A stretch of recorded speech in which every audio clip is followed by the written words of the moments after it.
Раз, раз. Разомкнулись. Раз.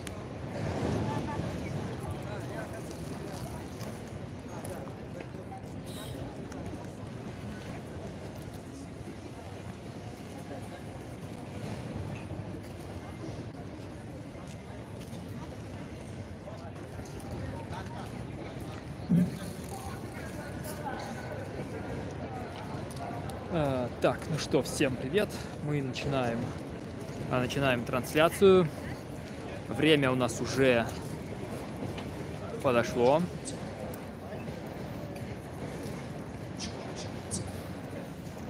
Время у нас уже час дня. А это значит, что пора начинать.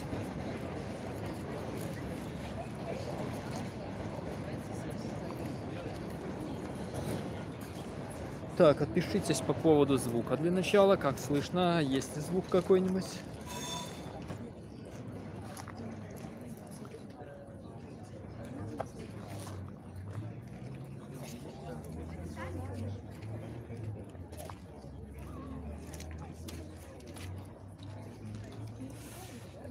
Так.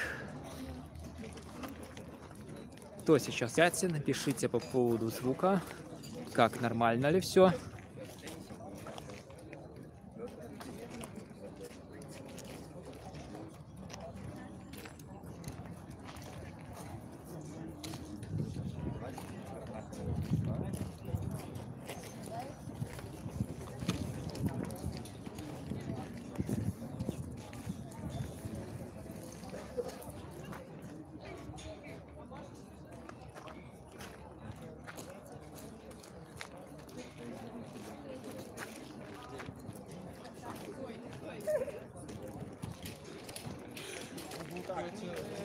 Так, сходите, позовите остальных. Так, ну вот. Я уже слышу, что скоро начнется первый мастер-класс с 13 до 14. Люди собираются. Вот я вижу, все раскладывают потихоньку свои стенды. Мы тоже начали свою трансляцию. Все, кто смотрит, не забываем ставить лайк, репостить.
Еще один телевизор.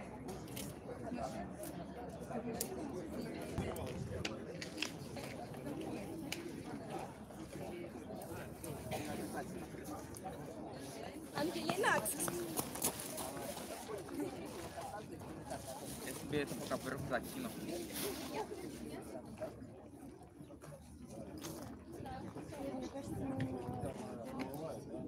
То есть только правила? Нет, все-таки входит в гуманитарную деятельность. За помощь беженцам.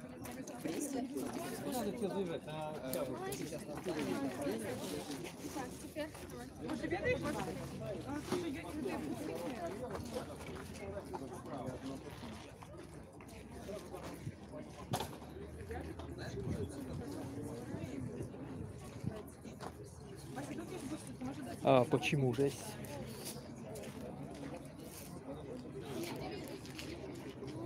Да, кстати, так никто не отписал, есть ли звук вообще. Напишите в чате, как нормально меня слышно ли.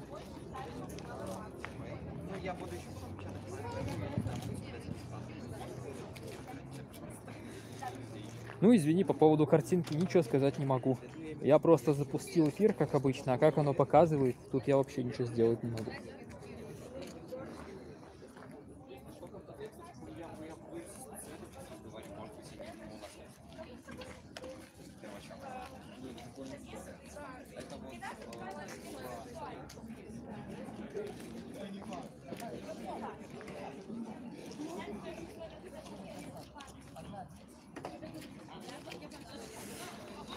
Так, напишите по поводу того, как слышно вообще. Звук вообще есть?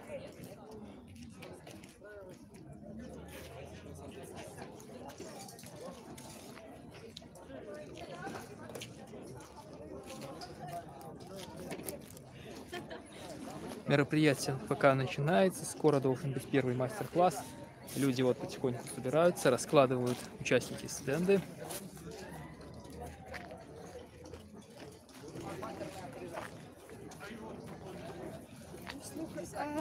А где ты? Онлайн анонимайзер. Нет, анонимайзер это ток. VPN, что это? Меняется VPN, онлайн анонимайзер. Так, Юрий Петренко, приветствую. Как звук вообще, Юрий Петренко? Меня слышно нормально?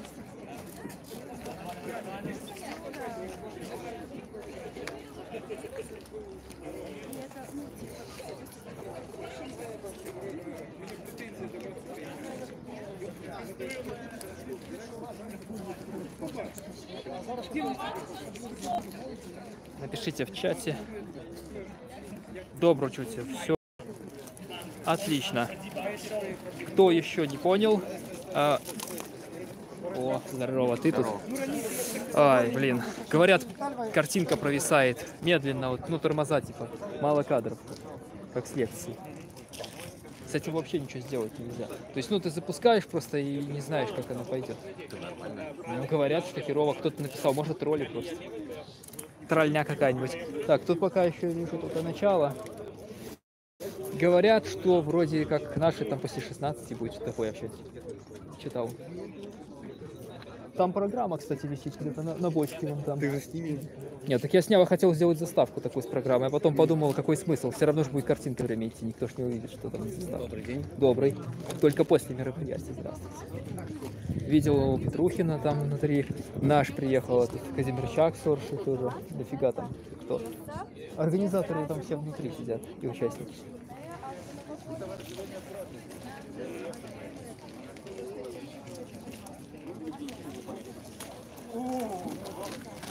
Добрый день, сябры, добрый день. Рады вас вітати сьогодні тут у просторі 16. Гостинно приймає громадські організації Білорусі, непосредньо Стаса Шашка. Я, Алексей Сапрыкин, сегодня буду трошки вам надокушивать своими объявами, своими промовами и так далее. Мы находимся непосредньо зараз на лекційній пляцовці, де з години вже зараз і до 7 вечора будуть відбуватися різні лекції, а о 7 почнеться виступ гурта «Акути». Так само ви можете бачити, що во всім дворику ОК-16 багато різних активностей. Наприклад, вже тепер розпочинається майстер-клас від організації «Фаланстер». Ось ліворуч від мене, можете його навідати. Так само о другій годині кінофестиваль Watch Dogs презентує фільм про героїв і людей, який буде розповідати про протести у Росії і, власне, про Бориса Немцова. Тому, коли ласка, можете о другій годині навідати цей кінопоказ. Ну, а ми будемо розпочинати так само лекцією. І перша лекція сьогодні у нас про студентський рух. І читать ее нам будет, можете подходить ближайко, послухать эту лекцию. Читать эту лекцию будет активист студентского руху Евген Михасюк. Давайте привитаем его аплодисментами Евгена Михасюка на этой сцене. Евген, у тебя есть час, да, прикладно без 10:02, а после я запрошаю всех задать все питання, и я сподіваюся, Евген вам с радостью на их откаже. Євген, ось підходь до того мікрофона і розпочинай свою лекцію на фесте «Километр громадской активности». Кайласка, давайте еще раз привітаємо Євген Михасюк.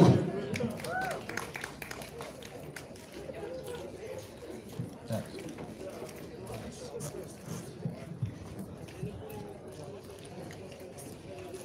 Ці чуваць мяне? Добра. Ведаеце, з аднаго боку, канешне, гэта прыемна адкрываць сённяшняе мерапрыемства, свае першай лекцыі, а з іншых гэта, канешне, накладвае пэўныя складанасці. Ну, паглядзім, як яно пойдзе. У нас ёсць, натуральна, 30-40 хвілінак, матэрыялу шмат.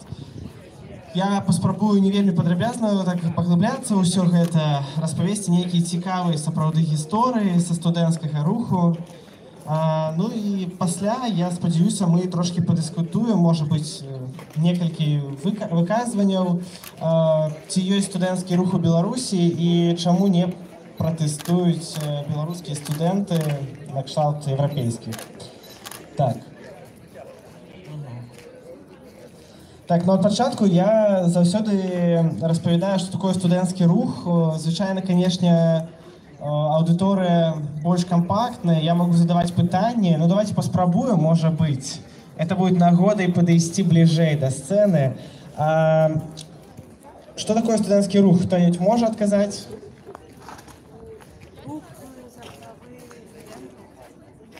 Добра. Да, правильно. Звычайна просто, калі я выступаю перед студэнтамі, часам нават ва універсітэце, людзі кажуць, што студэнцкі рух — гэта арганізацыя нейкіх мерапрыемстваў, гэта нейкія івенты.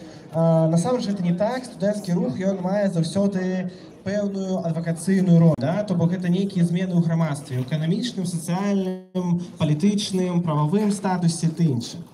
Добра, да, і тут адразу скажу, што на жаль, беларускія, там, не ведаю, КВНы, некие мастацкие колы. Люди еще будут. Это еще только начало. Мероприятие на жаль, будет это целый добро, день. але это не студэнцкі рух. Поэтому еще люди будут. Да, можна скіпнуць назад. Яшчэ одно пытанне. Я, калі што, распавядаю пра сучаснае студэнцтва, пасляваеннае. І звычайна гэта лекцыя, она падрыхтавана была да міжнароднага дня студэнцтва. Так. Кто ведае, калі гэты дзень? Пока все только разворачивается, мы так. пройдем и посмотрим, что происходит здесь, внутри там.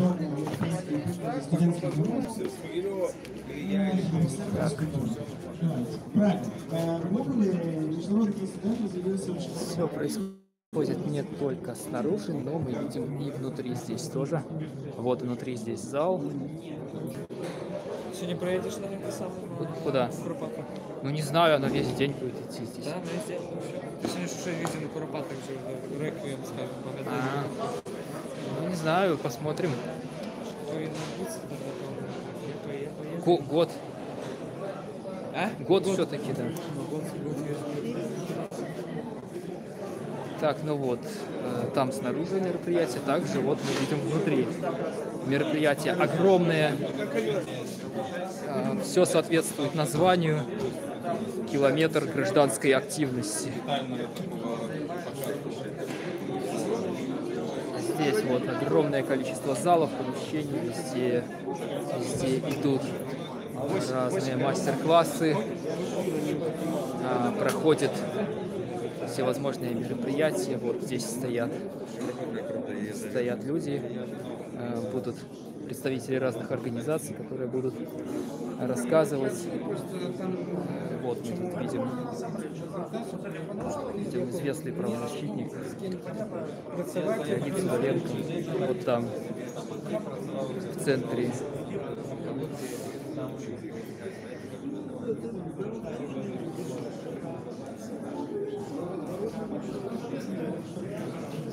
Огромное количество людей, все здесь присутствуют.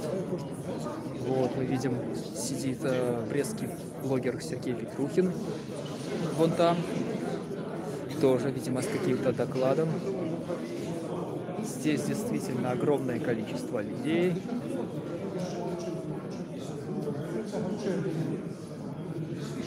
И и мероприятие очень длинное. Да, не забывайте ставить лайк, кто смотрит, репостить видео, подписывайтесь на канал. Мы только начинаем, мероприятие будет очень длинное, так что запасайтесь попкорном, чтобы не отходить от кассы, скажем так.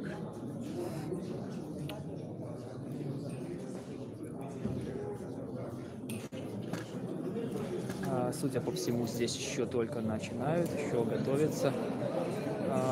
Несколько мероприятий там проходят, на улице там мы видели, что сцена, там была группа Акуте, которая будет играть там, выступать, они репетировали долго, я это слышал, когда пришел на мероприятие. Там сейчас проходит лекция студенческого руху, потом будет Фаланстер и Human Константа, Весна и разные другие организации, все будут выступать, читать какие-то доклады. В общем, все соответствует названию. Целый километр гражданской активности. Мы с вами сегодня увидим огромное количество всего интересного. Раз, два. Раз.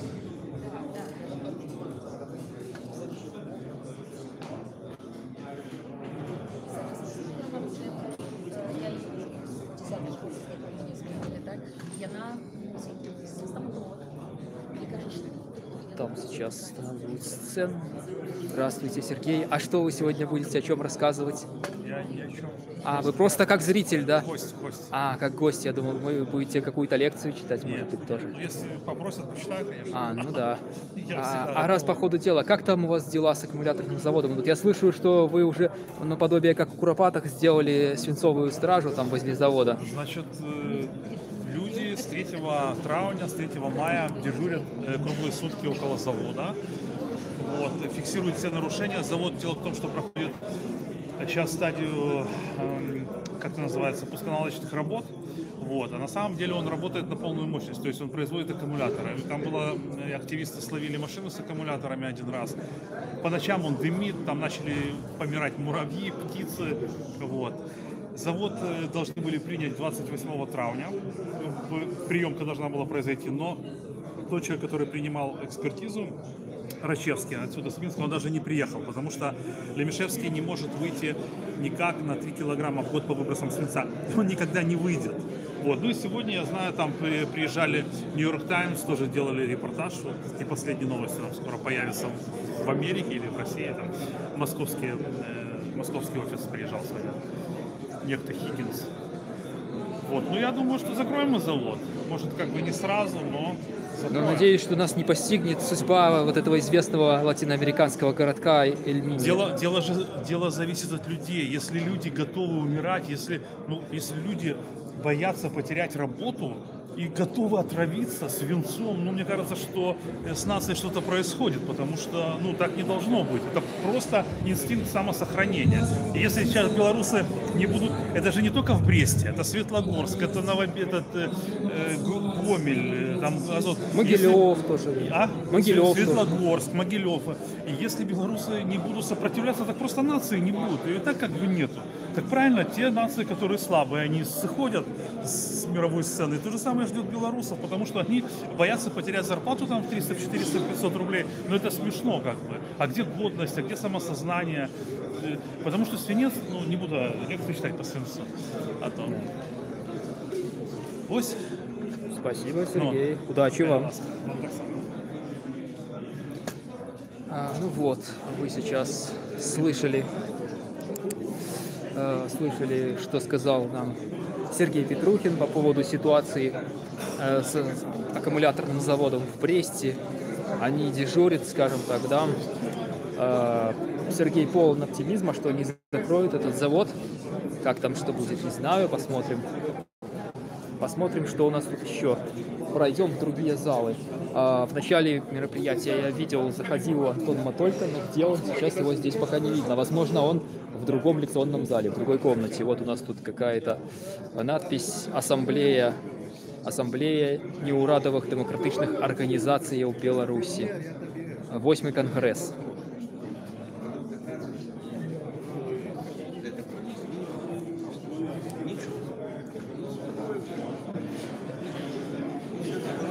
Здравствуйте. А вы сегодня лекцию будете читать или вы просто как гость? Я вот видел Сергея Петрухина, он сказал, что просто как гость сюда приехал. А вы тоже? Я тоже гость, да. Я думал, вы, может, тоже Нет, будете лекцию читать какую-нибудь? Нет. Спасибо.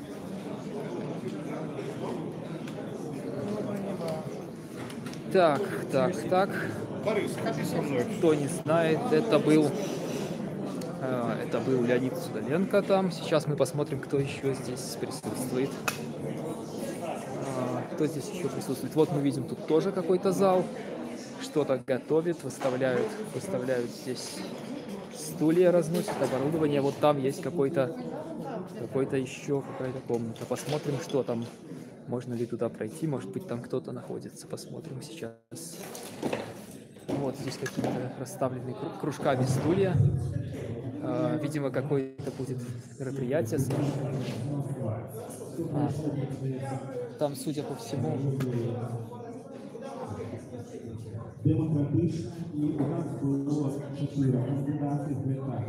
это, наверное, та же самая комната, просто другой вход. Ну что ж, выйдем, наверное, на улицу. Так, посмотрим, что у нас тут. Игорь Соломка, твой любимый Карлсон вернулся в Украину, пора записываться в РНС. Так, передаем витание с Украины. Да, привет всем, привет, Игорь Соломка, если ты еще смотришь нас. Приветствую всех, кто в чате. Оставайтесь с нами, сейчас мы выйдем и посмотрим. Там уже начинаются, по идее, лекции. Посмотрим, что там происходит сейчас. Вот тут такая вот обстановка в кафе.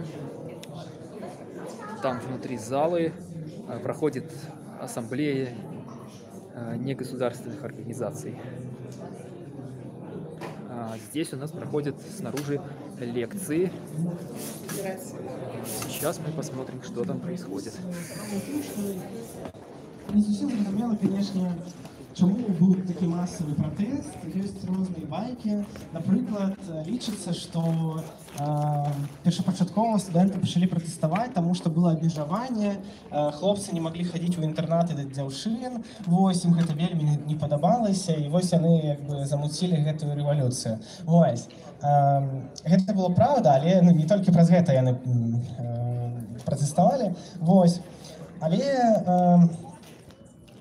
калі казаць уже больш сур'ёзна, у грамадстве была такая ситуация, что выросло поколение новая генерация французов, якая выросла уже пасля войны, и они не ведали, что такое голод, война, и они жили в довольно добрых умовах, и жили в таким громадстве, якое основная ідэя была якога это зарабляй грошы, еш і типа адпачывай, і ўсё. Вось. І моладзі гэта не падабалася, не падаваліся гэтыя старыя устоі. Тут можна патрошкі раз там у хвіліну. Вось. І это был бунт супраць сістэмы каштоўнасцяў, якая ў той момант усталявалася ў грамадстве. Сістэма каштоўнасці нейкай стабільнасці такой, ведаеце.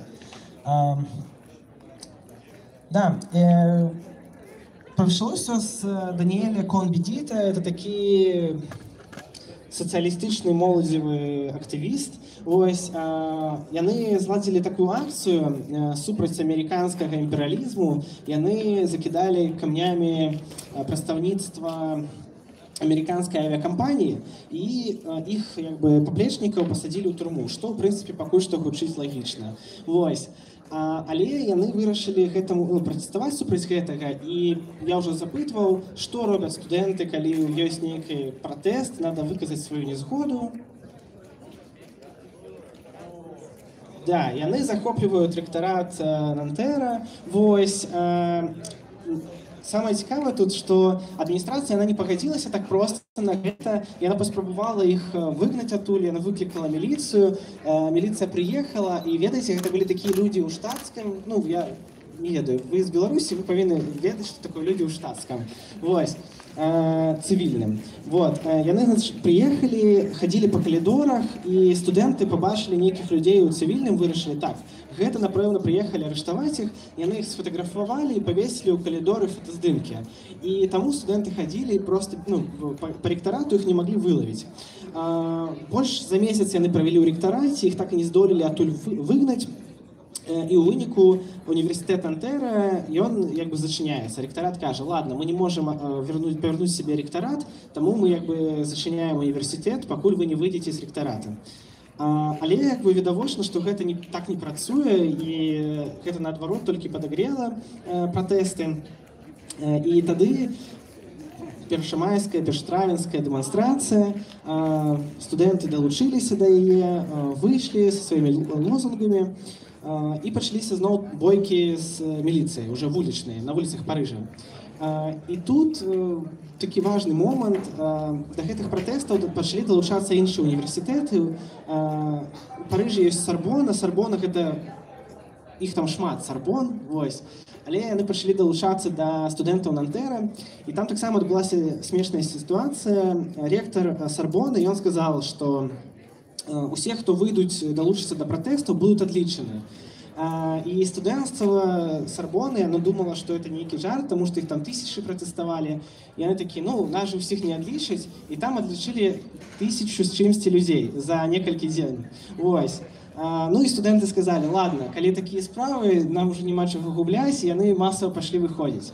І захапілі таксама Сарбону, і Сарбона таксама зачынілася, пакуль там пратэстуюць студэнты. Сразу спойлер скажу, усіх аднавілі пасля, вось, але іх там былі прям тысячы сапраўды. Пратэсты доўжыліся прыкладна да 30 траўня, то бок амаль, больш за месяц.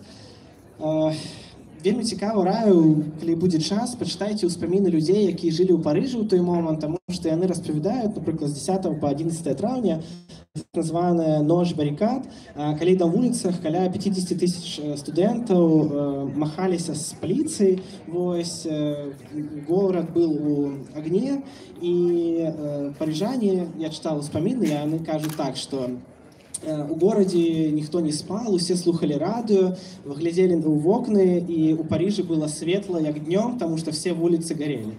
Вось. Да, калі мы паказалі пра Прагу дагэтуль, яшчэ моцных зменаў не адбылося. А калі казаць пра Парыж, студэнцкія пратэсты скончыліся, але яны пакінулі пасля сябе вялікі моцны палітычны і культурны ўплыў на Францыю. Ну, калі казаць пра культурны, то гэта культура пратэста, гэта культура адстойвання сваіх правоў, гэта смена нейкіх каштоўнасцяў грамадскіх. Калі казаць пра палітычныя, ва ўладзе ў Францыі быў тады Шарль де Голь, ён быў вельмі папулярны палітык, і ён адразу не сышоў у адстаўку, ён перамог нават на выбарах. Але урад блакаваў усе яго спробы рэформаў, заблакавалі яго рэферэндум па змене канстытуцыі, усе супадзенні выпадковыя. Вось. І ў выніку пасля пратэстаў у Парыжы змянілася 9 міністраў, сышоў у адстаўку Шарль де Голь праз год, і Францыя, ў прынцыпе, пачала трошкі ў іншым накірунку рухацца. То бок гэта была супраць такая імперыялістычная, можна сказаць, палітыка ўжо. Ну, добра, давайте далей. Ой, да, і пачытайце, калі ласка, я ведаю, я дамашку ўжо даю вам, дома пачытайце, калі ласка. Лозунгі мая 68-го, таму што яны вельмі рамантычныя, там, забараняць забаронена, тваё шчасце скралі, типа, ну і так далей. Добра. Да, а самая моя любимая прыказка з пратэстаў у Парыжы гэта гучыць так: аднойчы расплюшчыў вочы, ты больш не здолееш спаць. Вот. Вельмі, мне падаецца, прыгожа. Добра, да, як я сказал, вакол Парыжа было шмат пратэстаў у іншых краінах: Мексіка, США,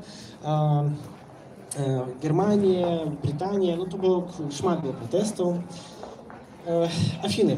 1973 год. У гэты час у Грэцыі кіруе дыктатарскі рэжым чорных палкоўнікаў. Вось, это такая военная хунта была.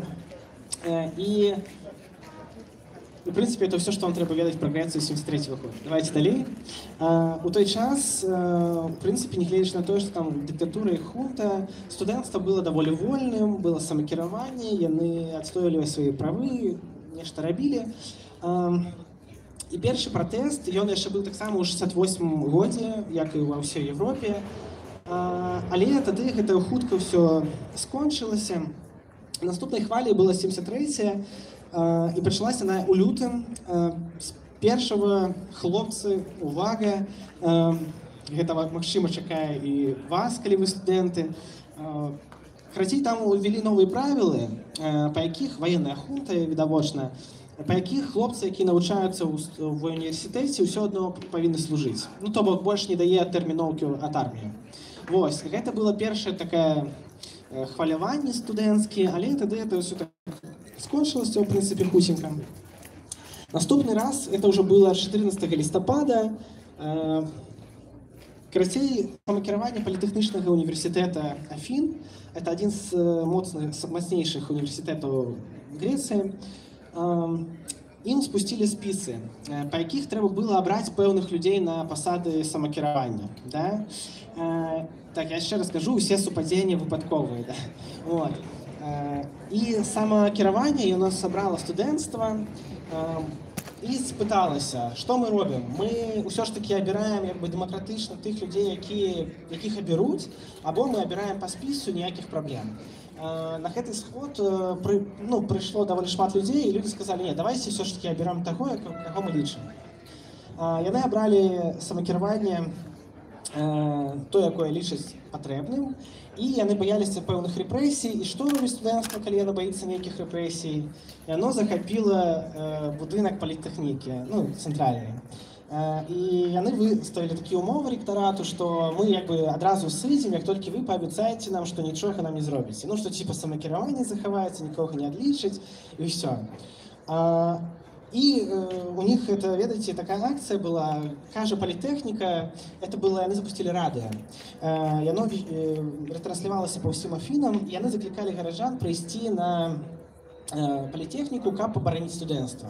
Пришло несколько тысяч человек, это почался такие бестерминовые протесты, потому что ректорат ничего не отказывал, УРАД так само. Да, это радио. Ну, так як прикладно виглядали Афіни у 73-му році. До речі, там нічого амаль не змінилося. Да, і, значить, магічна дата 17 листопада. 16 листопада урад Грецыі таксама не придумав нічога лепш. Ён надае загад арміі Грецыі разагнаць дэманстрантаў, і по Афінах ідуць танкі. Ну, спачатку людзі думалі, што гэта проста спроба неяк запужаць, што нічога не будзе. Ось, але ноччу, таксама як у Чэхіі, 17 листопада, танкі, яны наўпрост уязджаюць у натоўп студэнтаў. Вось. Больш за тое, яны тараняць галоўны корпус і ламаюць частку нават сцены. Так, вот, так выглядала політехніка пасля гэтага. Таким чынам, 17 листопада разгоняют студэнцкі пратэст у Афінах. Некалькі человек загинуло, шмат постраждало. Вот мы видим, люди постоянно прибывают, все больше. Эта подея, она запустила массовые народные хваляванні. Шмат греков наступный год говорил, что людей мало, их становится постоянно все больше. У выніку режим черных полковников грецкий, он падает. Раз там год натуральный. И после этого уже приходит плюс-минус сапраўдная демократия у Греции. Добро, давайте далее. Я уже сказал, что мы повернемся до Праги. Все памятают Яна Плетал, Ян Палах. Так вось, як гэты два чалавекі ўсё ж такі зрабілі Чэхію свабоднай. Першая падзея адбылася у кастрычніку. Гэта быў тыдзень у памяць Яна Палаха, які спаліў сябе. І ў савецкія часы атрымалася так, што лічылася, што калі ты пратэстуеш супраць савецкага ўрада, гэта дрэнна, а калі, напрыклад, ты супраць нацыстаў, ну гэта добра і можна. Таму дэманстрацыю ў памяць Яна Аплетала разагналі. А пасля, ўжо ў лістападзе, калі была дэманстрацыя ў памяць Яна Палаха, яна ўжо была сацыявана і дазволена уладамі. Тут таксама вельмі цікавы момант быў. Тут таксама быў цікавы адзін момант, што першая акцыя адбылася 16 лістапада у Браціславе. І на гэтую акцыю выйшла даволі шмат людзей, прыкладна 300 чалавек. Вось. Але ўсе баяліся, што іх арыштуюць, таму яны не ішлі разам праз цэнтральную плошчу там з лозунгамі, а яны па цэнтру вуліцы ішло прыкладна некалькі дзесяткаў чалавек, а ўсе астатнія стаялі на вуліцах вакол і глядзелі такі типа, мы як бы з вами, але далучацца не будзем. Ось. Іх разогнали, і ўжо на наступную акцыю у Праге 17 лістапада, я нагадваю, она была санкцыявана, выйшла некалькі тысяч студэнтаў, яны ішлі па вуліцы, і там таксама было самакіраванне, якое кантралявалася ўрадам, і у них быў маршрут, ён выглядаў прыкладна як наш маршрут ад акадэміі на Бангалор, яшчэ спадзенне выпадковыя, просто каб разумелі. І у натоўпе былі актывісты студэнцкія, якія сказалі, што давайте не пойдзем на Бангалор, а пойдзем на цэнтральную плошчу, на якой загінуў, собственно, Ян Палах. На гэта, канешне, натоўп падзяліўся, частка людзей не хацела праблемы, сказала, што нет, мы пойдзем туды, куды трэба, а частка пайшла на цэнтральную плошчу. Яны туды прыйшлі, яны былі з кветкамі, і іх разогнали. Так, жорстка выклікалі міліцыю, разогнали. І тут адбыўся адзін такой фейкавая сітуацыя, когда часто бывает у гісторыі. Пасля разгону, яна была даволі жорсткая, на плошчы застаўся лежаць адзін чалавек, і міліцыя, ён згубіў прытомнасць, і міліцыя не придумала нічога лепш, чым накрыць яго белай такой ткані. І гэта пабачылі журналісты, і яны вырашылі, што гэта ён загінуў, таму яго накрылі. І з раніцы ва ўсіх радыё і навінах незалежных выйшла, што такі загаловак быў: яны забіваюць нашых дзяцей. І вось гэтай інфармацыя, што там загінуў чалавек. І з гэтага ўжо пачались такія масавыя выступленні і пратэсты, таму што сапраўды чэхі вырашылі, што все, хопіць, да? Але гэта была фейковая новость, і гэта чэк не загінуў, я просто звукіў прытомнасць. У гэтай сітуацыі таксама мне вельмі падабаецца ўспаміны чытаць. Адзін студэнт узгадваў наступным чынам. Пасля таго, як іх разагналі з 17 лістапада, ён павярнуўся дадому, яму было вельмі дрэнна, ён не мог спаць, у него было сотрясение, хутчэй за ўсё, мозга. З раніцы он просынаецца, ему тэлефануе яго сябра, хатні тэлефон, тэлефануе яму сябра і кажа: бяры рэчы, прыходзь ва універсітэт, мы будем пратэставаць. І гэты чалавек, ён нічога з сабой не ўзяў, тому што вырашыў, што гэта не ўсё, яны там збяруцца, чалавек пасядзяць, развітуцца. Але калі ён прыйшоў ва універсітэт і зайшоў в актовый зал, он побачил, як з трибуны стоят. Люди все приходят постоянно, пополняется наше мероприятие. Кто не видел сначала, потом можете пересмотреть. В самом начале я объявлял, что да как. Там есть также короткое интервью с Сергеем Петрухиным по поводу ситуации в Бресте. А сейчас мы находимся снаружи. И вот мы видим здесь стенды участников мероприятия. Вот.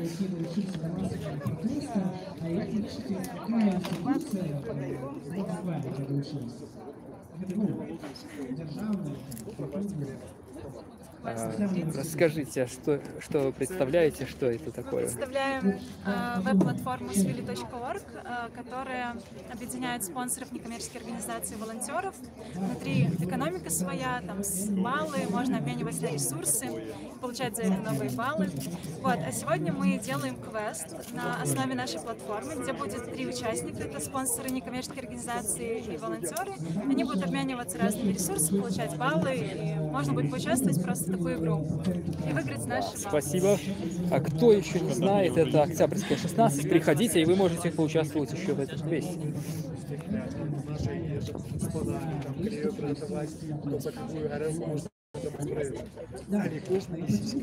Так, сейчас мы спросим, что это за стенд. Вот, здесь какие-то книги. Здесь какие-то книги.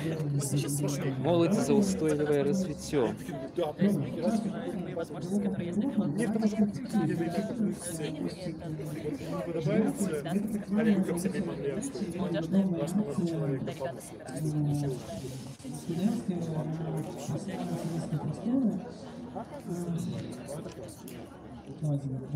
Тому даже кожен А что у вас? В 16 или когда у вас там будет? 16:45. 16:45, а что так поздно? Это не мы. Понятно, понятно. А где? Здесь снаружи или в зале там? Я не знаю пока что. Понятно. Будем Ну да, будем ждать. А о чем будет разговор? Про либертарианство вводная лекция, да? Или что, типа такого? Ну, не совсем как лекция. Больше надеюсь на то, что будет как интерактив. То есть изначально небольшое введение про либертарианство, а впоследствии будем совместно с аудиторией обсуждать, как можно сам подход с точки зрения личной экономической свободы применить к актуальным проблемам общества. И на этом этапе больше надежда на то, что будет живое общение с людьми. Как Алексей будет сегодня? Должен быть Алексей. Должен быть, отлично. Все соберутся. Не знаешь, где фримаркет? По-моему, вон там. Еще мы сегодня самому активному участнику дискуссии дадим эту книжечку. Вон все висит расклеено. Там вон фримаркет, я вижу, висит. Живая библиотека. Там написано, что когда где. Расписание тоже одно тут, другое где-то было вон там. Они для разных. Это, я так понимаю, лекционное, а там было для какого-то другого участка. А там вообще проходит внутри это форум этих негосударственных организаций. Там сейчас там Судоленко, Петрухин сидят. Поговорил? Да, я с Петрухиным поговорил. Ну, Судоленко так 3 словами перекинулся. С Петрухина я спросил по поводу завода аккумуляторного. Что, как дела? Ну, он рассказал по поводу завода, как идет у них варта, там, ну, такое вот. Им отдельно по каналам тоже посещать. Дело в том, что он просто как гость. То есть я спросил, я думал, он может лекции будет читать. Нет, он просто приехал послушать. Многие там приехали, которые внутри, они не будут выступать, они просто как гости приехали. Засветиться там между собой, что поговорить. Тебе не жарко, кстати? Ну, знаешь, утром, когда я ехал, было 9 градусов, мне было холодно. А сейчас... Ты до конца, кстати, сегодня? Ну да, должен быть до 19, наверное. Ты что в Куропатах 19:00? Да, говорят, но ты понимаешь, что тут все проходит, там. До Куропат ехать далеко. Ну, сколько, полчаса, час? Полчаса, час. Ну, не знаю, можете посмотреть. Как. Ладно, пока пройду здесь. Так, надо спросить еще.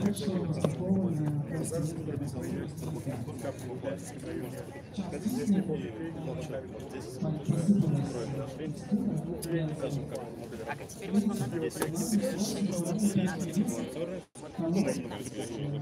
А, здесь, ну, знаете, выбирайте 6, которые актуальны для вас. Только 6? Да, только 6. Нет, здесь выбирайте 6, а здесь пишите государство, по вашему мнению, что-нибудь сделало, и качество образования, вообще все плохо стало, например. Здравствуйте, а можете сказать, какую вы организацию представляете? Инфоцентр Erasmus плюс молодежи в Беларуси. Ага. А что у вас лекция сегодня будет? Да, сегодня будет лекция в 4, где мы расскажем про волонтерские возможности в Европе в рамках программы Erasmus плюс молодежь Европейского корпуса солидарности. Спасибо. Даже просто где? Ну, либо это блокитный и желтый, я тоже. Так, вот мы видим здесь стенд Фаланстер. Сейчас мы спросим. У кого можно спросить, что здесь как? Вот, здравствуйте. А расскажите, что у вас за организация такая Фаланстер, чем вы занимаетесь, и что вы сегодня будете представлять здесь? Глядите, Фаланстер організація, яка состоїть з соціальних гіків. Ми називаємо себе соціальними гіками і займаємося, вивчаємо громадство і цікавимося інформаційними потоками, які проходять через громадство. Ось, усі ідеї удзельники, якія у нас ёсць, гэта валанцёры. Большасць з іх гэта IT-валанцёры. То бок мы распрацоўваем інфармацыйныя прадукты, мы распрацоўваем прадукты для грамадскіх арганізацый. Адзін з іх гэта модуль прыёму ахвяравання тойка.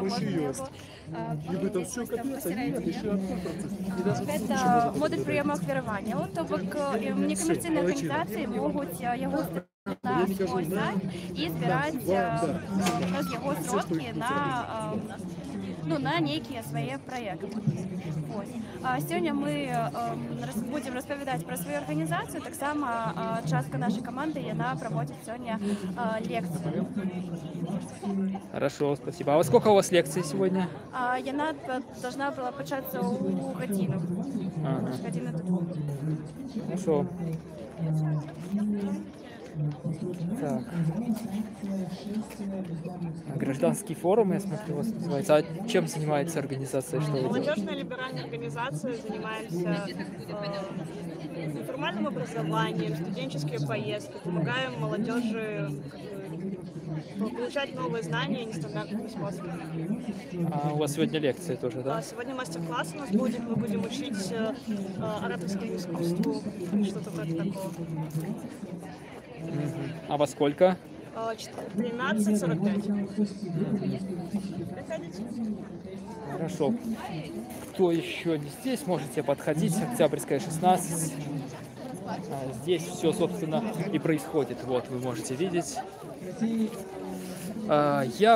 Кто пишет мало кадров, я этим вообще никак не управляю. То есть я запустил стрим, оно так идет, почему оно тормозит, я не знаю. К сожалению, ничего не могу с этим сделать.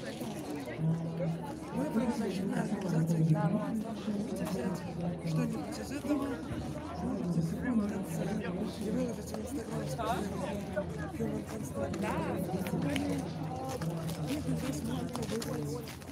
Можете выиграть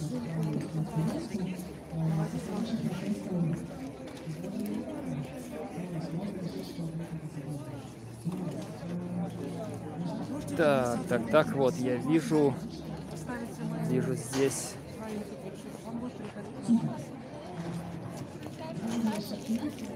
Я вижу здесь сейчас... Телефон слабый, нет, телефон сильный как раз-таки, Андрей Кириллов. Раньше такого не было. Это дело в чем-то в другом. То есть вот было такое, что тормозит, когда в ПНТУ я лекцию вел, там тоже мало кадров, говорят, было. И вот сейчас.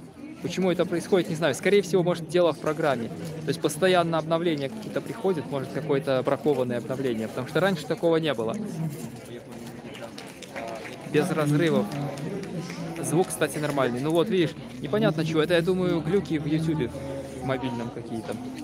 Скорее всего. Так, вот, сейчас мы поговорим. Так, здравствуйте. А Human Constanta сегодня о чем будет рассказывать? Про что? В 6 вечера у нас будет выступать одна из соорганизаторок. Настя Лойко будет рассказывать про противодействие экстремизму. Противодействие экстремизму. Спасибо, хорошо. Вот мы видим здесь стенд Human Constanta, наклейки. Множество разных наклеек. Refugees Welcome. Можете?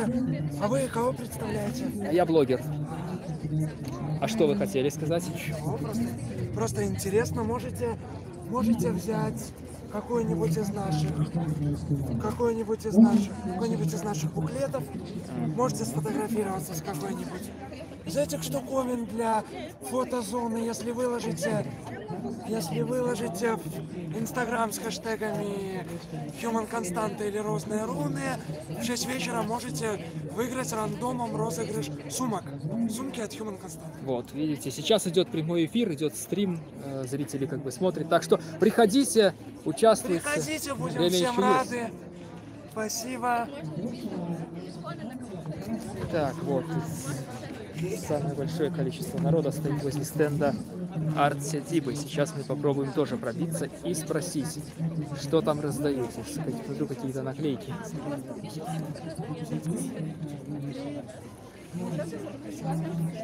Так, ладно, пока там занято, подойдем к какому-нибудь пустому стенду. Посмотрим, что здесь.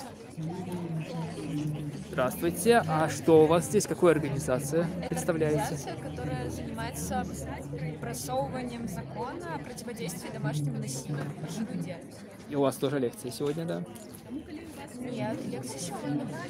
Мастер-класс? Или вы просто здесь? Просто. А почему пусто, ничего нет у вас? Потому что скоро приедут подписные листы и будут подписные листы. Хорошо, прекрасно. Да, приходите подписывайтесь. Можно читать QR-коды, здесь они висят по всем стенам, 16. Можно читать камерой QR-кода, вас выкидывает на страницу онлайн. Да, также не забывайте, сегодня исполняется и год протестов в Куропатах, так что там тоже будут какие-то траурные мероприятия. Если вы будете там, заходите, ну, либо приезжайте сюда, на Октябрьскую, 16. Все еще только начинается, еще будет идти мероприятие долго, весь день, будет мастер-классы, лекции, выступления. Так, а вы какую организацию представляете, скажите, пожалуйста? Представляем организацию АВФ, расшифровывается как «Активно фунфайна». Это организация неформального образования.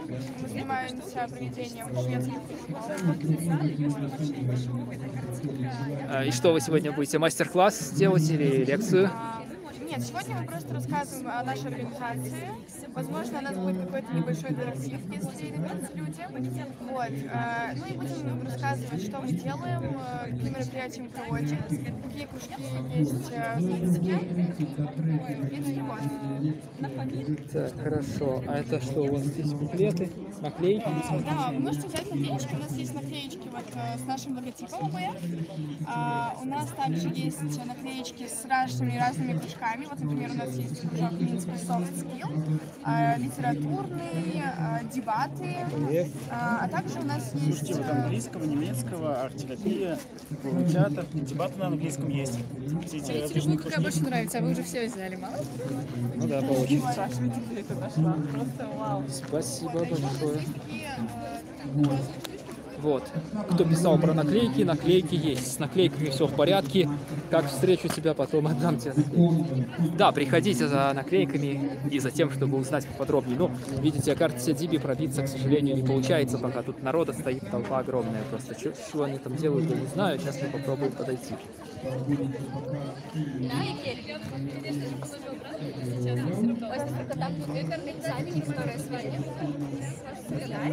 Так, и вот здесь стоит какой-то ящик с для пожертвований, какие-то наклейки.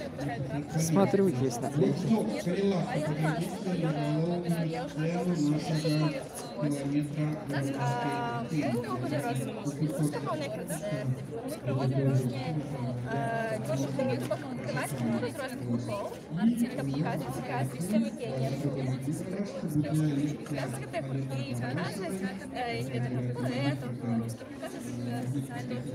Так, пока заняты, подождем немножко, надо сделать пару фоток.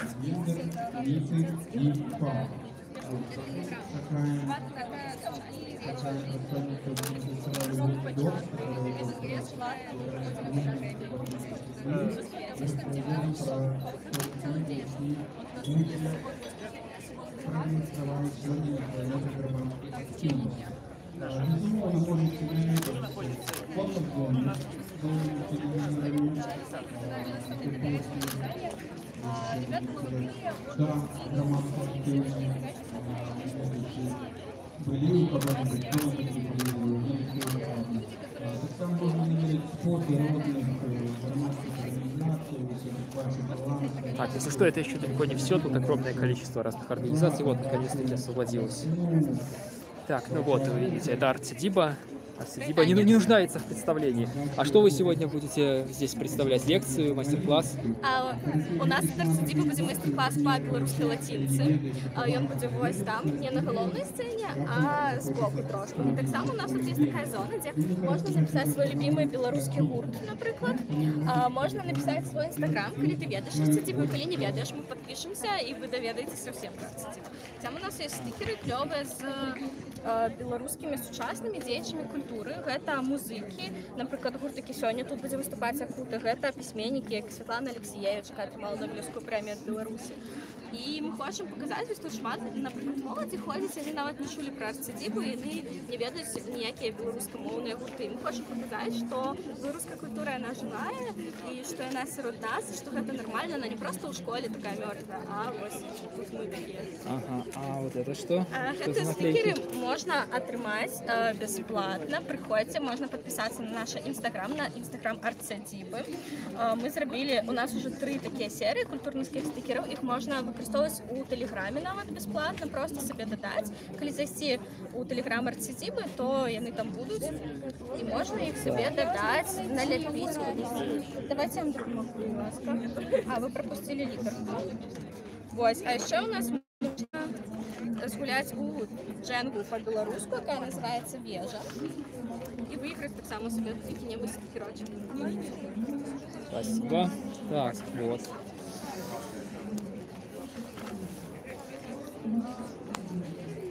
Так, вот, стенд Арцидибы. Так, посмотрим, что здесь еще есть. Зеленая сетка. Зеленая сетка. Сейчас спросим, что это такое за зеленая сетка.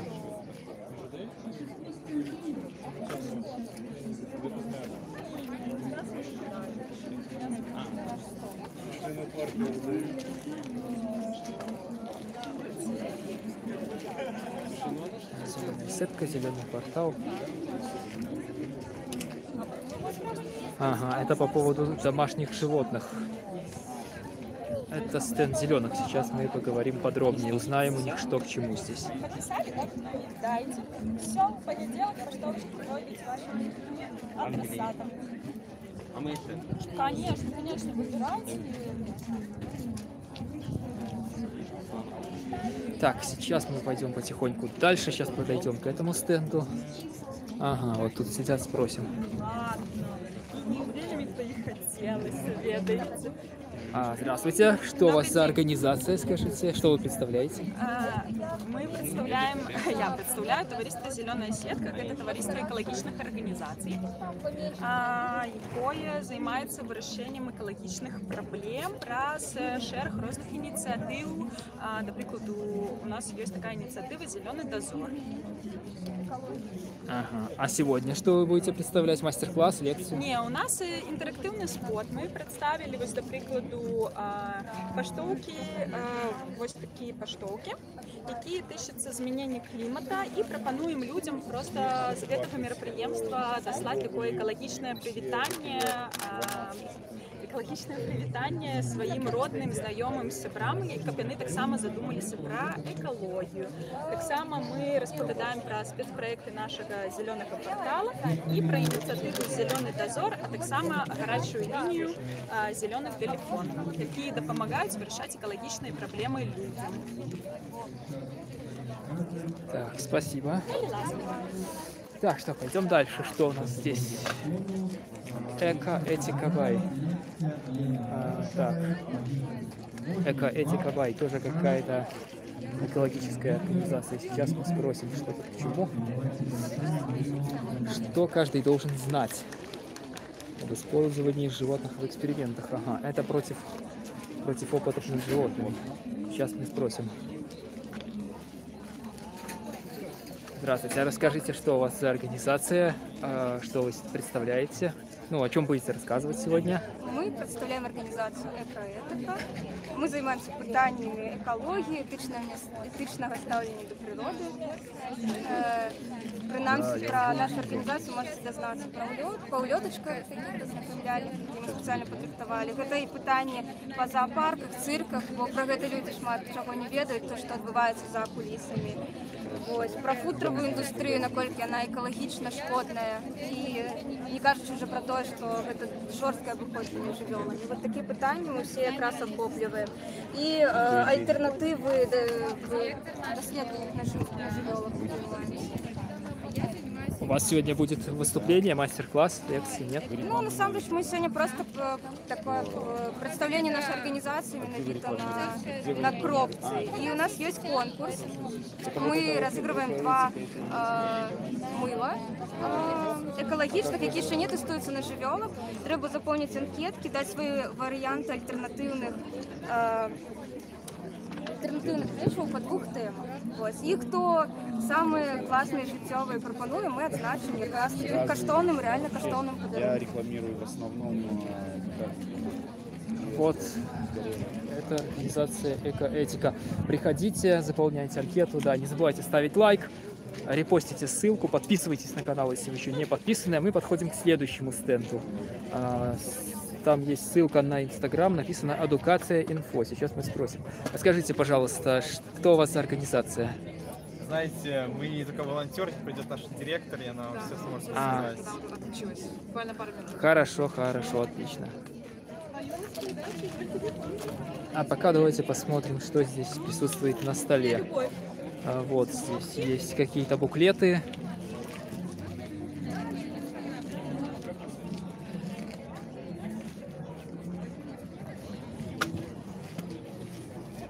И фотографии. В стене присутствуют какие-то фотографии.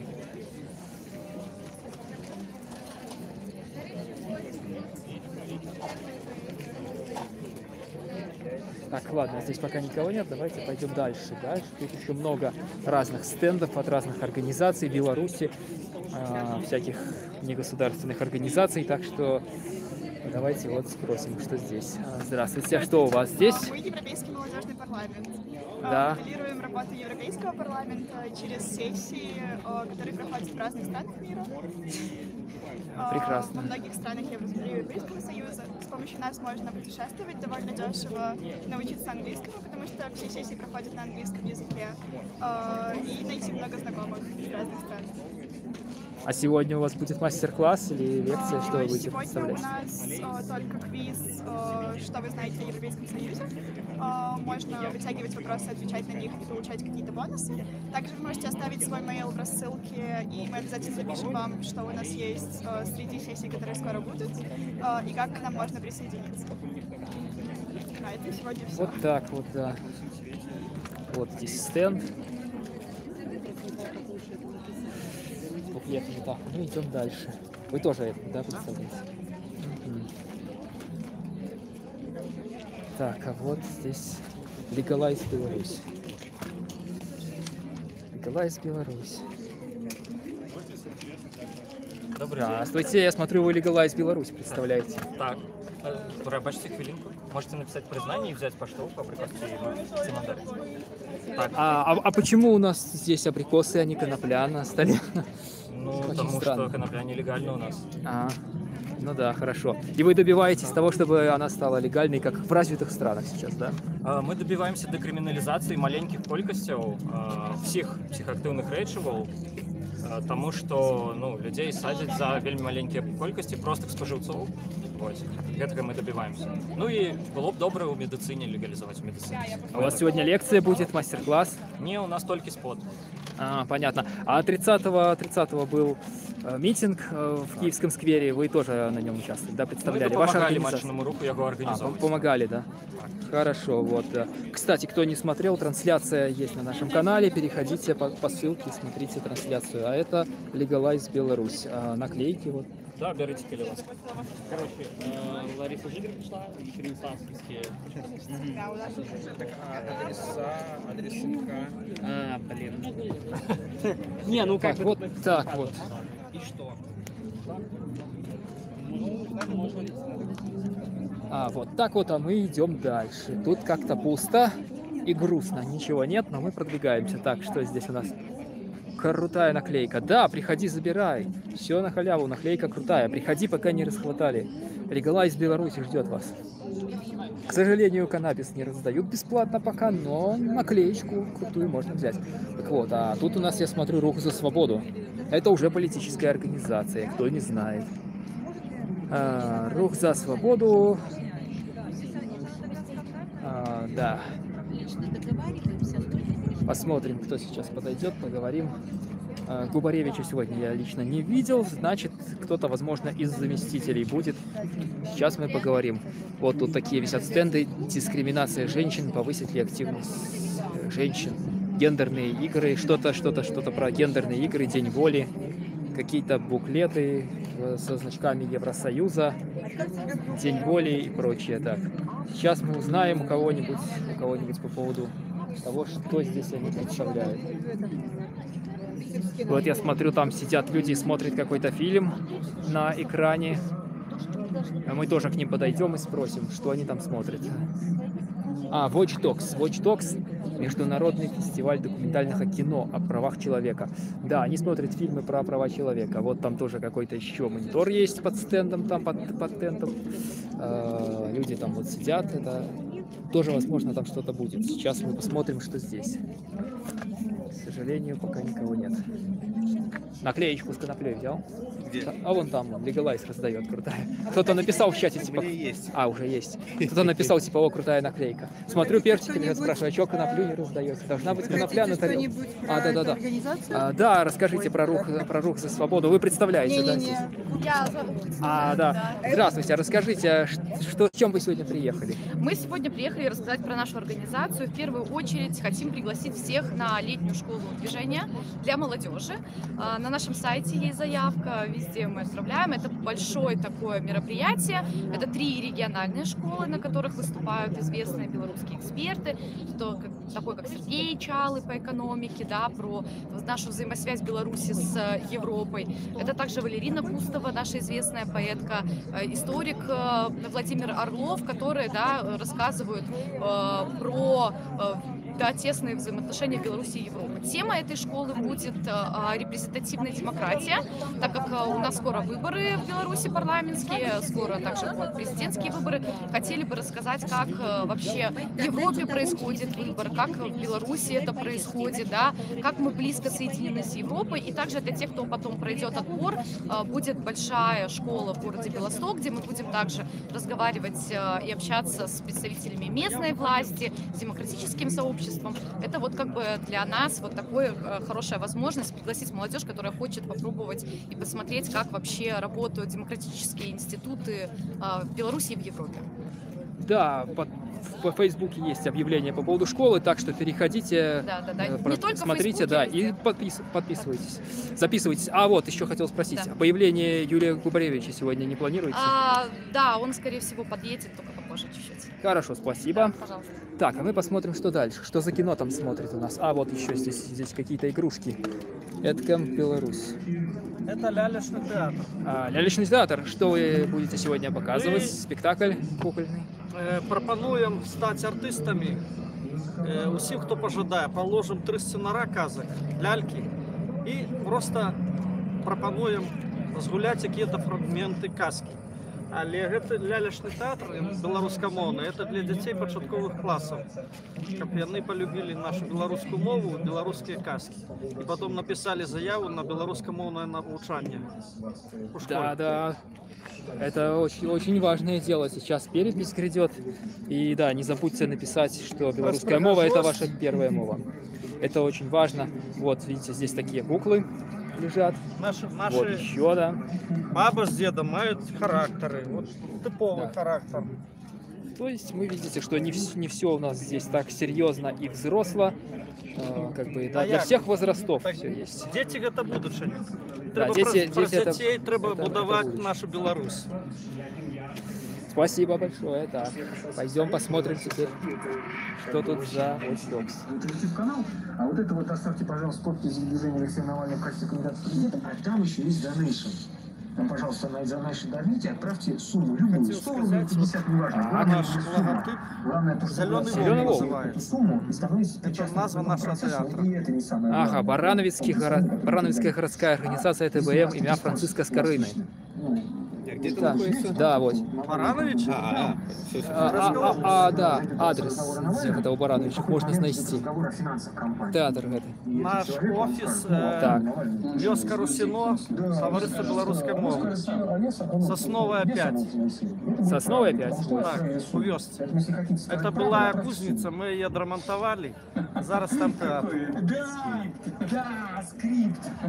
России будущего. Добро.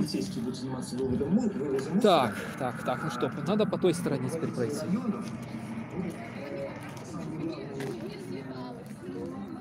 Так, вот тут еще одно расписание у нас. 13:45. Лекция «Актуальные проблемы обороны правов студентов». Александр Климашин. Студрада 13:45-14:30 майстер-класса по проведению дискуссии у громадский форум. 14:30-15 лекция «Бюджет громадского удела» Мирослав Кабаса и фонд имя Льва Сапеги. То есть видите как, расписание по времени одинаковое, но вот на одной площадке проходят одни мероприятия, и в то же самое время на другой проходят другие. Также там в помещении проходит закрытое совещание. Так, а мы идем дальше, сейчас посмотрим, что на этой стороне. Экоэтика. Так, экоэтика уже там было. Так, посмотрим, что здесь. Весна, волонтерская служба «Весна». Правозащитная организация «Весна». Спринт 96. Кто не знает, вот здесь стенд «Весны». Сейчас попробуем тоже поговорить. Это отдельный институт. Я не знала, что у нас. Здравствуйте, что вы сегодня представляете? Мастер-класс у вас сегодня, да? У нас есть все мастер-классы, мы представляем волонтерскую службу «Весны».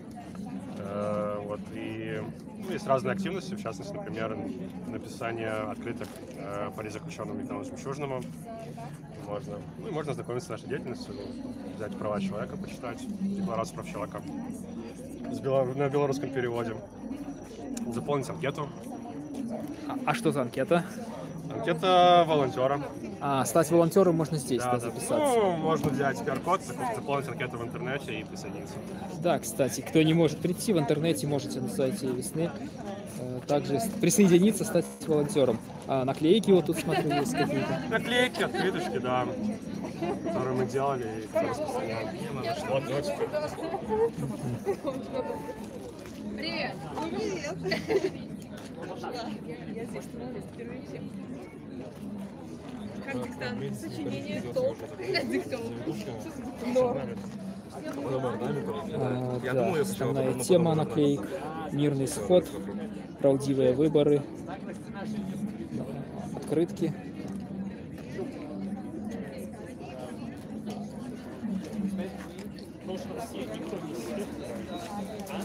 Так, это был стенд «Весны». Не забывайте лайкать, не забывайте репостить. Почему так мало людей? Приходите сюда сами, если у вас есть свободное время. Мероприятие будет еще долгим. Так, а вот у нас здесь вершинство права и правовая держава. Стенд про вершинство права. Так, расскажите, что у вас сегодня за организация? Я представляю территорию прав. Это пляцовка, которая предоставляет бесплатную аренду помещений для тех, кто хочет проводить какие-нибудь активности, связанные с социальными проблемами. Бесплатную аренду предоставляем, всех приглашаем. А где вы можете предоставить? В любом городе или только в конкретных местах? Мы предоставляем конкретно в Минске. Это станция метро Уручья, Ложинская, 16. Ага, вот, если у вас есть такое мероприятие, то как связаться с вами в интернете? У нас есть группа в Фейсбуке, у нас вот QR-кодом можно связаться. Нас очень легко найти. Лучше ну через вот. Facebook. Слышали, что да, в Facebook. Нет, проще говорить через Facebook, а можно и У нас по-другому. разработки только недавно открылись. Да, и у нас бесплатная раздаточка. Конвенция о правах инвалидов. Мы вообще за все права. Тюремные сшитки Олеся Беляцкого. Дмитрий Дрозд, Игорь Оленевич, я думаю, Магадан. Да, известные книги политзаключенных, приходите. Это вы тоже бесплатно их издаете? Да, и у нас продаете? на территории можно прийти и взять любую из этих книг. У нас даже больше, у нас серия сама книг больше. Поэтому приходите, будем рады дать. Да, приходите, почитайте. Рекомендую книги «Еду в Магадан». Еще отличная книга об анархисте. Об анархисте Игоря Оленевича, о его воспоминаниях, как он провел в тюрьме, в Американке. Так, а тут дальше у нас что? Смертное покарание у Беларуси. Стенды по смертному покаранию, правооборонцы супроть смертного покарания у Беларуси. И да, как вы уже слышали, наверное, из ответа одной из участниц мероприятия, сегодня ожидается Светлана Алексеевич на мероприятии. Поэтому подписывайтесь, оставайтесь с нами, ставьте лайк обязательно, поддержите трансляцию. Так, а мы подходим дальше.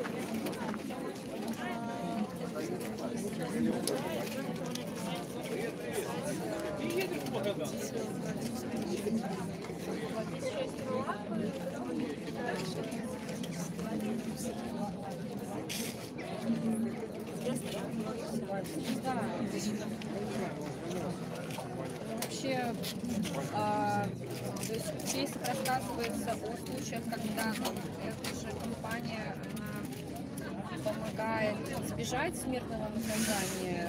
Ну, они не помогают юридически избежать, как бы сложно, да. Если уже есть приговоры. Что, халявную книжку взять не хочешь там почитать? Можно бесплатно? Она же сказала, возьмите бесплатно. Вон Оленевича возьми, почитай, вот нормальная книжка такая. Там про этого воспоминания его, как его задержали, как вообще анархистов разогнали там в 2010 году, как он сидел в Американке, что там было с ним, когда спрашивали. Интересно. Опять же, можно как бы более подробно мониторить. Это просто да, можно взять все, что угодно с собой, читать дома, не знаю, дарить друзьям, знакомым и тем, кому вы посчитаете, журнал тоже. Вот, то есть это все для вас. А можно мне не снимать, пожалуйста? Что? Нельзя снимать? Да, лучше не снимать. Хорошо. То я хотел спросить, что у вас за организация, какую вы представляете? Это инициатива, ну, как бы, против смертной казни, да, вот инициированная правозащитниками. И здесь вот мы предлагаем, да, взять материалы, ознакомиться о деятельности этой компании, которая существует уже 10 лет, несмертному покаранию называется, то есть вы можете видеть, да. Это здесь она рассказывает о людях и о кейсах, все, чем занималась последние 10 лет эта компания в Беларуси, потому что для Беларуси это вопрос актуальный. В Беларуси смертная казнь до сих пор существует. А как идут подвижки там по этому? Ну, то есть диалог какой-то с властью есть, например, в перспективе возможно ли отмена, как вы думаете? Ну, как бы я конкретно вот этими делами не занимаюсь, я волонтерка, да, и я вот помогаю эти материалы распространять. То есть я... Каналы какие-то у вас есть, там, в Фейсбуке, сайт и так далее? Смотрите, можно зайти на сайт. Сейчас просто было на блокнотах написано. Сейчас я посмотрю, если он где-то здесь еще. В общем, есть на самом деле сайт, да, вы даже если напишите, вот, кстати, на наклейках он есть. То есть можно взять, да? Вот да, вы, конечно, наклейки можете взять в любом количестве, которое вам нужно. Вот смотрите, вот этот сайт, да, вы можете зайти. Спринкорд, да, у меня есть такие наклейки. Да, то есть вот еще молодой человек. Вы можете зайти, посмотреть вообще все, что происходит, какие есть кейсы, что делают правозащитники. Вот. Правозащитного центра «Весна», да, это инициатива несмертному покаранию, как бы, ну, против смертной казни, да, что происходит. Также там есть петиция вот, за отмену смертной казни, можете ее поддержать, подписать. Да, хорошо. Приходите, берите бесплатные наклейки, да, я уже пару десятков таких в свое время расклеил, но их, к сожалению, очень быстро сдирают, буквально через день. Где? Ну, я у себя в городе, когда еще там в конце прошлого года, таких наклеек мне там дали стопку такую, я их расклеивал на остановках там, а на следующий день прихожу, уже содрано, уже дворники или кто-то ходит. С адресом, точнее, Ну, не, вот такая черная, с адресом, да, подписать петицию против смертной казни. Ну да. Так, а тут у нас что? Перед тем, як ви я выпишуся, я хочу пойти в армию, получить военный билет. А, тут надо написать что-то. Да, думка.ми и QR-код. Сейчас посмотрим, что тут. Тут какие-то вырезанные звездочки подают. Что здесь? Что-то клеют, какие-то звездочки.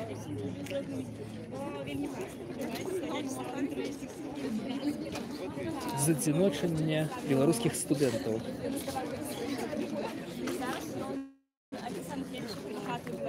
Это у вас один стенд, да?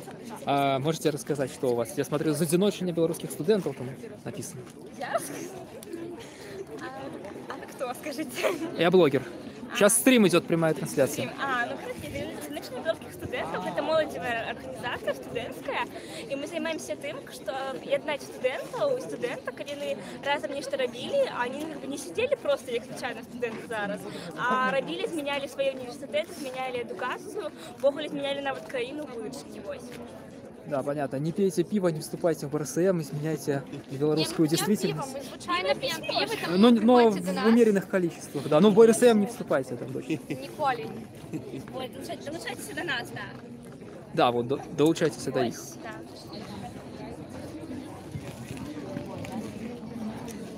Ой, да, что, да. У нас еще есть медиа, студентская думка, можно погуглить, читать медиа, мы пишем Да, я текст. вижу, уже пива достаточно попили. Уже. Да, это мы в начале открытия офиса. Хорошо. А что у вас сегодня? Мастер-класс, будет лекция? А тут сегодня у нас будет, у нас кроме этого стенда есть еще там доска, на которой можно писать, интерактивчик разный просто. Ну и тут проходит лекция от этой организации, спикеров. Спасибо. Так, что у нас тут дальше? Рада, Беларусь, Belarusian National Youth Council, Рада. Сейчас посмотрим, что здесь за Рада. Тоже наклейки, вот есть тут наклейки. Наклейки Рада, Радар, что-то такое.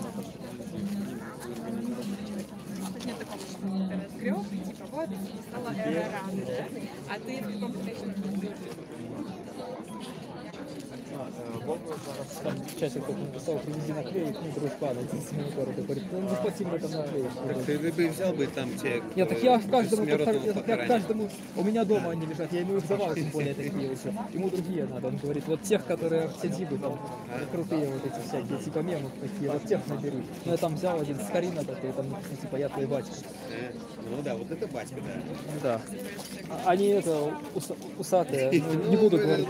Не говори свой. Да. В суе, да, не износить. А то он сюда явится. И всех разгонит. Придется с картелем посмотреть, всех разгонит. Я уже разгулял. Так что сейчас спросим у организаторов этого стенда, что тут у них проходит.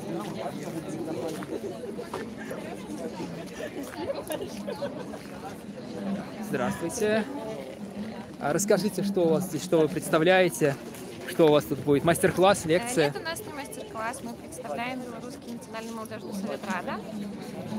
Ну и здесь у нас просто место, где можно поговорить с нами про Раду, собственно, что это за организация, чем она занимается, узнать, как можно к нам присоединиться, к нам или к нашим членским организациям.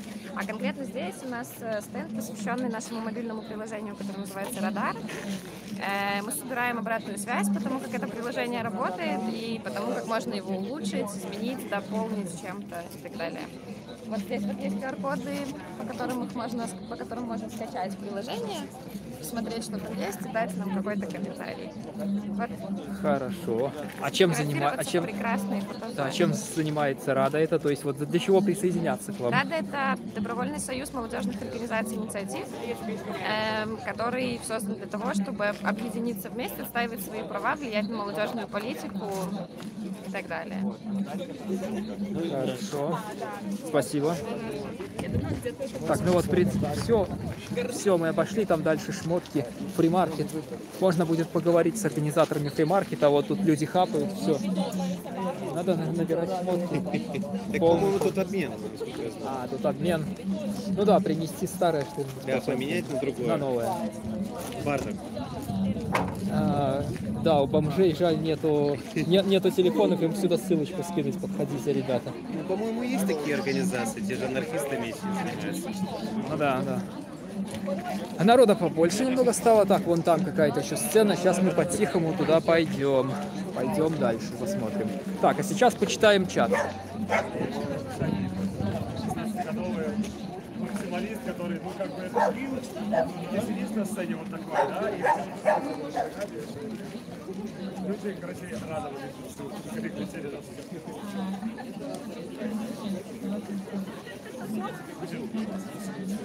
Да, Андрей Кириллов, приветствую. Если есть возможность, заходи на мероприятие, если ты еще не здесь. Октябрьская, 16. Вот, тут много чего интересного происходит. Да, кстати, не забывайте подписываться, ставить лайк, ну там В описании, короче, все есть, телеграммы, дискорды, все как обычно. Кто нас смотрит, он уже знает. Да, не забывайте про донаты, потому что все-таки сюда добираться, это тоже как бы средства стоит. Так что да, не забывайте. Если...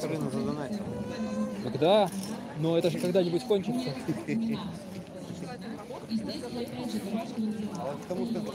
Какому? Не, я обходил от начала, сейчас вот сюда надо подойти, где начало фримаркета, поговорить с организатором, а потом дальше.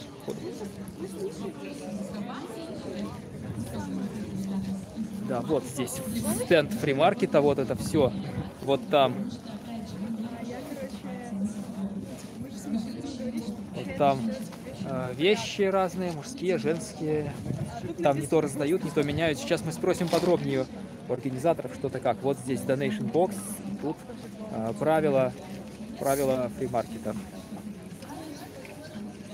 Здравствуйте, расскажите, что у вас здесь? Фримаркет бесплатно вещи раздаете или меняется? Да, там, это что называется бесплатная ярмарка. Они уже проводятся в Минске 5 лет. Сегодня уже, наверное, типа 20-е, но мы уже со счета сбились. Вот, и мы в рамках вот этого феста делаем, то есть какое-то временное пространство, где можно принести, отдать свои вещи и взять абсолютно бесплатно такие, которые вам приглянутся.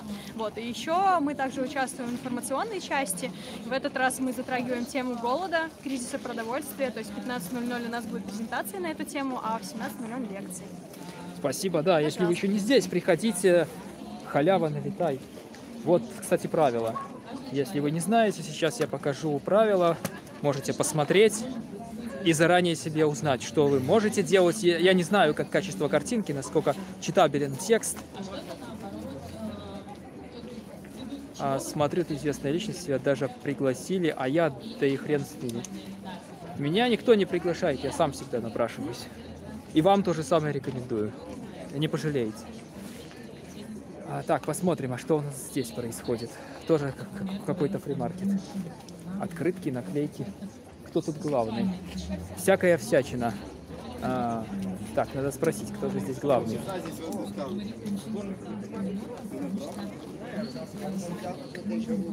Костусев, покажи Егор. Вот у него Где? Там? Он далеко еще. Сейчас я до него дойду. Так, я хочу спросить, что здесь. Кто заведует этим? Так.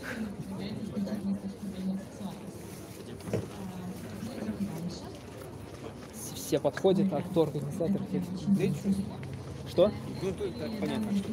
Ну ладно, хорошо, тогда ставим. Вот, значит, называется всякая всячина, лежат какие-то вещи, люди ходят, выбирают, кому там что надо. А там вон висят плакаты, связанные с голодом. Ведущий не умеет читать чат. Все, я сливаюсь. Ну и, как говорится, мы не будем особо скучать.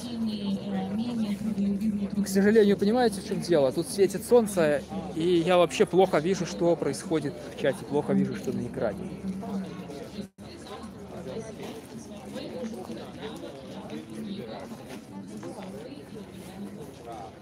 Так, вот здесь какая-то детская площадка. Вот здесь тоже дети с родителями сидят, что-то вырезают.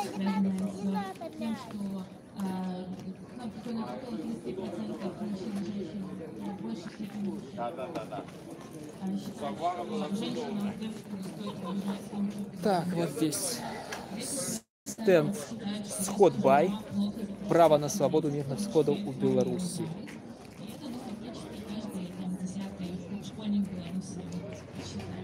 И фотографии. Место, определенное для проведения массовых мероприятий.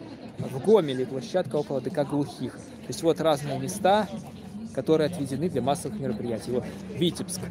Какая-то деревянная будка, написано, что это парк культуры и отдыха железнодорожников. Ну, вы понимаете, это места, которые государство определило для проведения массовых мероприятий. Вы знаете, что было принято редакцией закона о том, что Есть назначенные места для мероприятий. Если организаторы хотят проводить в других местах мероприятия, то они должны подавать заявки там и, значит, оплачивать услуги милиции и еще очень много чего. Что, собственно, ставит во многом крест на проведении таких мероприятий, шествий, митингов, марафонов. То есть очень много даже не политических абсолютно организаций попали в этот список, и организаторы просто им не по силам оплатить услуги, хотя милиция как бы и так оплачивается из бюджета, из наших налогов, и поэтому данный закон, он весьма странный, и нам необходимо добиваться его отмены. Вот тут развешаны на тросе эти фотографии. Это разрешенные места для проведения массовых мероприятий в Беларуси. Ну, там я вижу, ничего особенно нет, тут люди ходят, как бы, да, кто-то там по телефону звонит. Тут вот сидит какой-то кружок дискуссионный, люди разговаривают. Так, вот там стоит, я вижу, руководитель партии БНФ Рыгор Костусев. Мне кто-то сказал там, да, сейчас я тоже подойду потихоньку и поговорим с Костусевым.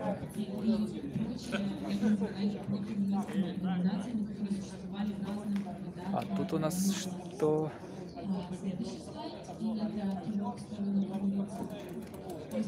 Дискуссионный клуб. Так, сейчас подойдем сначала сюда и посмотрим, о чем здесь дискутируют. Спросим.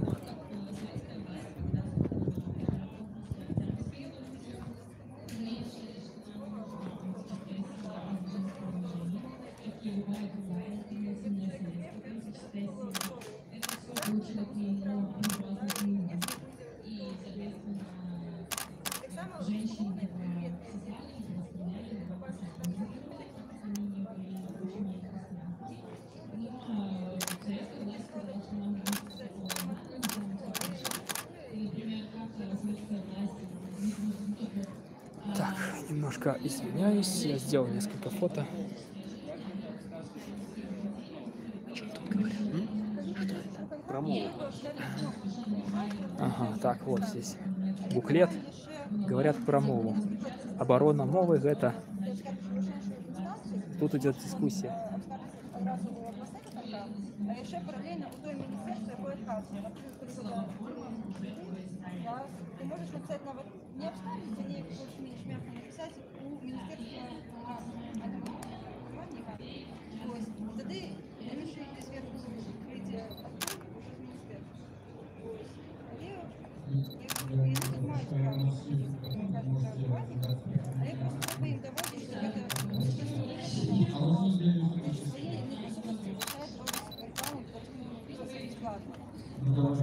Так, что, мы идем дальше. Идем дальше, посмотрим, что там как. Да, пока Костусев не смылся, надо с ним поговорить тоже. Так. Ага, вот. Вот здесь.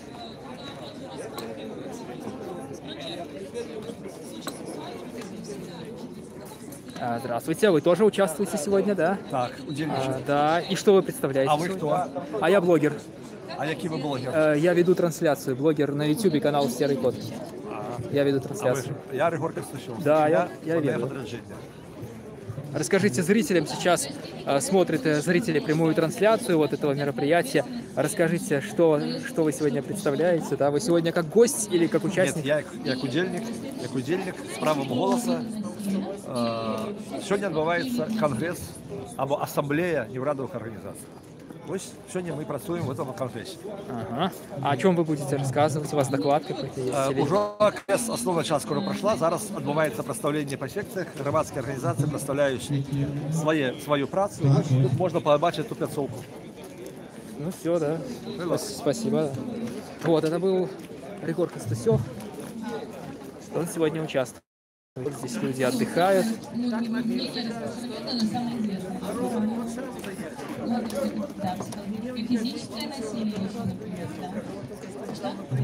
Мы боремся как-то с Сергей Павлихин. Вот именно, мы боремся за аудиторию, а всякую шелуху мы отфутболиваем. Тролли — это не аудитория.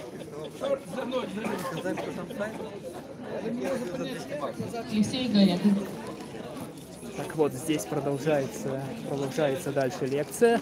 Уже я смотрю, здесь другой другой спикер о чем-то Да, ну, рассказывает. то есть, например, я хочу сына, вот там, не знаю, машину Постоим, я купил, послушаем. квартиру я купила, теперь сына хочу. Ну, типа, давай. Ну и вот недавно вычитала про то, что одна женщина сравнивала желание ребенка у мужчины с желанием иметь собаку. То есть сначала как бы прикольно, вот со щенком можно поиграться, а потом сбагрить маме, чтобы она там за ним смотрела, его выгуливала, ну потому что уже наигрался и неинтересно. Но возвращаясь, например, к ситуации с мужчинами, то есть если мы будем рассматривать не только там мужчин и женщин, то да, то есть если мы говорим про статистику, то все еще статистика, ну, как бы печальная в сторону женщин, то есть каждая третья женщина в Беларуси когда-либо сталкивалась с ситуацией физического насилия.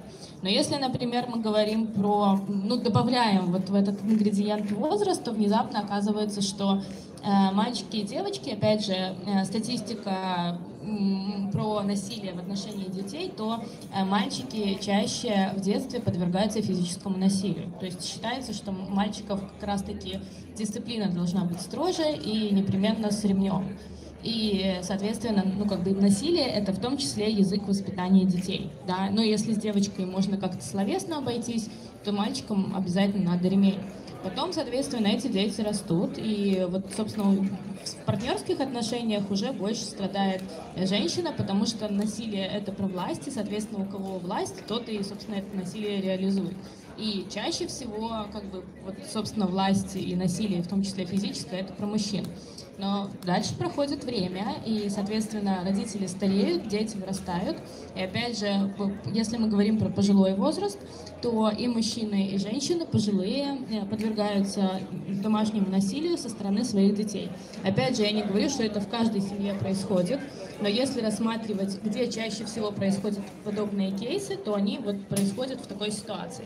Если мы говорим, например, про физическое насилие в отношении мужчин, то это чаще всего про мальчиков или чаще всего про пожилых мужчин, которые страдают от насилия со стороны своих детей. Как правило, это дети мужского пола. То есть мы можем сказать, что ну, вот эта вот ситуация про то, что насилие можно легко и эффективно решить все проблемы, да, доказать, что ты как бы правее, чем все остальные, и как-то свою власть утвердить, да, это как бы в некоторых социальных отношениях это является таким универсальным языком. Но тут вопрос про то, что в итоге получается, что это насилие всегда вернется. То есть ты не можешь быть, там, скажем, у власти, да, или как-то тебе там принадлежит власть в твоей семье все время. Дальше и посмотрим, Потом что там. происходит какой-то момент, когда уже все, тело недостаточно сильно, и тогда, соответственно, ну, ничего другого не происходит. Так, ну что, снова зайдем внутрь и посмотрим, что там происходит.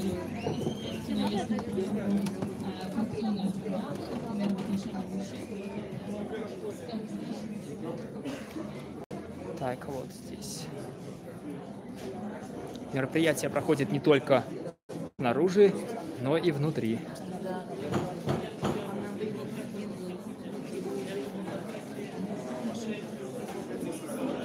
Вот здесь огромное количество народа, сидят люди кружками, о чем-то разговаривают.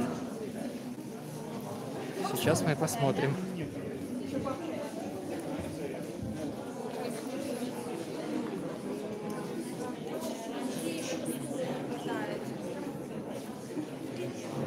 Так, улица активности, детская пляцовка.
висит стенд «Живая библиотека. Люди больше, чем стереотипы». А что здесь будет проходить? Я смотрю, люди вот сидят кругом. О чем здесь будет разговор? Будем разговаривать с адвокатом. Да? Это все здесь или разные группы, там будут разные спикеры выступать? Разные столы, скажем так, разные. Это семинар будет, да? Это семинар будет, так? Раз, два, три. Хорошо, спасибо. Так, ну вот, видите, здесь внутри сидят люди, говорят, что будут там разговаривать с адвокатом. Почему какой-то стоит неправильный номер места, поэтому не бойтесь, записывайтесь у нас, если против вашей книги, мы вам подскажем. Я з радістю і трішки хвилюванням вивчаю першу сесію. У вас буде 25 хвилин, як розмовляти з книгою, якою ви обрали. За 5 хвилин до конца сессии мы обвестим, что засталось 5 хвилин, и обвестим так само окончательно сессии. Коли вы раптом все еще не бачите свою книгу, яке нема, так само дайте проведать, можете поднять руку, я до вас подойду и разберусь. Приемного читания у вас есть 25 хвилин.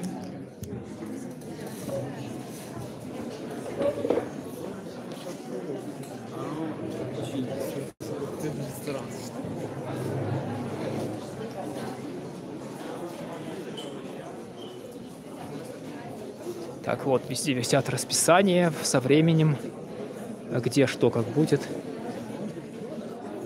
Так, мы вернемся сюда в зал, посмотрим, что здесь изменилось, кто еще пришел, кто ушел, как тут обстановка.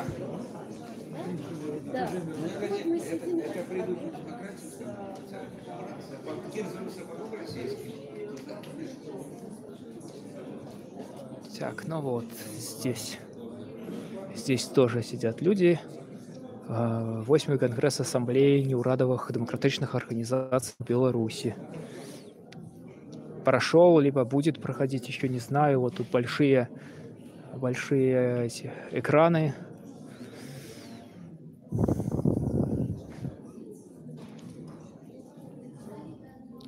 Вот люди сидят здесь и ждут.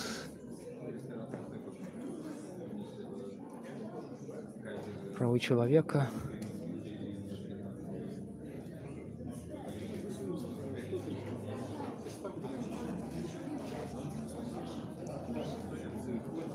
Да, Сергей, пока уже в третий раз, наверное.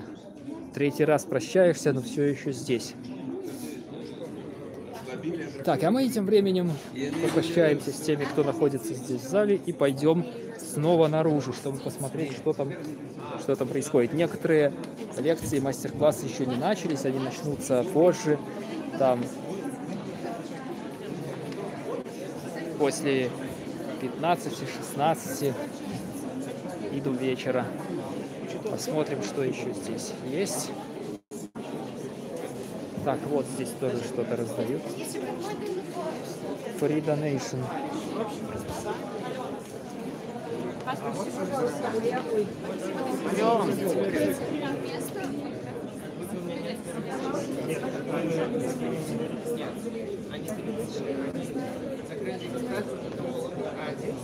Держи.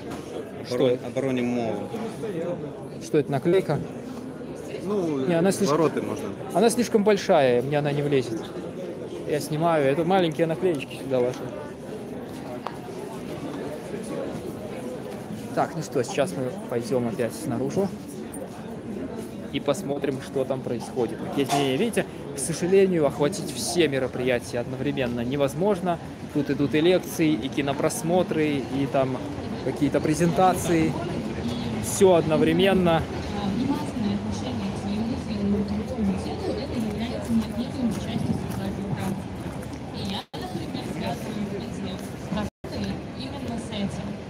Что, скажем, то, что не принято в гетеросексуальных отношениях, определенно совершенно точно правила в гомосексуальных отношениях. Но это не, опять же, я была на лекции во вторник в Могилеве, и женщина задала мне вопрос, она сказала: о боже мой, посмотрите, тут же вокруг молодежь, вы таким образом пропагандируете то, что то есть вы комментируете гомосексуальные отношения, вы вот своими вот этими всеми данными говорите, что в гомосексуальных отношениях больше вероятность достигнуть оргазма. На что я ей привела пример. Говорю, вот, смотрите, например, ситуация. Я, например, 20 лет живу со своим мужем. И вдруг внезапно я прочитала, у меня никогда не было оргазма, но, в общем-то, это не обязательно. Ну, особенно там для моих там 40 лет, например. И вдруг внезапно я увидела это исследование. И я такая думаю, окей, у меня есть выбор. А я могу поговорить со своим мужем и признаться ему, что я никогда не испытывала оргазм. Может быть, мы как-то можем что-то с этим сделать, либо стать лесбиянкой. И, наверное, ну, как бы мне проще стать лесбиянкой, чем поговорить со своим мужем. Ну, вот, наверное, да, серьезно. Вот. В общем, у нас, наверное, все. Да, у нас прям совсем все. Если у вас остались вопросы, то как раз можно их еще позадавать. Так, есть питання по темі? Алена, вельми удячна за лекцию. Рекомендации вот по поводу вот этого исследования. Есть очень классный фильм документальный «Венера». Знаете, не знаете про него? Нет, не Вот в Беларуси он шел буквально, по-моему, 3 дня на языке оригинала 2016 года, и там авторки сняли, продюсерки, с реальными женщинами разговор о их сексуальной жизни, о их сексуальности. И вот честно, тот момент, когда они говорят, сколько количество партнеров у них было и с какими они количеством испытывали оргазм, ты просто сидишь и думаешь, почему так? И сегодня, сейчас, то, что про разговор и вот этот момент, спасибо большое. Да, пожалуйста. Кто-нибудь еще? Спасибо за лекцию, презентацию, не знаю. Я бы, наверное, хотел обратить внимание на порнофильмы. Мне кажется, ситуация, что все большое, все долго, невероятно ненастоящее, уходит в прошлое. Потому что если найти сейчас на фонкам, я как потребитель этого контента, я могу сказать однозначно, что очень много видео появилось от конвенции, когда люди сами занимаются сексом, выкладывают это видео. И мне кажется, ситуация меняется в лучшую сторону, и это уже порно становится таким ужасным источником знаний про секс. Но здесь я говорю не о том, что там, условно говоря, когда это все происходит не сразу. То есть я имею в виду, что, например, когда ты, предположим, там, тебе лет 25, ты активно, ну, то есть, условно, у тебя есть достаточное количество, как бы, практики, в смысле, в осознании своей сексуальности, и при этом ты, как минимум, разобрался в том, что там, не знаю, порно — это не только папина кассета, что есть какой-то другой вариант, ты уже начинаешь разбираться, окей, мне это нравится, мне это не нравится. Но я сейчас говорю о подростках, когда вообще секс — это абсолютнейшее табу. И самое популярное по выдаче вообще где бы то ни было, это все еще, ну, условно назовем это как раз-таки вот эти все классические доморощенные штуки, когда там дольше, больше и обязательно семяизвержение в конце. То есть нет там, не знаю, какой-то ситуации, когда с подростками проводят такой, не знаю, ликбез на тему порно, где говорят, окей, мы все знаем, что вы так и так будете смотреть порно. Давайте проведем вам, не знаю, категории порно, что есть, что нет, что популярно, что не популярно. Попробуйте там, не знаю, с какими-то включениями видео и с тем, чтобы там, не знаю, протестируйте свой организм на тему того, какое порно вам нравится, да. То есть мне, как бы, я сейчас это говорю, предполагаю, что, ну, такое вообще, ну, сложно вообще как таковое представить. Возможно, это есть в какой-то параллельной реальности, но в Беларуси очень сложно вообще такое представить. Ну и в тему секс-просвета мне приходят 2 интересные истории от моих знакомых из Германии. Одна моя знакомая рассказывала, что, ну, вот эти все истории про там банан, презерватив, и это все реально происходит на уроках биологии, когда пара, то есть, ну, не в смысле реальная пара, а мальчик и девочка, разнополые ребятам дают бананы, презерватив, и вы должны вместе это учиться делать, да. Ну да, но другая история — это о том, что одной моей знакомой, у них было задание, она должна была прийти в аптеку, каждый, собственно говоря, учащийся должен был прийти в аптеку и купить презерватив. А тебе 12, то есть у тебя, скорее всего, еще вообще никогда не было первого секса. И она говорит, для меня это было прям вообще ужасно, одно из самых чуть ли не травматичных воспоминаний, потому что маленький город, всех знают, и я знаю, что я сейчас приду, куплю презерватив, и там меньше, чем через 10 минут мои родители уже будут про это знать. И, естественно, вначале я думала, ну зачем так грубо, зачем так резко? Но с другой стороны, знаете, некоторые вещи должны изучаться через боль. Ну, в том смысле, что если ты прошел через унижение бананом и унижение, там, не знаю, покупки презерватива 12 лет, то, возможно, ситуация, когда в 16 ты скажешь своему парню, что типа, сорян, но давай как бы все-таки натянем презерватив на банан, или сорян, но как бы я в состоянии сама купить презерватив, это не что-то, что ответственность парня, а если парень забил на свою ответственность, ну типа, ну значит не судьба, да? Ну то есть в любом случае это твое тело, и последствия, они прежде всего, ну как бы беременность это про женское тело. И, ну и в этом смысле, ну, не знаю, наверное, нужно искать альтернативы, но как минимум альтернатива это вряд ли про то, что секса нет, и все должно происходить до свадьбы. Что-нибудь еще? Окей, да, я вижу вопросов. Пока нет, пойдем дальше. Такая вот лекция. Окей, тогда Да, унижение бананом это, конечно, сильно. Надеюсь, вы никогда через это не пройдете. Не желаю вам проходить унижение через бананы.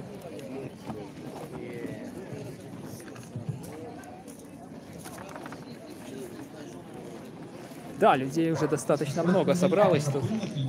Целые толпы ходят. Сейчас начнется другая лекция. Да, тут сейчас перерыв, потом еще лекция. То есть это, я так понимаю, главная лекционная площадка. Туда выходят лекторы. Собачка.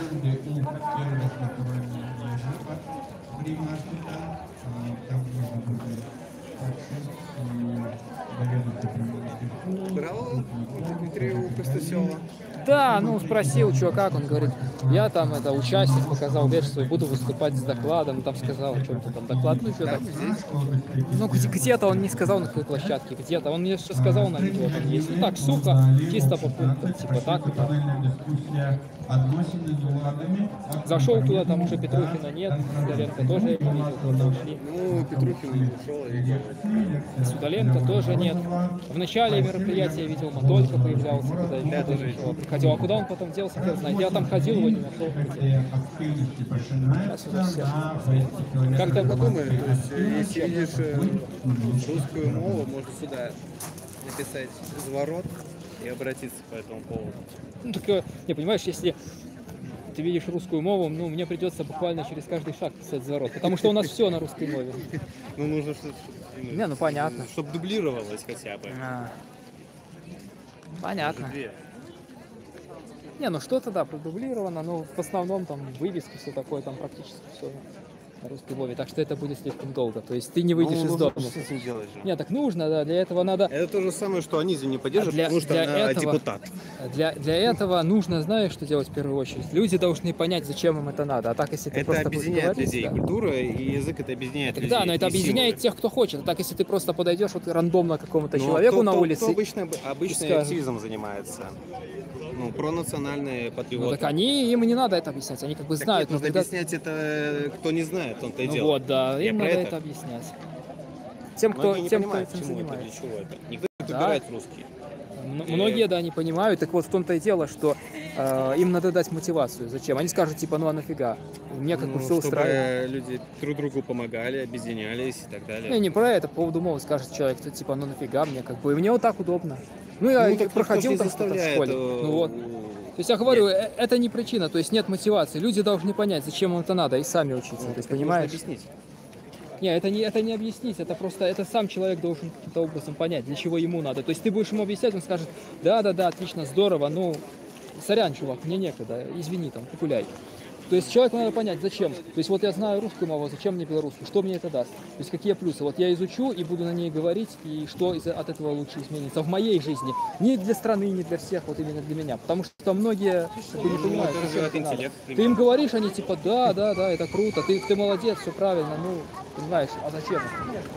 Не, ну, еще можно добавить, что не обязательно ее заменять русскую, заменять на белорусскую. Это вещь просто равенство.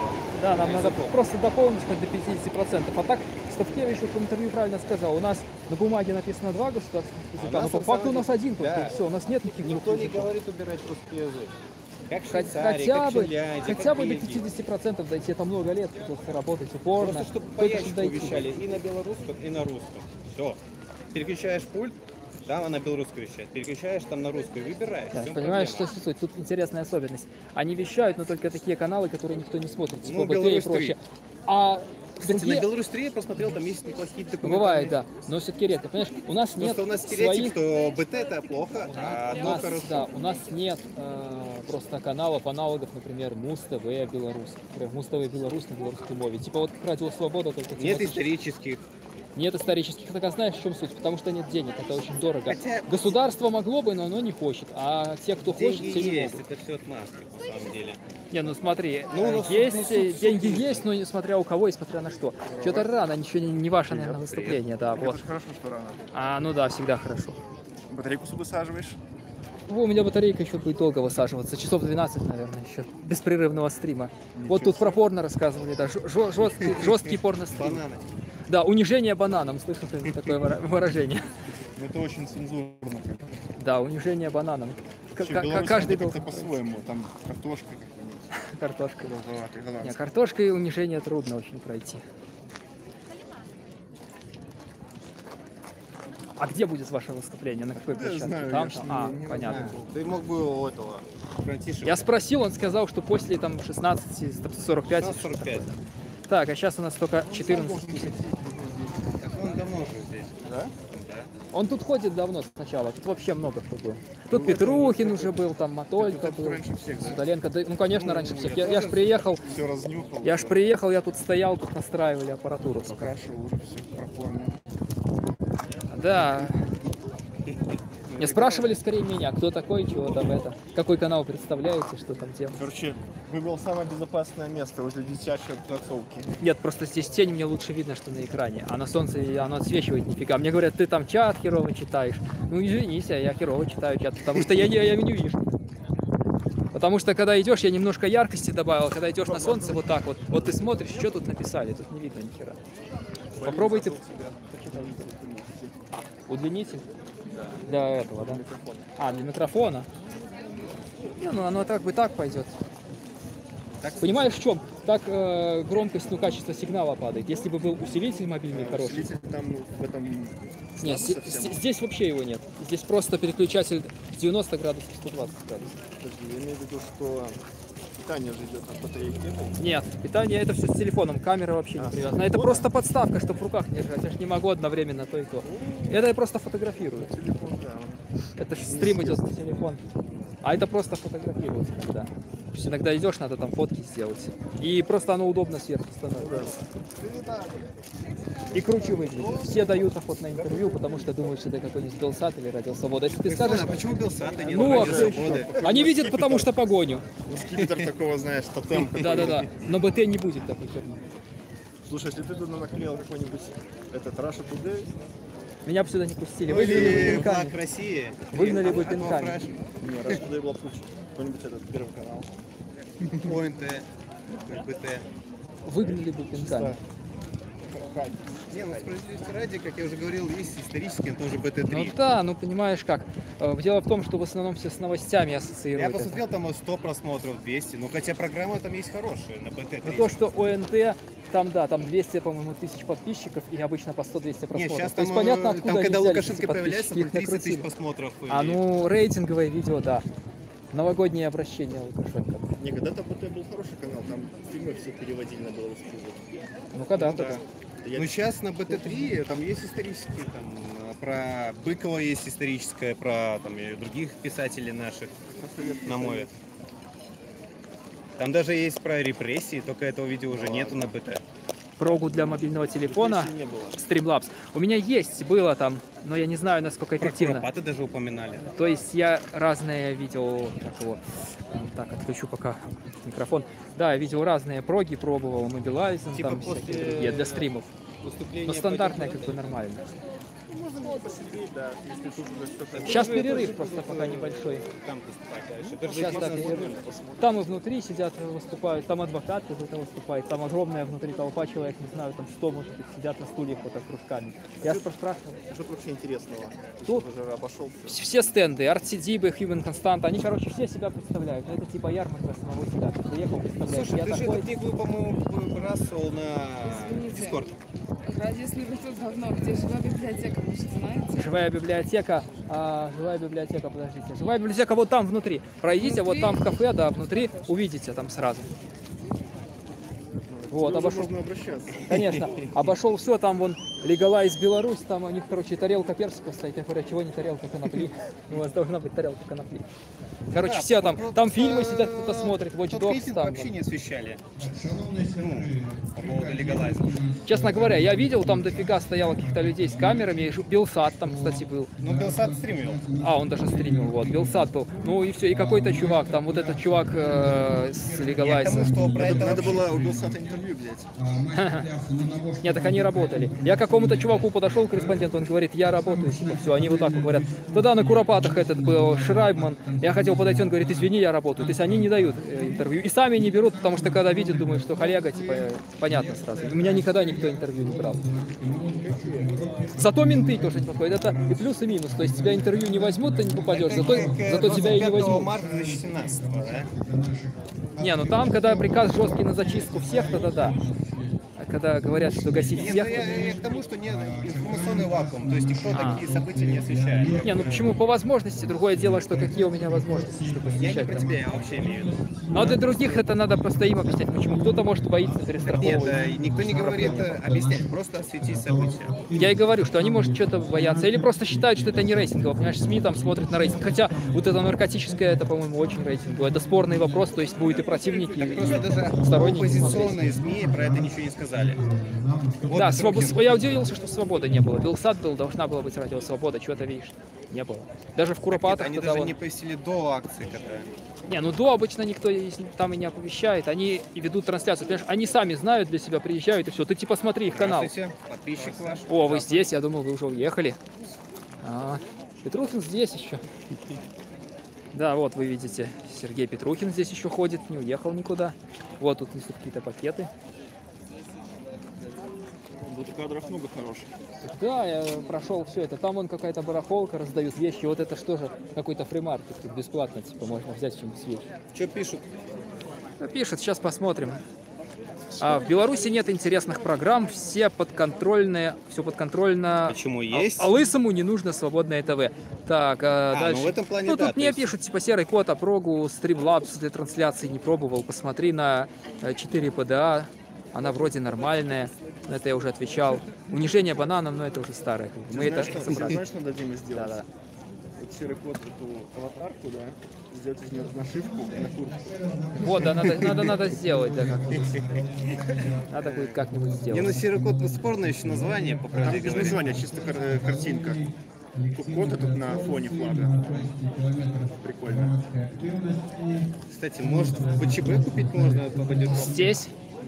А я не видел, чтобы здесь продавалось ПЧБ. Кстати, там книги раздают бесплатно. Вот Алиевич какой-нибудь, не знаю, политзаключенных Беляцкого. Там вон бесплатно можешь подойти, взять. Да, вот бесплатную книгу можно взять. Погляди, там дофига чего. Тут, кстати, все это наклейки, все бесплатное обычно. То есть приходишь, берешь и все. Так что надо было взять большой рюкзак и туда. Не, обычно в таких... Да, вот. Вон там книги лежат. Их уже, может, расхватали все, я смотрю. Да, уже нету. Так здесь был стол, книги лежали. Большие такие, твердые, хорошие. Видишь, книги лучше. Вон еще есть книги, вон там какие-то. Про нет смертной казни, что-то вот там. Вот те тоже бесплатные. И наклейки бесплатные. Так, вот, а мы, тем не менее, идем сейчас дальше. Смотрим, что тут как, чего. Так, студенты, сессии, Европарламент. Ага, да, мы здесь уже были.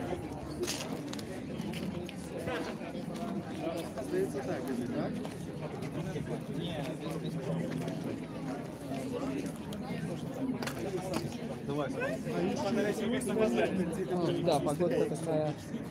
Погодка прижаривает. Ага, Frequent Air in Новополоцк. Надо спросить, что здесь как. К этому стенду я, кажется, не подходил еще.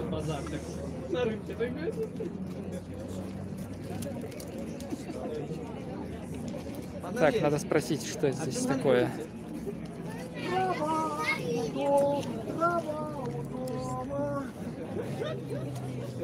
Это проект записал.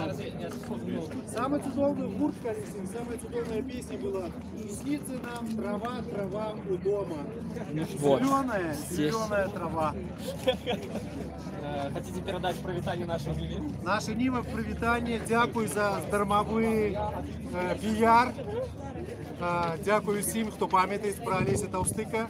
Я не молодий і не дочекаюсь, покуль состарею. Але я буду активним до опошнього. Супер. Вот, а кто еще не видел, это стенд Legalize Беларусь. На пам'ять. Да, хто ждає з молодим активістом зняться? Подхід, трава, трава у дома.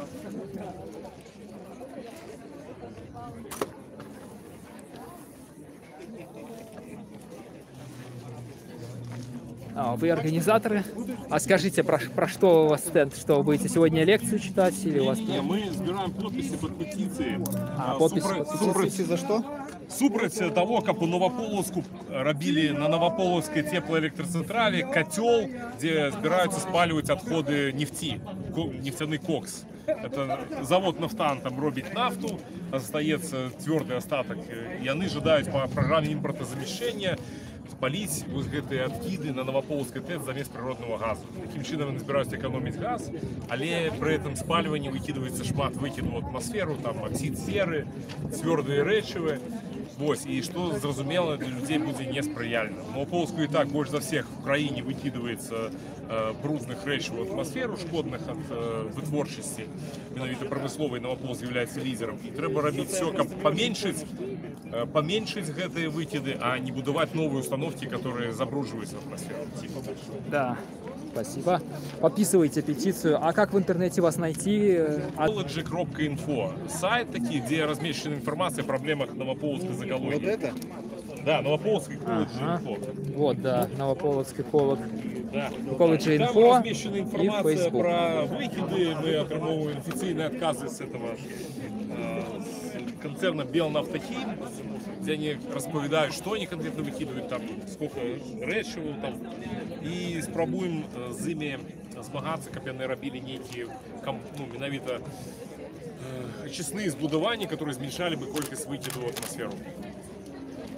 Там на сайте знойдзеце все эту переписку, петиции, отказы. Есть еще петиции на отказы, есть еще петиции на Petition Buy. Две петиции у нас. Одна за то, как они будовали очистные, а другая за то, как они робят что с городским транспортом, как они именно ставили электробусы на линию, да, они набывали новые автобусы с дизельными руховиками. Потому что, ну, Новополоцк, как самый загруженный, мае право, как трошки грошей вклали в электробусы, хоть они и дорожейшие. Чем протягивали, ну, усить людям об тем, что во всем виноватый транспорт, сами себе суперечные, коли транспорт купить электробусы, мне кажется, дорого.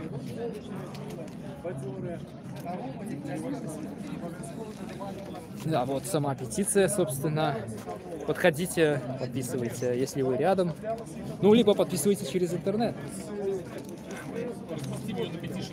Все наши петиции так само. Да, петиция присутствует на Petition Buy. Размещены сегодня увечері. Ну да, вот там, кто недавно присоединился, вот здесь находится секция Watch Dogs. Здесь смотрит фильмы документальные. Тут кукольный театр Барановичский.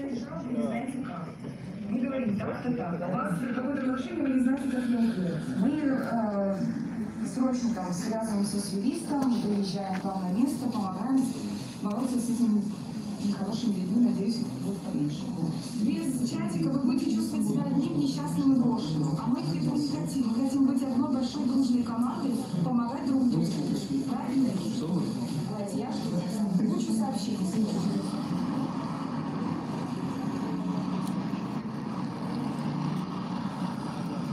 Так, Виктор Осипов. Код я сейчас снял РБ. Что это за карман? Это мероприятие называется «Километр громадянской активности». Тут, как вы видите, да, огромная площадь, на которой размещаются разные негосударственные организации Беларуси. Разные компании, фонды, там всякие инициативы, рухи и прочее вот такое. То есть политические, неполитические организации, всякие, все кто угодно.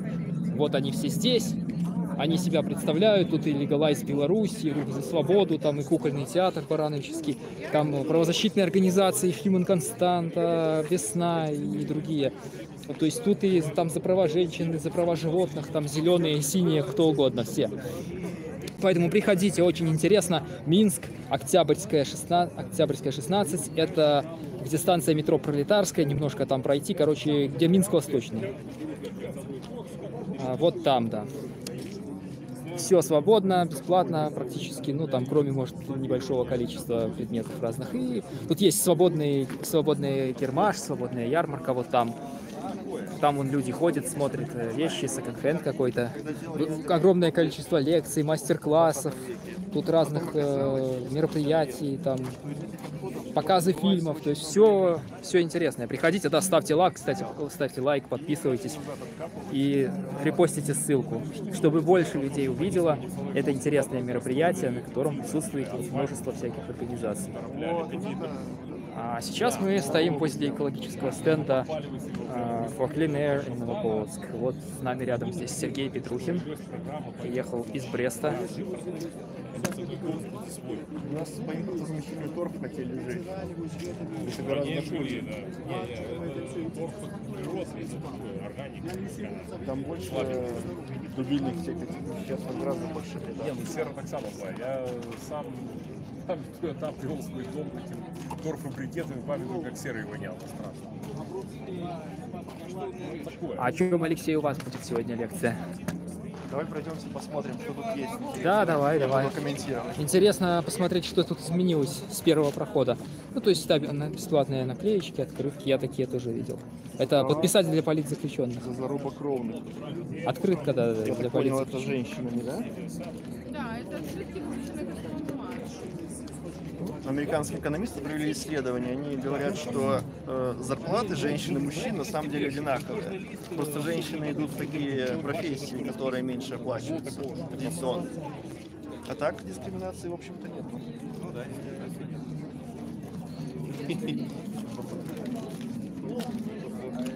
Мужчины больше работают. Здесь тоже видишь, как бы проблема экологии. Много очень идет дополнительных лишних материалов, из которых можно делать на самом деле крутые штуки. Вот предложение дорогу, например, это как минимум нужно обдумывать, а просто захоронить такое гигантское количество этих отходов. Откуда это ресурс в первую очередь? И перерабатывать, соответственно. Да, надо вот людей отношение к мусору, как будто это что-то плохое. На самом деле мусор — это почти самая ценная руда вообще на планете. Из тонны мусора можно добывать больше железа, чем из тонны железной руды. То есть все что угодно туда можно добывать. Да, видите. Да, и развиваться. Видите, зрители, очень важный комментарий. Только если что, для товарища майора в чате мы говорили про мусор в смысле отходы, так что никакого экстремизма здесь нет. Мы не будем перерабатывать никого. Да, это будет касаться мы только будем что перерабатывать. С геями. Да. Ну, с легалайзом все понятно, легализовать все. Точнее, декриминализовать.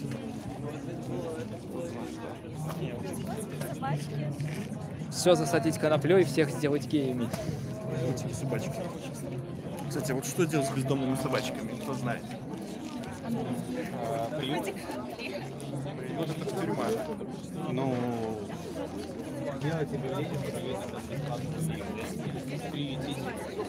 самый гуманный способ типа их кастрировать и отпускать, но на самом деле это не поможет. А что тогда? Это дорого для Беларуси, Да, но наши тогда считают, что это дорого. Есть просто... Ну вот в России, к примеру, обстреливали перед играми этими. Нет, на самом деле они размножаются, потому что у нас очень плохо экология города. То есть у нас много луж, у нас мусор валяется на земле. Из-за этого собаки кормятся и питаются, и пьют воду. То есть для них комфортная среда. Если бы всего этого не было, дальше отойди, чтобы кадр было бы гораздо лучше. Дальше.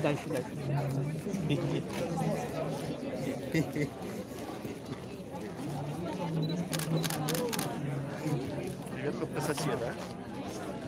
Да, пусть будет тоже.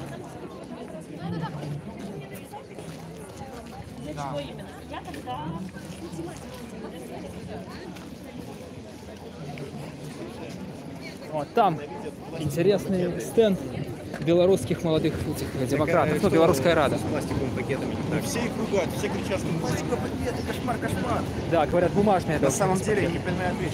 Если их много, их выгодно перерабатывать. Если их мало, то их никто не будет собирать. Получается, что мы тратим больше загрязнения наносим в среде, когда делаем более дорогие вещи, типа там бумажные, которые разлагаются. Вообще бумажное производство — это одно из грязнейших производств, оно даже грязнее, чем пластик. И, получается, что для экологии вообще ни хрена не то. Тем более пластик. А выход какой? В агрессивной среде он разлагается. Да, элементарный выход. Если рынок мусора передать частникам, у нас возникнет огромное количество услуг. Например, вы можете выбрасывать мусор в мусорку без сортировки, но платить ежемесячно за это чуть дороже. В итоге кто-то будет сортировать ваш мусор на сортировочном заводе. Идеальное решение. Вот ведро мусора рассортировать можно, грубо говоря, за минуту. Допустим, за месяц ты там выкинешь ведер 6. 6 ведер, там, грубо говоря, 10 минут работы сортировщика. Это, я не знаю, это $1. $1 ты переплатишь за сортировку мусора, чтобы у тебя под Минском стоял сортировочный завод. И мусор будет сортироваться, это сразу супер драгоценный ресурс. Пластик сразу на одну фабрику идет, там, железки на другую, и так далее, и так далее. То есть, я не знаю, это элементарное решение, выгодное. То есть частники. Да. То есть, как обычно, виноват социализм. Да, если какой-то вдруг какой-то задрот захочет сэкономить деньги, например, не хочет делиться рублем лишнее на сортировочные заводы, договаривается с компанией, которая тебе отдельные контейнеры ставит. Там, для пластика, для стекла, для дерьма. И к разговору о легалайзе. Из конопли тоже получается хорошая бумага, даже лучше, чем из дерева. Джинсы. Да, самое большое преимущество конопли в том, что она, в отличие от дерева, растет моментально. То есть за 2 года вы гигантский урожай конопли собираете и производите бумагу гораздо быстрее. Вы можете сделать веселую бумагу, на которой будет приятно писать. Да можно вообще бренд сделать, типа конопляная бумага. Это вам не дерево какое-то. По-моему, такие есть. Там бренды всякие и так далее. Но я напомню, что в 20 веке главными лоббистами запрета конопли были деревообрабатывающие компании. А сейчас именно алкоголики, алкогольные компании, и сигареты.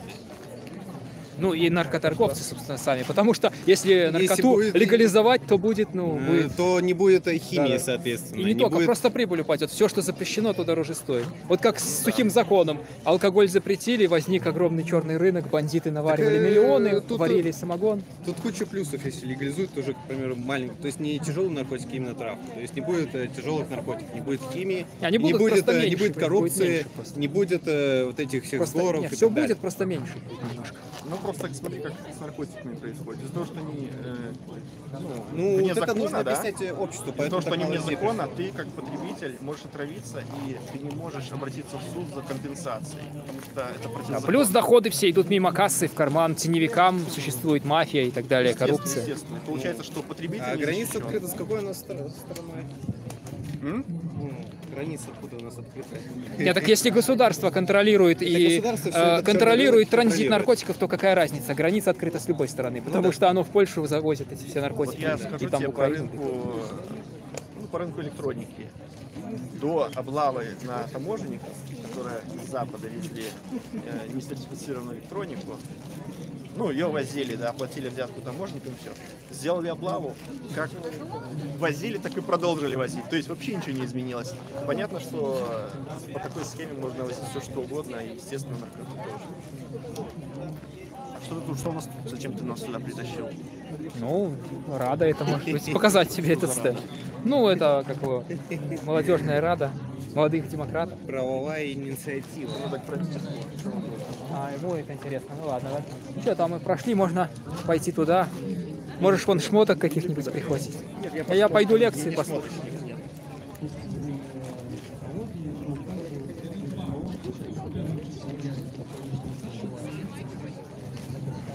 Такие дела. Фестиваль продолжается. Мы идем снова к основной сцене, где кто-то уже читает лекцию. И самая большая проблема в том, тут можна погодитися, можна не погодитися. Як були викладчиком, я був Махчук, мені треба порекомендувати на працю. Я учився на юридичному факультеті, так само сканчив міжнародне право. І от після, коли це сканчивалось, некоторі з працедавців, на радових організацій питали, слухай, а підкажи кого-нибудь по праці. Да, молодого активного человека. А я не могу дать, потому что я не знаю, кому что. На протягу 5 год такие студенты вилучаються. Одна мета – ті погуляти, ті пойти вже працювати. Тому що ти здоровий чоловік, маче стати тебе не повинен підтримувати, ти повинен все заробити сам. Если я понял, он предлагает І тут ровно, на мой погляд, ровно про те коштовності. Коли ти платиш метру, ти хочеш зараз заробити гроші, 4 роки просидіти не в рамках університету, де ти максимум можеш преподавати, а після 30 років кажеш, що ну, юристу зашмат. Так не працює. Працює ровно по-другому для юристів і можна заробити так само вельми шмат грошей. Але на протягу 5 років попрацювати і що ти дасть. Хоча б мінімально вивчити англійську мову. Ми зараз тільки бачимо мільяса стати. Ви, може бути, коли зустрічаєте зараз без віза, а скільки заміжників приїжджають в Мінськ, зустрічаєте, скільки молодих людей можуть англійською розмовляти. Мы априори, как молодые люди, я лечу до 31 года, не задаемся этим питанием, что ангельский это не мова, на якую треба вивчити. Это повинно быть. Прикольную новость. Мы повинны на ее размовлять. Пока не забыл. Хотя на самом деле это великая проблема. Украинский язык, Згодно этому доследованию.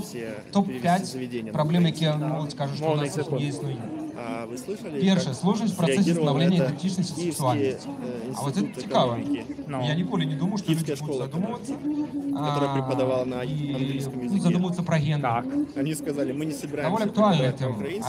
на международном языке. Давайте погодимся, что тема актуальна серед НДА-сектора. Ну все, остается Люди, які працюють на приватному бізнесі, чи де-небудь ще, їм права человека, мои сябры, абсолютно фиолетово до всех этих тем права человека и гендера еще остатнее, коли их не хранится. Хотя на самом деле... Мы, собственно, тоже через это прошли. Нормально было бы, если бы все языки оставили в покое. Из моего особистого довольно шмать сябру. Как в Швейцарии, правильно сказать? Собственно, да. Избрание Лукашенко — это одна из причин вот той политики, которая в начале 90-х. Лукашенко сказал, что будет 2 языка. Я, как говорится, обеспечу там... Не будет никого высылать, а нам говорят, типа, вот круто было бы этот мовный закон, как в Украине, сделать. Извините, ребята, мы 25 лет назад это прошли уже, это вы только догоняете. Мы уже через это прошли и обожглись об него. Тут сейчас нужно сделать так, чтобы было как в Финляндии или Швейцарии. Вот так. Вот это было бы идеально. Как в Грузии. Ну и что лучше? Пределов для улучшения нету таких настолько хороших стран на планете, чтобы трудно было сделать лучше. Вопрос, насколько прочности общества хватит, насколько выдержит, понимаешь? Если общество резко против... Спокойно могут управлять в делу русского языка. На жаль, просто понимаешь, это проблема чиновников. То есть граждан должно быть насрать, как чиновник треба показывать некоторые вещи хорошие и прогрессивные, но их не всегда общество принимает. Как хотел сделать, чтобы чиновники знали 2 языка полностью, и все. А обычным людям не нужно было знать. Но их пугали тем, что нужно будет. Нет, типа запретить. Подожди, не пропаганда, учебники выдавались на белорусском языке, математика на белорусском, английский с белорусским. И многим это не нравилось. Родители говорили, типа, вот мы не можем помогать детям делать домашние задания, потому что мы не знаем эту мову. Мы там где-то в Казахстане родились или где-то в Заурале, мы ее никогда не изучали. Он говорил, что не будет заставлять. Нет, так что я говорю, не будет? Книги ж такие издавались. Ты что, когда в начальных классах еще учился, ты не видел таких книг? У нас зафига было вот так, с начала 90-х. Открываешь, там математика на белорусской мове, например. И многие возмущались, типа, уберите, это нам не надо, это говно. Ну сейчас бы хотя бы сделать историю на белорусской мове и такие... Историю Беларуси, да, историю Беларуси, там, не математику, не такие предметы, а обычные. А тогда все абсолютно, все переводилось. Ну, вот это одна крайность на другую. Нет, понимаешь, при этом никого не заставлять, просто тебе отдают все книги, то есть ты приходишь везде в белорусский форме. Ну хочешь, не учи, но тебе же надо будет на ней читать. Не знаешь, ну что ты будешь делать? Вот и все, то есть как бы такой правильно способ. было бы сделать, чтобы дублировалось. Дякую. Это Мара в таком интернете жить. Что? И молодежь насамрэч довольно активная. О чем-то тут постоянно, о чем-то, ребят. Там о женщинах, там что-то про унижение бананом, какая-то баба рассказывала. Про опыт сексуального посещения, что такое, про феминизм, там, да, вообще такая лекция, про порно, там, вопрос. Нет, это было уже. Ты пропустил. Потом стыд, если хочешь, пересмотришь. Там про порно рассказывали. И про то, что надо пройти унижение бананом. Это жестко. Что никто не хочет встретиться с супрацоўнікамі КДБ. Когда я в университете учился, они ко мне приезжали до дома и размовляли, чему я такие активные. Але мы можем по-іншому сприймати на вулиці Кастричинській і по-іншому, як ти виказуєш свій голос, так само. Можем полюбить их, позвать домой их самих на чай и поговорить не о том, не об и позвать не поговорить не об активизме, а просто о погоде, например. Социальную посаду и далее працевать. Где я работал, молодым человеком. И наступное. Мало информации о работе молодежных служб. На игровой ноутбук. Ну, да. И наша проблема. Я, короче, у него, типа, ну, там проблема была. Профессию. Как написать, кем работать? Нельзя писать. Писать надо. В итоге написали сотрудник. Сотрудник. Хорошая профессия. Учился на сотрудника. Внештатный, да, сотрудник. Как, кстати, в Грузии ты говорил? Где? В Грузии? Ну, там вроде как английский тоже вводит, что такое, ну, второй язык или что такое. В Грузии преподавание в некоторых школах. Проблем меньше, потому что там национальное государство. У них там есть, типа, там, которые мигрелы, аджарцы, они тоже... На своих диалектах.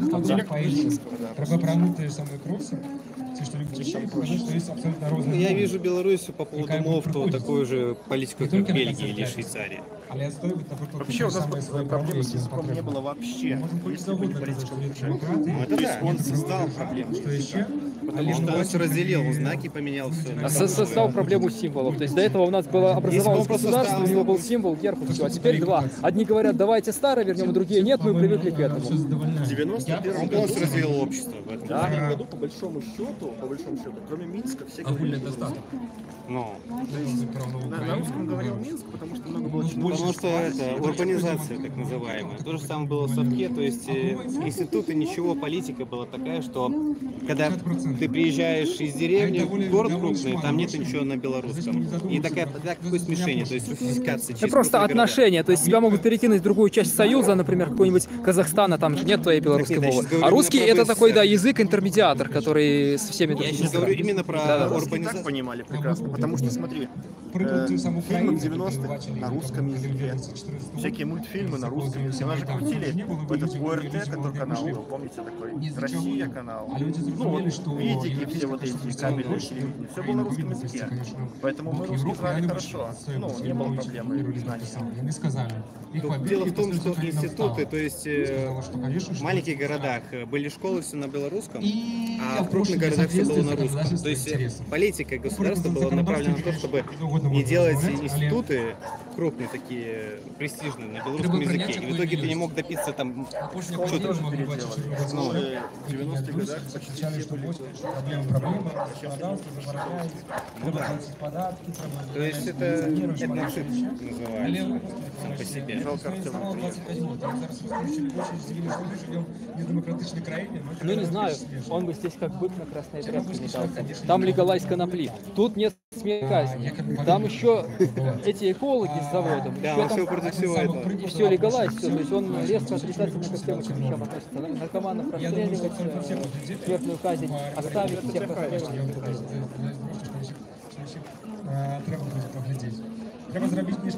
Само общество должно сейчас помогать поддерживать белорусскомовных и белорусизацию, то есть через частное. Наступное, а что такие проблемы в Европе и молодь кажут, что вы их исследуете? Надо понимать, что кроме тех, кто пытается возродить, скажем так, национальные традиции, есть огромная сила, которая пытается уничтожить даже то, что есть. Москва не дремлет, пока ты пытаешься... Мне даже Мединский говорил, у вас там типа русских принижают. Проблемы с мигрантами.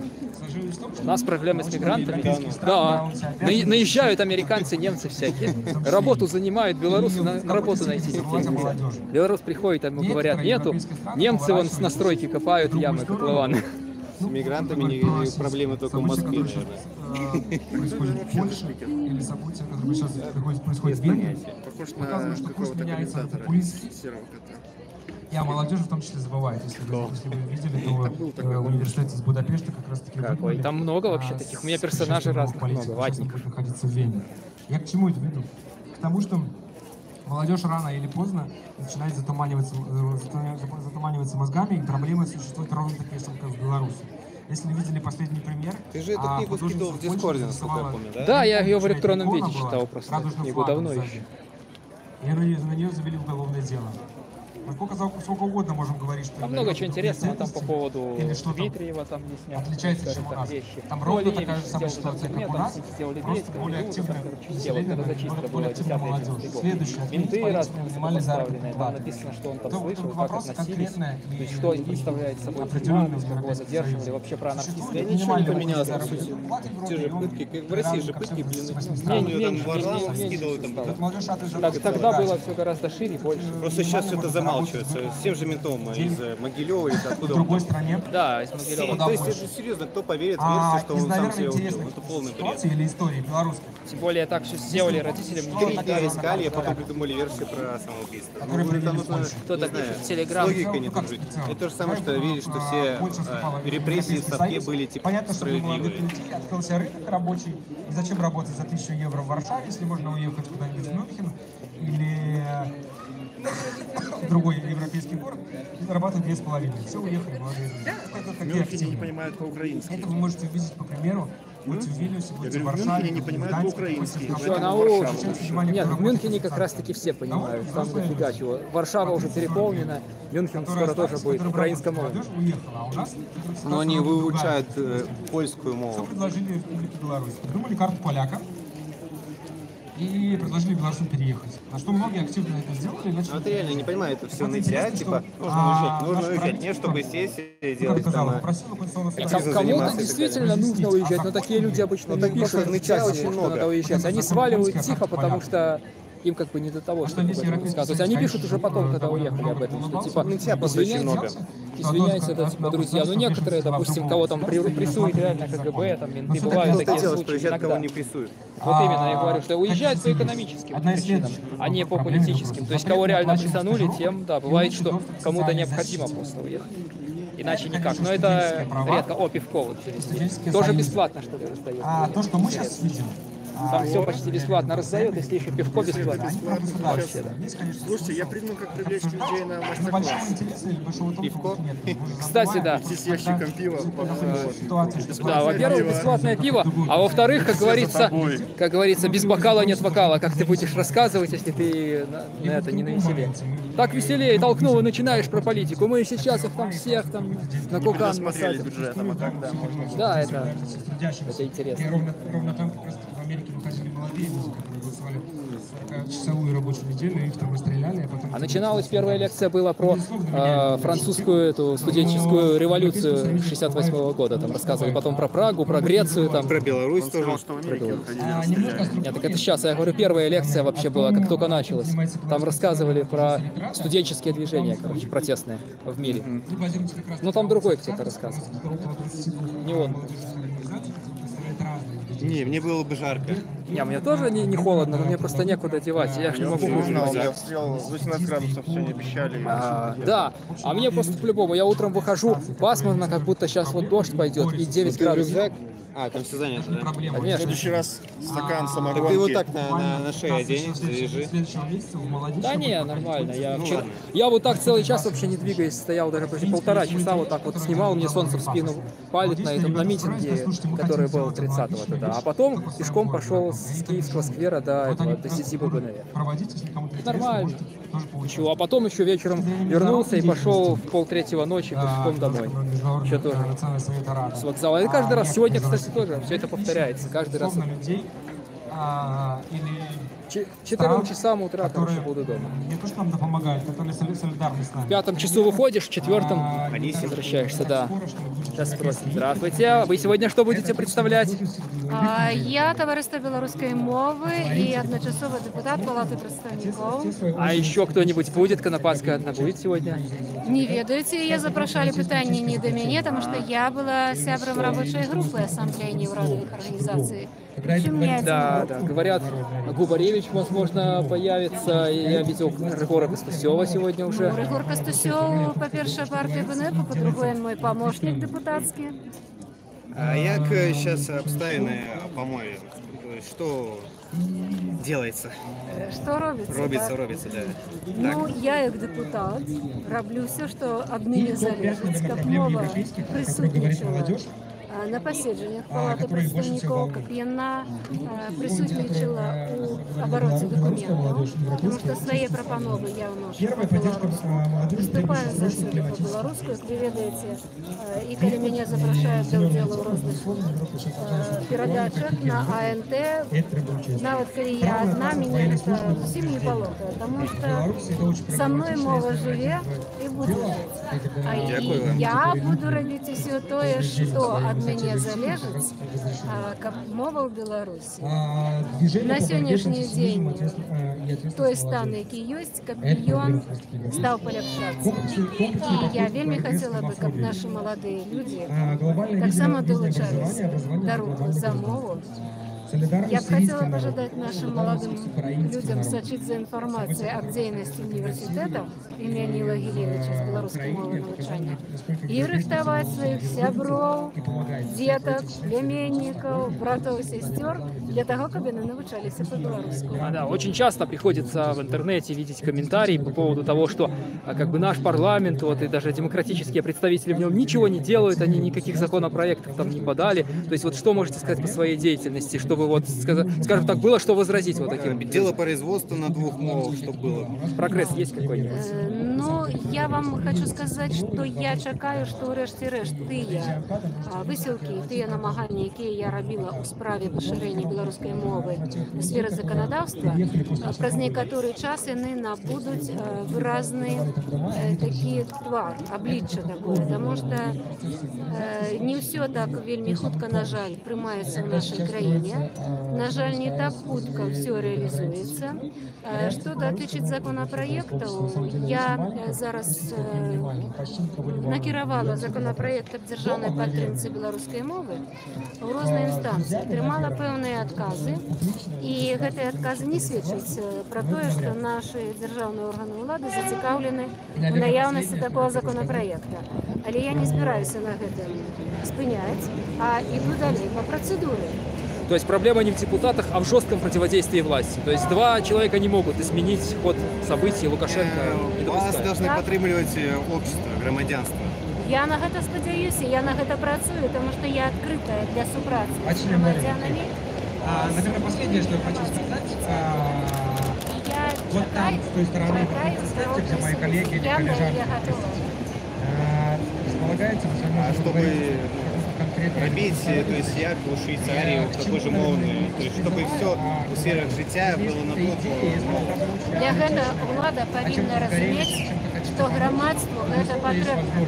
Громадянская супольность зацікавлена у тим, как мова жила. И коли мы зробим громадский рух до мови и за мову видовочный и широкий, влада нікуди не денется. И она змушена буде прислухатися. Тим більше, що во владі є вельми много людей, які так само притримуються тих же самих поглядів. І що дотичить демократії, і що дотичить білоруської мови. Будем подтримливать. Добре, чекаю. Дякую вам. Дякую вам. Так. Вот, кто не понял, это была депутат Палаты представителей Лена Анисина. Таких депутатов нужно подтримливать. Старшиня товариства белорусской мовы.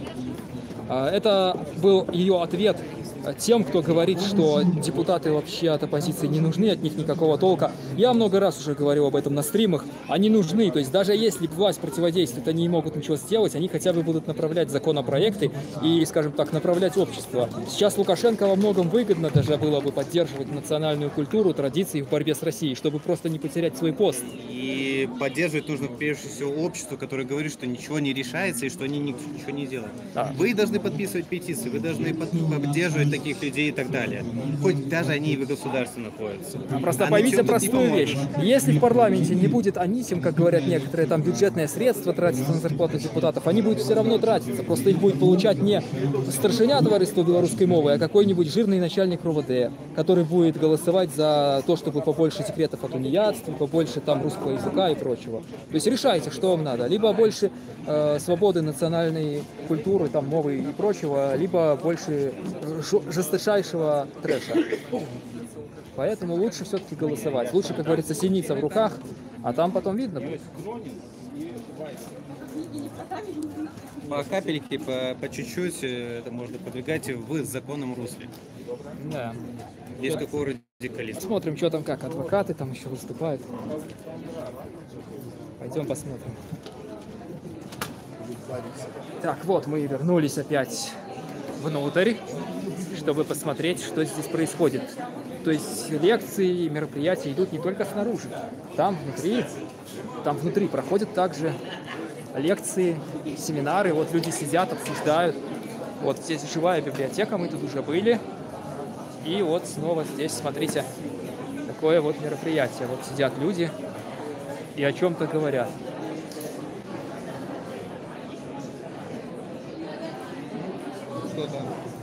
Что там? Пойду посмотрю, там было все вывеска, как бы не видно ничего, что движухи вот такой. Так, вернемся опять сюда, где ассамблея демократическая, ага, вот идет.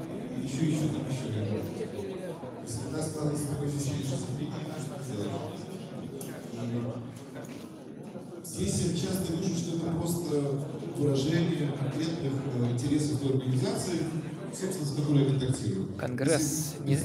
Конгресс негосударственных этих организаций, да, там такое вот, больше мовы, вот эту женщину нужно поддержать, я им сказал, что это за женщина, а то, конечно, не знаю, что за женщина. Нашли какую-то женщину на улице, она по белорусской мове, оказывается, говорит. Нет, это не да. И таких людей хоть во власти нужно поддерживать всячески. Во власти нужно констатировать, и патриоты все-таки во власти есть. Просто об этих людях нужно знать. И есть Лукашенко, который... Я даже скажу непопулярную вещь, нужно даже красно-зеленый сделать так, чтобы тоже на белорусском мове тоже ассоциировался. Потому что стереотипы, что БЧБ это белорусская мова, красно-зеленый это типа совок и все дела. То есть по-другому никак не можно. Нужно это стирать, эти грани. Так, тут темное, там светло, тут темное помещение. Немножко подбавим сотки. До 800 хотя бы. Здесь, когда происходит такая ситуация, что организации не имеют того человеческого ресурса, чтобы покрыть свои же амбиции. И когда порой организации государства засыпают какими-то обращениями совершенно техническими, ну как экспертами, скажем так, необходимостью по Тоже пусть потом выложить все отчеты куда-нибудь. Люди посмотрели, фотки. А то, как гласит известная поговорка, если у тебя нет фотки с какого-то мероприятия, значит ты там не был. Дальше у нас постоянно стоит идет такой спор, что ли, постоянный, извечный. Вот организации, с которыми мы работаем в сфере инвалидности, как правило, все ставят одинаковый вопрос постоянно, регулярно перед государством о необходимости финансирования государственного бюджетного финансирования. Да, там про других анархистов. Анархистам у нас тут тяжко быть. Анархистам и в России, и да везде. Везде, ну, потому что они против поэтому не желаю быть, лучше быть просто патриотом. Вот там, кстати, прошел какой человек такой анархического толка. А я за собственные деньги, поэтому здесь вот обычно спор заканчивается и все. анархистов боится наша власть, в принципе, любая власть. Ну, любая, но там, например, в других странах, пока они не действуют, то есть они не кидают коктейли Молотова, то их никто не трогает. Сиди, как говорится, просто их сразу зачищают. А у нас вон поехали на пикничок перекусить там под Брестом, тут все. Да, все, сразу же зачистка. Пугают, да. Так, что-то время скашивается направо. Приходится поправлять. Это ассамблея не для нас. Там вон Костусев, я вижу, сидит. Это серьезные дядьки, тут серьезные вопросы решают. А мы пойдем, так сказать, туда. Там Алексей где-то потерялся на улице. Там, на улице. Так, а время сколько? Ихное скоро начнется уже. Тут уже 15:42, а у них после 16. 16:45, по-моему. А, 16:45, да. Вот, так. Здравствуйте. Там Рыгор Костусев там. А? Рыгор Костусев там сидит в начале.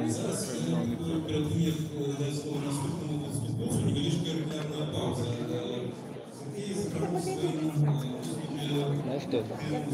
Знаешь, кто это? Нет. Это председатель Могилевской ячейки БНР. Этот чувак, председатель Могилевской ячейки БНР. Как-то его зовут, там я уже не помню. Если бы не после всех соцсетей по своему городу открывались там ячейки, опять же, там вид. Нет, так они есть. Просто они никому не надо. Например, как я нашел, есть ВКонтакте, ну, да, Фейсбуке. Просто информационное Молодь, поле понимаешь, Могилев, просто оно все затухло. Понимаешь, зимой вот там публиковали мероприятия. С тех пор я больше ничего не видел. Вот как с февраля там перестало. В Телеграм я подписался специально на их Телеграм. Думаю, там может связучок будет все время. Нифига, больше ни одной новости как-то не получил. Ну, то есть ничего серьезного. Тогда там был лагерь этот, я уж узнал оттуда про летний лагерь, про зимний лагерь этот, Human Constant, а про все остальное с Human Constant связался через них, то есть узнал. Похоже на большой гардеробную. Да, тут народ вот снялся, сидели там, что-то дискутировали, а теперь снялись, все пошли, кончилось их мероприятие. Слушай, а ты видел через дорогу там какая-то типа, аллея с фотографиями? Ну, что-то такое было, но я просто приходил, еще все только погружали. Или ты имеешь в виду нарисованное на стене, что? Не нарисованное, именно фотки. Нет, там, по-моему, не было. Я же еще сюда заходил, 10 было с чем-то. Можно, в принципе, выйти, просто это может быть далеко. Так тут 2 метра пройти. Ну, посмотрим. А, здесь... А, 15:45. Через час тогда. Да, в 16, да, в 16:45. Кстати говоря, вот это здание старого металлообрабатывающего завода. 907 года постройки, это историческое здание. Империя. Да, еще при царе Горохе строили. А потом при совках. На Западе все заводы вот так не делают. А теперь, да, круто сделали арт такая штука. Это, по-моему, как Горизонта завод. Там тоже сделали всякие художественные комнаты, галереи. Это тоже круто. Художники обрисовали всяким артом. Например, в центре Берлина есть такой завод, который производил артиллерийские орудия еще там со времен Карла V. И находится он прямо в центре Берлина, в районе Кройсберг, район в центре города.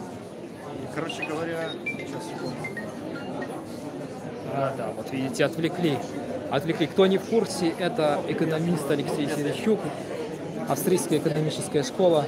Вы все знаете его, кто участвует в дискуссии в Дискорде, кто смотрит наши стримы, свободные стримы из Дискорда. Смотрел когда-то, все знают его как под ником Комендант. Не понял, почему это хрюкало окна. Где-то кто-то смотрел хрюкнул окна. Я посмотрел, никаких вопросов не видел.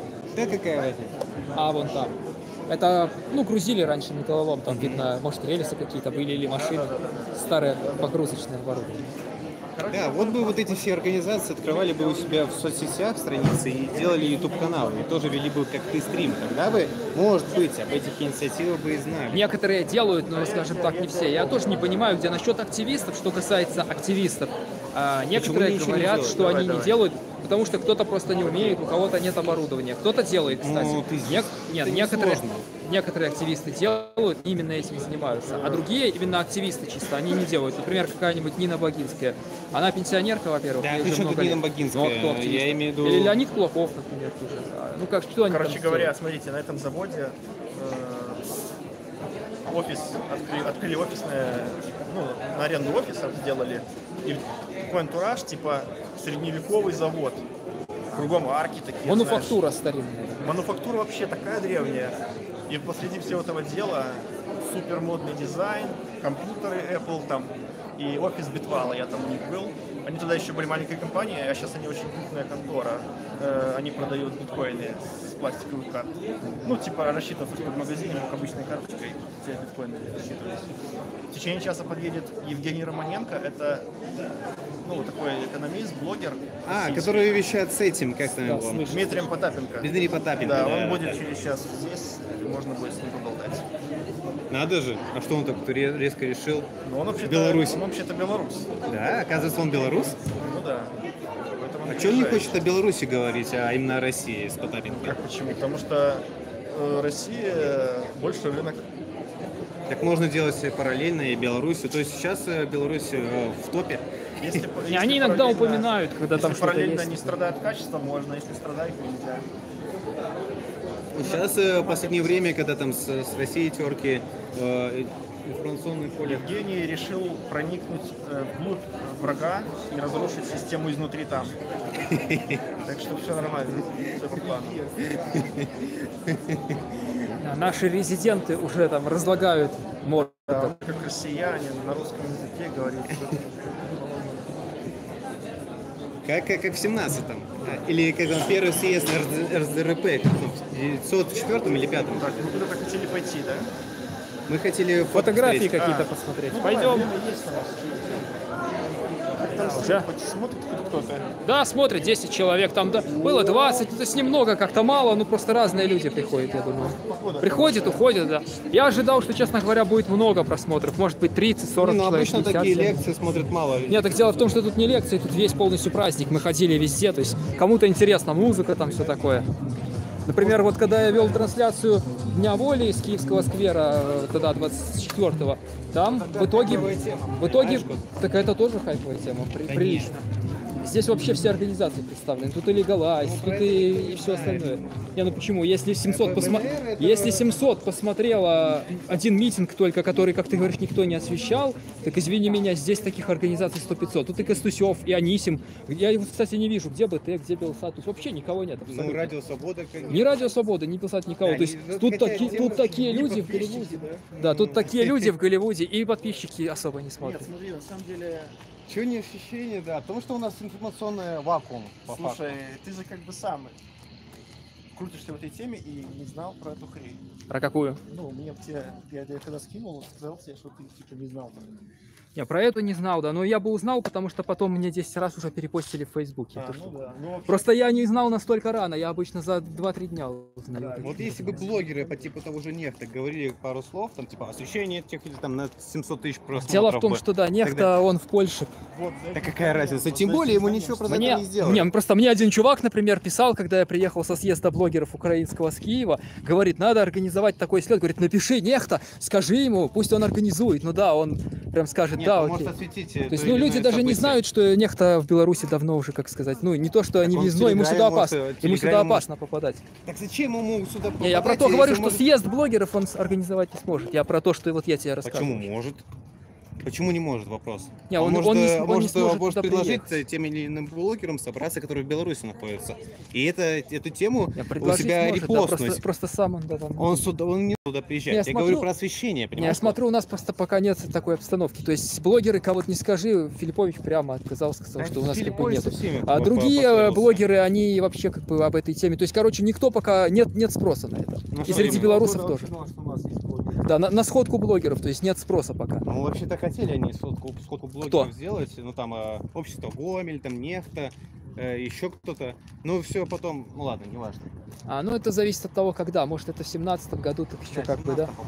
А тогда, как говорится, все это появилось. А сейчас, понимаешь, активность немножко спала. Туда были тунеядские протесты, общество прям вот кипело, все смотрели. По поводу того же Легалайза, по поводу матерей и всей этой темы. Блин, про это говорил и Филиппович, и Нехта про это говорил, и общество Гомель. Да кто не говорил про это? И ни одно СМИ про это даже до акции за неделю не упомянуло ни слова, вообще ничего не сказала. 0-0. То есть, опять же, ничего. Слушай, приказ сверху не агитировать херню. Так это же не это именно, я говорю про оппозиционные СМИ сейчас. Оппозиционные. На позиционных оно появляется, просто там передачи появляются определенные. То есть там просто такие передачи. Давайте будем откровенны. Просто сравниваю с Россией и с Украиной, то есть у нас реально информационный вакуум какой-то. Основной электорат оппозиционной семьи против легалайзера. Понимаешь, есть конъюнктура. Белсат это освещает, Радио Свобода это освещает. Ты только что говорил, не освещает никто. А я имею в виду осветило после уже акции, понимаешь? Ну да. А я говорю перед акцией за неделю, никто про это ничего не сказал. Так, а зачем им это делать? Они прислали своего журналиста зачем СМИ? Нет, так вот правильно, они сняли и показали тебе. Ты должен смотреть, тебе не надо там присутствовать. Ты должен их канал смотреть и просмотры накручивать. Вот про БНР они за месяц говорили, что тогда-то будет. Потому что это вообще компания большая, там надо людям собраться, там задонатить кучу денег. Короче, это вообще, разное, понимаешь? Я к тому, что везде, в любой стране, где нормально развито там гражданское общество... Но опять-таки главное, кому это вопрос? Это кому вопрос? Для кого? СМИ. Они тебе не ответят, не беспокойся. Не, просто для чего это говорить? Это надо конкретно им... для чего? Для освещения? То есть для этого я говорю, тебе надо этот вопрос им задавать. Так я писать им, менеджеру по каким-то там делам и все. А не говорить об этом здесь. Это... Я просто сравниваю с Украиной и Россией. Просто сейчас стрим вообще-то идет, а о таких вещах не надо. Поэтому ладно, черт с ним. Я стараюсь вообще. Давайте поставим так вопрос. На каком месте легалайзер эти проблемы в Беларуси? 17 тысяч человек, которые сбытом занимаются, сбытом занимаются, это, по-моему, большая проблема для всего общества. Ты имеешь в виду тех, которые сидят? И в принципе, то есть ты платишь мусорам, тем, кто это крышует этим делом, судим, ты за это кучу денег платишь, налоги на это куча. На каком месте эта проблема? Просто тут... Если людям про это рассказать, массово рассказать... Алексей, просто тут всякие бары, то есть это другое, тут разные бары. Я имел в виду вон там стена. Стена, да, я доходил до туда, до самого края. Там на стене какая-то хрень изображена будет, типа... Нет, так оно здесь все, тут арт разный, вон там, когда на входе. Я имею в виду портрет. Надо перейти дорогу. Кто это? Там фото снять.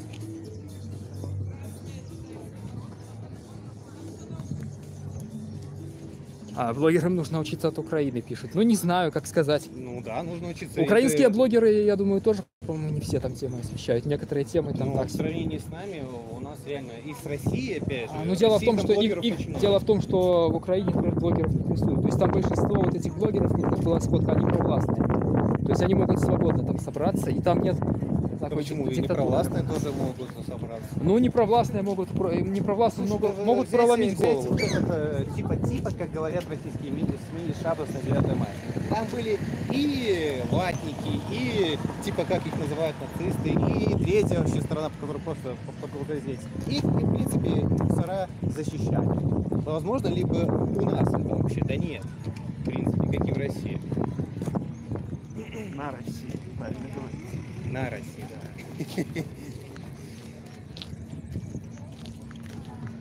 Что-то на другую сторону уже перешли.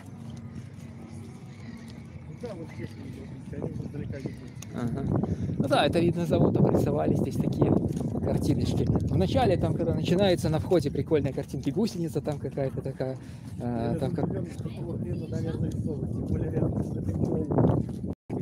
С Лениным. Да, Ильич. Тоже до сих пор стоит, не убрали его. Благо, при нем была белорусизация. И НЭП.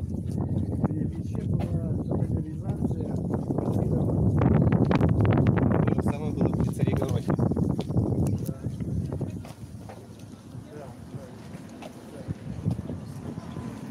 А потом уже Сталин пришел и все это свернул.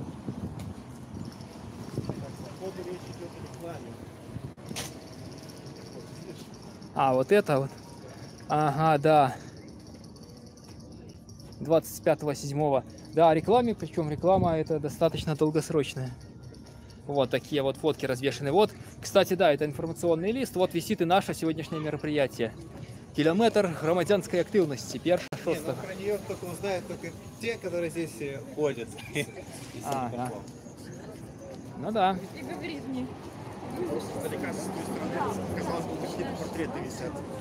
Портреты политзаключенных. Ну, я тоже подумал, что что-то в этом роде. Нет, это просто информационная стена. Сюда клеют афиши. Просто у тебя же мерещится, что вот, да, смотри.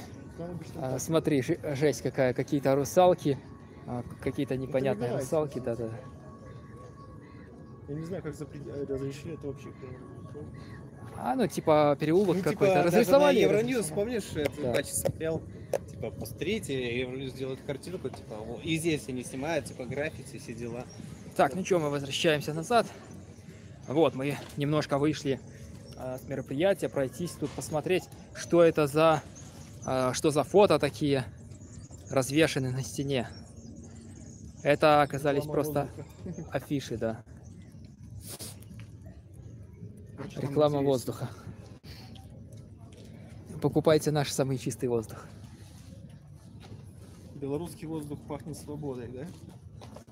Ну, не очень. О! Мы знаем, что... Мы знаем, что ты будешь делать этим летом. Реклама непонятно чего. Окей, мы сейчас возвращаемся обратно.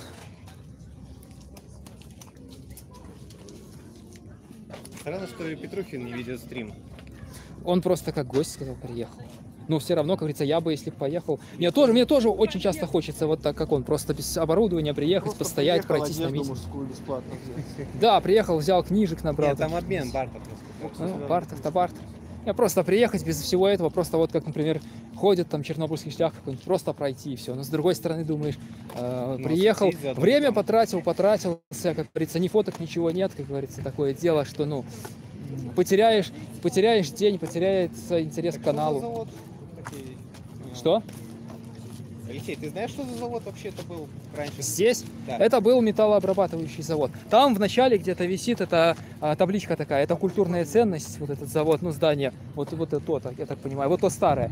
Сейчас мы будем возвращаться, там, по-моему, висит табличка, что это культурная ценность, короче, завод 907 года, бывший металлообрабатывающий. Ну то есть тут когда-то был металлообрабатывающий завод. Здание старое. Когда-то принадлежал какому-то русскому чиновнику. Какому-нибудь буржую, которого коммунисты раскулачили его. Ну, по факту при Столыпине же были высылки белорусов в Сибирь. Тоже раскулачивание. Ну, тоже Сибирь была. Это не совсем, это скорее наоборот закулачивание, потому что крестьянам выходить из общин и как бы ехать куда-то там в Сибирь. Им предлагали там компенсацию, по-моему, большую денежную, там что-то такое там, предлагали. По-моему, каждый 10-й не вернулся по итогу. Где-то так. Николе Тесле тоже предлагали приехать в Советский Союз, и за это ему предлагали 10 миллионов долларов. А что он? Он вежливо отказался, сказал спасибо. Вот, Фридом, табличка висит на стене. Что это такое? Историко-культурная ценность. Да, историко-культурная ценность. Заводец.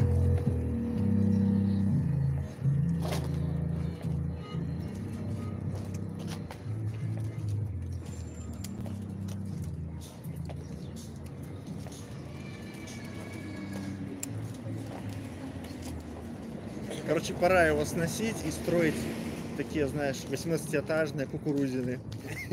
Муравейники. Хорошее место для муравейника.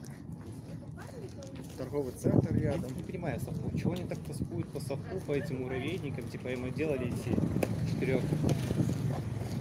Как будто, если бы не было... Они типа говорят, что если бы не было совка, не было бы этих зданий. То есть они придумали здания строить, что ли, совки. Жили бы в землянках до сих пор. Типа. Гениально. Да, копали бы червей земляных. Не было бы ни еды, ни домов. Сахой бы деревянный вспахивали землю. Да, ни электричества, ни водопровода. И как весь мир без Сталина прожил, только остальное.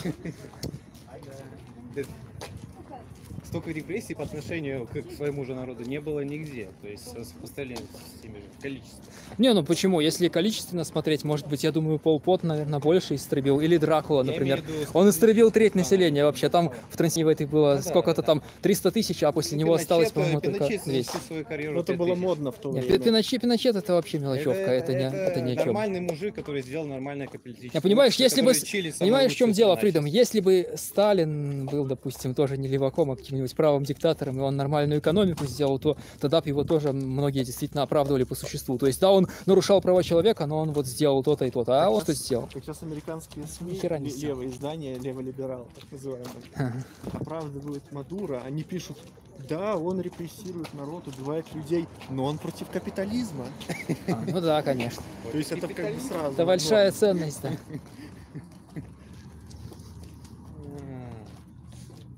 Он давит лекарства и гуманитарную помощь трактор. Да, буржуи. Вот такие вот разговоры по ходу, скажем так, по ходу нашего похода. Сейчас мы зайдем обратно.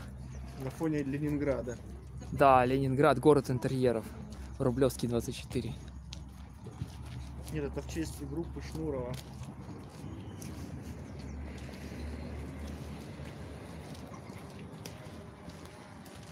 Дроны летают. Кто-то снимает мероприятие сверху. Но, к сожалению, вы не увидите все равно уже. Почему? Нет, я зрителям говорю. Я же говорю для зрителей. Они не рассмотрят, просто мне придется увеличивать картинку. Кстати, вы в курсе, что дроны типа запрещены?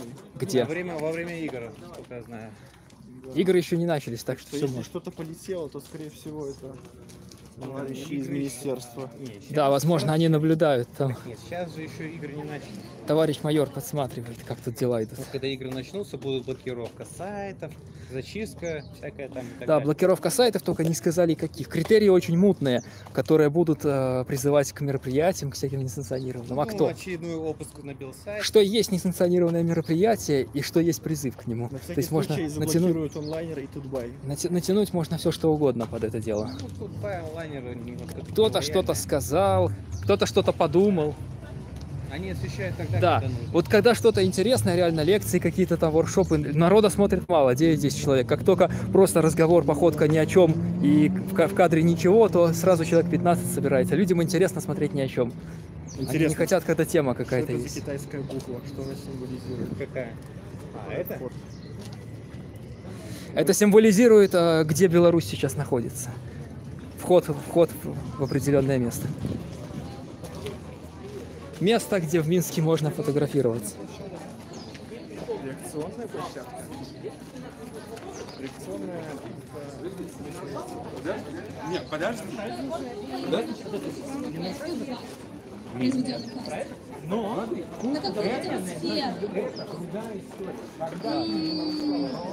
Ну, это слишком как-то фокус на упаковку. 36% пластика на упаковку. Это то вещество, тот предмет, который становится отходами в тот же самый год. То есть большая часть пластика выбрасывается в тот же год, когда оно было произведено, потому что упаковка одноразовая. Максимально в большей степени. Следующее это текстиль. 14% отходов пластика используется в текстиле, потому что вся сейчас одежда синтетическая, из синтетических волокон. И проблема в том, что говорить о переработке текстиля пока еще не приходится ни в одной стране мира. То есть глобально текстиль не перерабатывается в большей степени из-за того, что это композит материал, то есть это хлопок с добавлением эластана. Поэтому для того, чтобы переработать, нужно качественно разделить. Для текстиля это невозможно. Еще одна большая проблема синтетического текстиля, то что при стирке большая часть микроволокон попадает в сточные воды, и со сточными водами в мировой океан, реки, и, соответственно, становится и основным микропластиком, который был найден в водных объектах, все-таки является микроволокна. Дальше это, я сама просто не очень помню, строительство это 16%, это в принципе тот пластик, который более длительно служит, это вот ПВХ окна, это все остальное, что используется в строительстве, делается из пластика. Только 16%, 1% это машиностроение, бытовые товары 10%, электроника 4%, и все остальное, там другое, около 12%. Этот слайд был призван иллюстрировать то, что большое количество пластика, невозобновляемых ресурсов тратится именно на то, что становится отходами в тот же год. Основная масса наших отходов по объему это упаковка. Поэтому именно сейчас все страны Европейского Союза, Америки и в том числе даже Беларусь задумывается именно над вопросом, каким образом можно сократить образование именно одноразовой упаковки, одноразовых товаров, в том числе пластиковых бутылок. Дальше. Кликайте там, просто появляется. В анонсе лекции я рассказывала... Ну вот, такое дело. Значит, там сейчас лекция рассказывают о экологических каких-то вопросах. А вот здесь мы видим впереди тоже рассказывают что-то там Legalize. Здесь, походу, нет, правовая инициатива.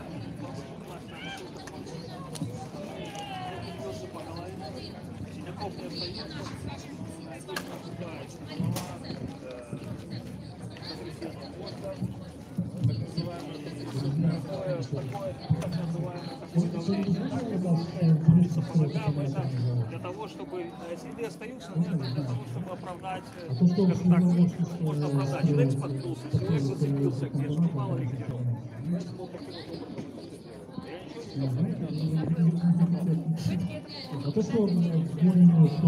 Это плохо. Мы как правозащитники стоим на том, что вы это плохо, пытаться нельзя выйти. Давно я не видел. Раньше на всех мероприятиях.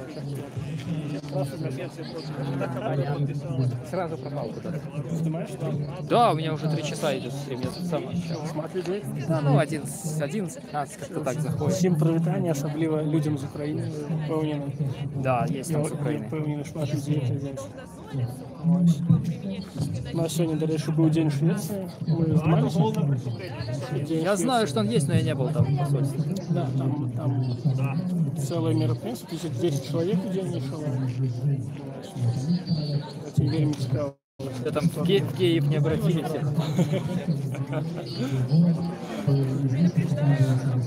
Ну, шмат было белорусского. Да, здесь, кстати, Анисим видели. Выходила, она сняла. Тут много кто есть. Костусев. Губаревича не видел, говорят, вроде там тоже должен быть. Ну, ты же в курсе, можешь сказать, что сегодня премьера фильма про правы человека. Перший фільм про правы чоловіка. Ось гэты хлопець у чорній цішотці ён у галоўнай ролі. Так само, ну, типа старейший лейтенант поліції. Ось дзяўчына з рудымі волосами, з ружовими, яна так само.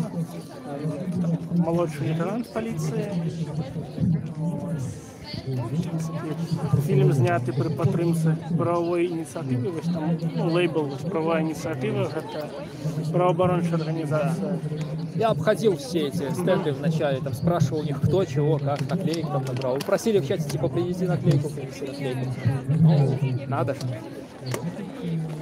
Окей, да, вот так. Да, сейчас там как время приближается. Мост не чинит, мы там спуститься, чтобы мост починили, а то все пойдем провалимся. Как там, что планируется? Лекции будут какие-нибудь? Самое головное построение репрессий після, ну, вогулі, назовем так, у затисканні громадянської активності, ось недзе почалося гэта ўсё ў канцы сакавіка, ну, калі, ну, это да, вось сёння, вось гэтая прастора, да, сёння, ну, сотні чалавек, да, прысутнічаюць, да, пры гэтым нам не даюць пляцоўку ў цэнтры горада, на 20 25 сакавіка, потым гэта свята дзень Нобелевскі шлях таксама не адбылася, ну, арганізацыя. Можна назіраць пэўны заняпад менавіта палітычнай актыўнасці ў Беларусі, ну, па гэтай весне. Плюс негатыўна паўплывала снос крыжоўка. Я таксама быў затрыманы. Я знаю. Сядзеў. Гэта ўсё ўплывае на тое, што актывісты такіх больш радыкальных поглядаў, напрыклад, недавно была вестка пра 3 гады хіміі для хлопца, які пісаў супраць Расіі. Можна сказаць, што пакуль такія самыя радыкальныя людзі, там, хтосьці, два чалавекі зараз працуюць у Еўропе, ідзе такі час, калі мы назапашваем сілы. Няма сэнсу сядаць на суткі, і асабліва грамадства, оно зацікаўлена больш. Калі грамадству не патрэбна пакуль палітыка, пакуль куропатак там стаіць 10 чалавек, а не 30, напрыклад, як пратэсты ў Шыесе, все чулі пра Расію. Да гэтага моманту, калі палітыка нікому не патрэбна, актывістам яна не патрэбна, напэўна, ў першую чаргу. Народу зараз патрэбна бульба, зараз час народу. Пакуль не выкапаем бульбу, ніякай рэвалюцыі вам не будзе. Але, конкретна, што датычна Аршанскай бітвы, напрыклад, все ведаюць, што ў гэтым годзе, 2019 год, спаўняецца 505 год нашай перамогі ў бітве пад Ворчы, калі беларусы, палякі, літоўцы, украінцы, усе былі разам, гетман Константин Астрожскі, войска Великого княжества Литовского перемогло. Нібито 30 тысяч войск ВКЛ перемогло 80 тысяч москалёў. Магчыма, гэта там у некалькі разоў перабольшаны, як з аднаго боку, так і з другого боку. У любым выпадку гэта лічыцца адной з найбуйнейшых бітв у сярэднявечча. Гэта высокае сярэднявечча, 1514 год. Але, на жаль, на дзяржаўным узроўні ніяк пакуль гэта тэма не актуалізуецца. Найперш гэта звязана з зменай улады в Украіне. Прыйшлі такія больш памяркоўныя сілы. Таму пакуль, шчыра кажучы, фінансавання мы не бачым. Без фінансаў вот не такая ситуация. Ну да. Спасибо за комментарий. Кто хочет дать на второй сезон сериала Степаныч, пожалуйста. Да, я помню. Читал про этот сериал.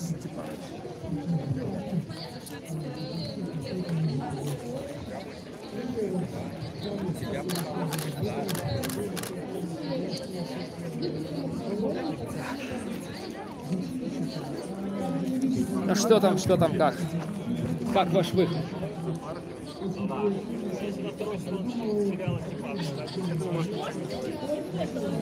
Он увидит, что мы не подошли.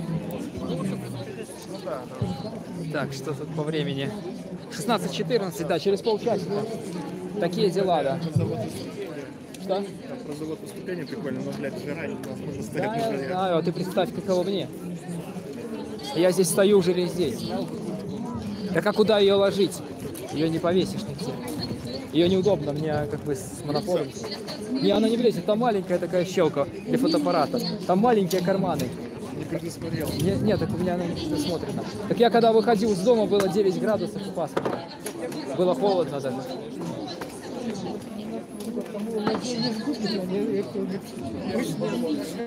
Вот, да, такие дела. Мероприятие продолжается, будет еще продолжаться долго. А если вы смотрите с самого начала, то вы это знаете.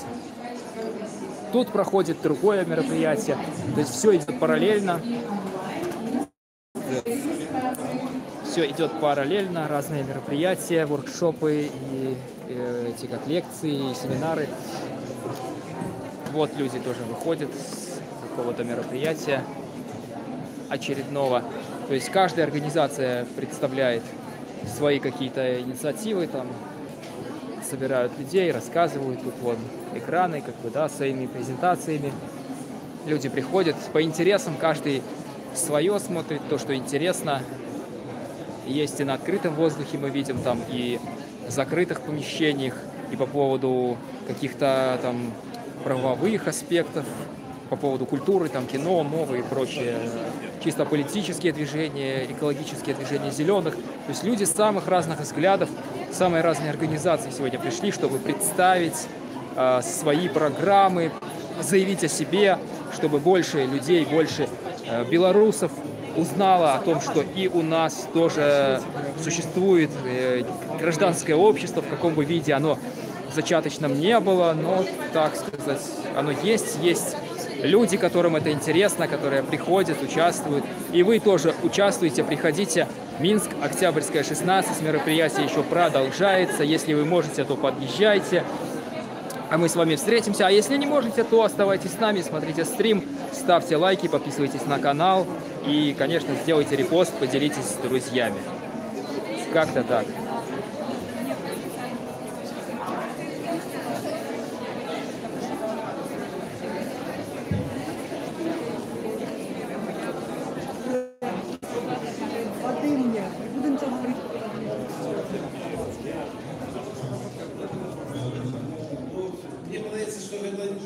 Так, вот. Головне, що організація робить. І, наприклад, коли організація в свою діяльність включає цю передачу коштовності підход, наприклад, про схему реальності, підход заснований на правах чоловіка, ми можемо це бачити. І коли це є, не так важливо, хто цю організацію створив. И она будет давать ту квалифицировать людей тим накерунку, про который говорил Валерий. Она принесет. Дякую, Олегу Карповичу. Дякую. І так само отказ на питання. Начну с того, что я бы подчеркнул, что в тех негативных условиях, в которых живет наша организация гражданского общества, ожидается расцвета или ожидать того, что начнется эскалация амбиций, ну, я считаю, точно невозможно. То есть среди своих коллег, когда мы общаемся, чаще звучит выживание, но никак не развитие. В такой ситуации, в общем-то, ожидать большой амбициозности сложно. Но второе, знаете, погодка, это такая типичная наша штука. Мне кажется, каждый вице-премьер, который приходил на позицию по социальной защите, который курирующий, каждый из них сразу же ставил вопрос, что это такое. Нам надо одна организация инвалидов и буду с ней разговаривать. Отдохнуть. Через полгода почти у каждого вопрос просто выпадал, исходя из того, что... У меня эти книги, кстати, бесплатно на девочки. То есть я даже не беру, их дают. То есть вот мероприятие типа Диаслова там подходит, дают книгу. Даже с автографом. 4 штуки, все на белорусской. Одно открыл, там напечатано коряво. Мы трошки То есть там идет страница 10-я, потом раз, 30-я, короче, так вот. То есть просто накручена куча материалов. Я бы отзначил, что у нас был представленный полный спектр вариантов оценок державной политики в дочинении до неурадовых организаций, от конформизма до конфронтации, до отрицания існування будь-якої политики и до тлумачения, что сколько чиновников... Да, Андрей, большое спасибо за донат. Вы тоже не забывайте, если вы можете пожертвовать на развитие таких программ. Со словом Алены Анісім датычна каштоўнасцяў беларускай дзяржавы, таго, на чым заснаваная беларуская дзяржава. Для нас вельмі важна, каб наша дзяржава усведамляла, што інстытуты грамадзянскай супольнасці – гэта то, што робіць з насельніцтва, з таго, што падмандатнае, што кіруецца, робіць трывалы падмурак, робіць аснову для устойлівасці беларускай дзяржавы. І гэта, на мой погляд, мог бы быць нармальны падыход для фармавання выразнага палітычнага курса на стварэнне спрыяльных умоваў для грамадзянскай супольнасці. Тыя две рэзалюцыі, якія сёння асамблея прымала, заўважце, абедзве датычаць стасункаў па лініі НДА і дзяржавы. І на мой погляд, гэта сведчыць, што неўрадавыя арганізацыі пэўныя мэты у гэтым накірунку пазначылі і пакладзі. Подойдем поближе. Дякую, выступов. Посмотрим, о чем тут говорят, и отдохнем заодно пока. На этой мажорной роли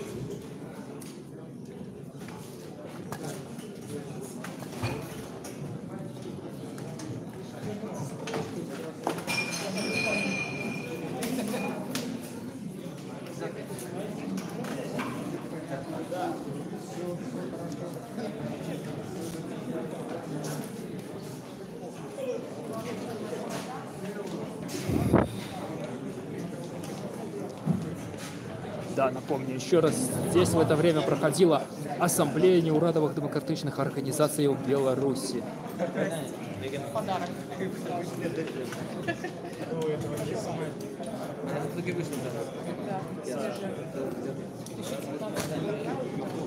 Нет, Андрей Климов, любые комментарии актуальны, каждый комментарий продвигает стрим. Даже просто смайлик поставить или плюсик, это уже помогает. Переразмерковывайся, будка начнется, наступная дискуссия. Так, спадарства, Сергей Петрухин и Игорь Кабушков. Коли ласка, их заходите, любой бок. Вот, сейчас объявили, что будет. Лесь, коли ласка, сядайте. Можете побежать. Миша. Так, Миша. Кресло есть. У Сергея нема кресла, не будет. Да, Сергея Петрухина нет, он куда-то делся, ну ничего, подождем. Пока передохнем, напомню, что снаружи у нас также проходит огромное количество мероприятий, просмотры фильмов, лекций, всевозможные воркшопы, ассамблеи и так далее. То есть там действует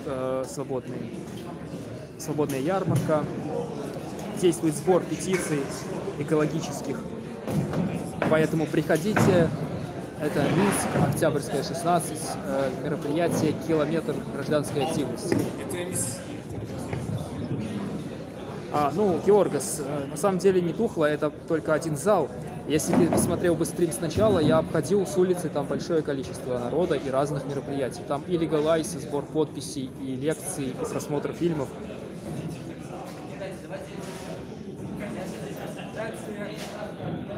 Ну что ж, ладно. Пойду тогда дальше, выйдем на улицу и посмотрим, что там как происходит.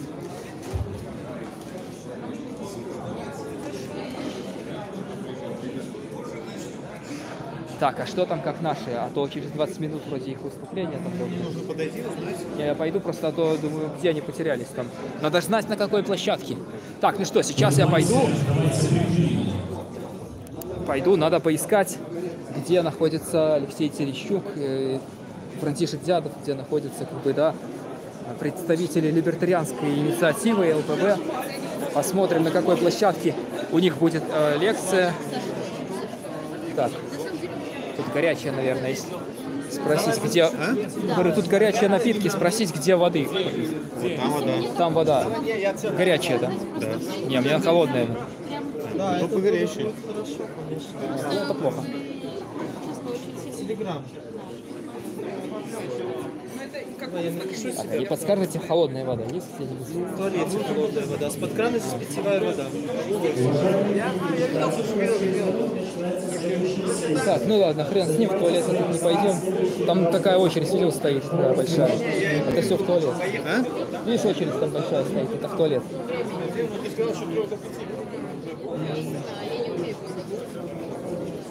Так что идти туда за холодной водой бессмысленно.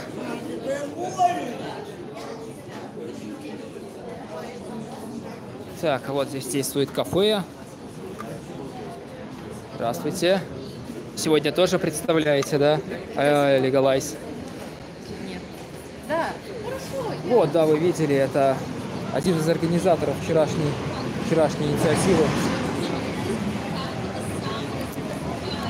Движением матерей 328. Если вы смотрели, вернее, не вчера, позавчера, если вы смотрели стрим из Киевского сквера, то вы узнали эту женщину. Только что мимо нас прошел также и Сергей Петрухин. Его как раз звали на сцену на выступление ассамблеи некоммерческих негосударственных организаций. А мы выйдем, пойдем поищем Сергея. Чао. Да, я же говорю, Сергей, здесь все тут. Надо тоже что-нибудь спросить. Какие прогнозы на будущее с рублем и так далее? Ну, не знаю. Он пошел туда уже на некоммерческое. Ладно, пошли догоним. Так, вот, сейчас я увидел, тут прошел не только Петрухин, но и Сергей Чалый, известный экономист. Сейчас мы подойдем и посмотрим, что там у нас. Может быть, удастся задать пару вопросов. Я думаю, что будем сегодня отказывать на питание залы. Спадарство, добрый день. Мы вас вітаем на працягу панельных дыскусіяў. Як вы бачыце, дыскусія, якую мы паспрабуем зладзіць зараз, хаця я падазраю, што яна будзе больш падобная да расповеду, паколькі блогінг, мікраінфлюенсінг і іншае зараз хутчэй такая тэра інкогніта для масавага чытача і гледача, тым не менш. Калі у нас атрымаецца дыскусія будзе крута, файна. Сёння мы, як вы бачыце, сабраліся, каб размаўляць пра тое, ці блогеры, мікраблогеры, ці так званыя інфлюенсеры, ці яны сталі замест недзяржаўных арганізацый ды ініцыятыву выконваць нейкія функцыі, якія ты, я маю на ўвазе НДА, у першую чаргу, раней неслі ў сабе. Я маю на ўвазе ўплыў, я маю на ўвазе адвакатуру і іншае. Паспрабуем адказаць на гэтае пытанне, хаця ёсць падозренне, што адказ на гэтае пытанне навряд ці мы знойдзем, так ці інакш. Меня зовут Сергей Сахаров, галоўны рэдактор інтэрнэт-часопіса пра Мінск Сетидок Бай.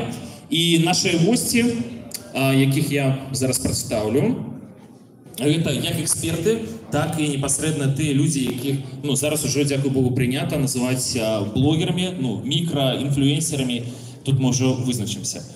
Ігор Кабушкоў, тэлеграм-канал «Отчислено», калі ласка. Михаил Драшевич, Балтик интернет-полиси инициатив, калі ласка. Оля Быковский, медиаэксперт. Сергей Петрухин, YouTube-канал «Народный репортер». И Олесь Логвинец, громадский рух и ресурсный центр «Дзея». У двух словах, чаму наогул мы вырашылі узняць сёння такую праблему, такое пытанне. 6 чэрвеня 2019 года будзе 2 гады, як небезвядомы блогер Влад Бумага, калі вы такого ведаеце, я спадзяюся, што ведаеце, бо это чалавек, у якого ўжо зараз больш за 8 мільёнаў падписчикаў, 8,5 мільёнаў падписчикаў, зрабіў у галерэі Мінск сваё святкаванне свайго дня народзінаў. І для масавага чытача, зноў-такі для большасці беларусаў это было адкрыццё, асабліва для дарослых, калі яны даведаліся, што ёсць, аказваецца, маладыя людзі, якія здольныя ў гіпермаркеце сабраць аднадумцаў, фэнаў, невядома як это назваць, сваіх прыхільнікаў, скажем так, на ўласны дзень народзінаў. Тады нават ОМОН заклікалі нейкім чынам вырашыць гэта пытанне. 3000 чалавек і адзін Влад Бумага зрабілі на Беларусі тое, што не рабілі, відаць, што шмат і даўно ў гэтай краіне. Пасля гэта стало зразумела, што блогеры, прынамсі камерцыйныя, давайте назовем іх умоўна вельмі так, яны ёсць, яны сапраўды ўплываюць на беларусаў. Іншае, безумоўна, пытанне, ці гэта 8 мільёнаў падписчикаў Беларусі, чым я вельмі моцна сумняваюся, безумоўна, там невялікая хіба што частка, але тым не менш.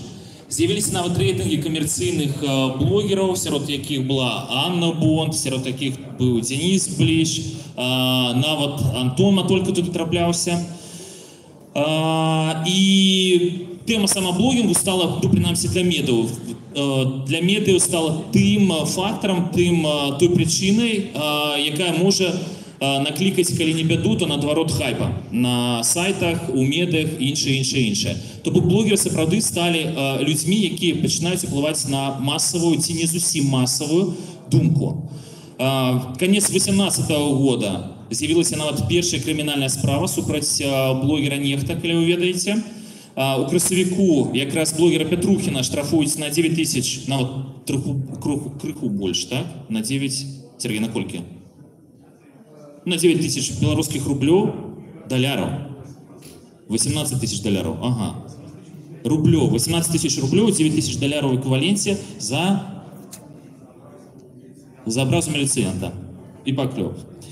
У траўні 2019 года блогер Нехта раптам за 2 тыдні нарощивая свои магутнасці ў 2 разы, з 50 тысяч подписчиков до 100 тысяч. Ясная справа, что это было связано в першую чергу со справой Могилёўскага працоўніка ДАІ, які загінуў, невядома як, і дзякуючы якраз Нехта, эта справа выйшла ў народ.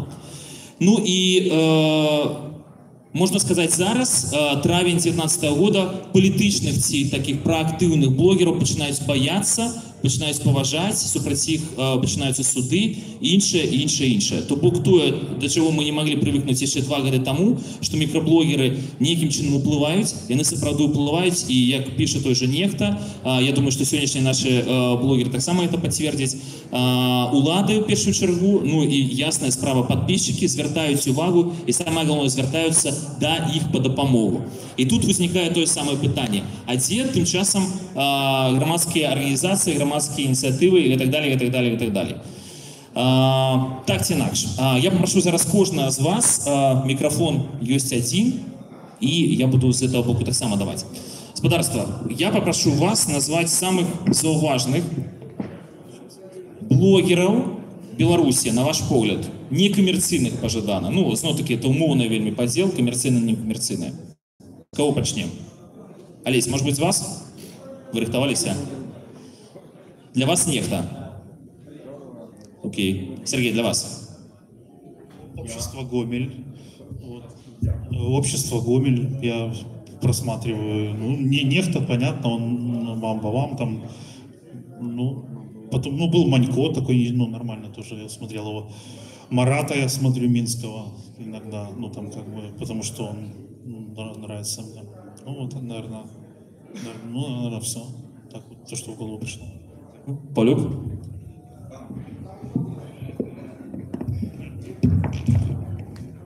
Окей. Я подсунули ближе. Ну, глядите, у нас тут есть проблемы с терминологией. У нас были и микроблогеры, и блогеры, и инфлюенсеры, и так далее. Мы можем сказать про то, что у разных социальных сетках есть разные уплывовые особы. И коли брать видео, то у нас есть одни уплывовые особы, коли брать Facebook іншие. Коли поглядеть, где у нас ведется громадско-політичная дискуссия, то тут у нас с одного боку зараз была усплеск телеграммы, вот феномен Нехта со зливами информации, что отбывается у справах милиции. Але коли брать дискуссии, які такие долготерминовые тягнутся, то у першую чергу Facebook, але тут у нас оказывается не вельми шмат. Есть особо, кого читают и обмерковывают. Полюк, а кого читаете и обмерковываете вы? Телеграм, Facebook, ну давайте Инстаграм возьмем. И коли казать про Facebook, то вот я, неяк у меня была замова, и я поглядел, кто у нас мае шмат фолловеров, шмат да, френдов, слева второй, там сидит Петрухин. Матолька, Бисер, Пелецкий, и вот все остальные, это уже значно менее по колькости френдов. У нас атрымаўся феномен, коли у нас есть вельмі шмат, як параўнаць медыа ў Беларусі, есть Тутбай,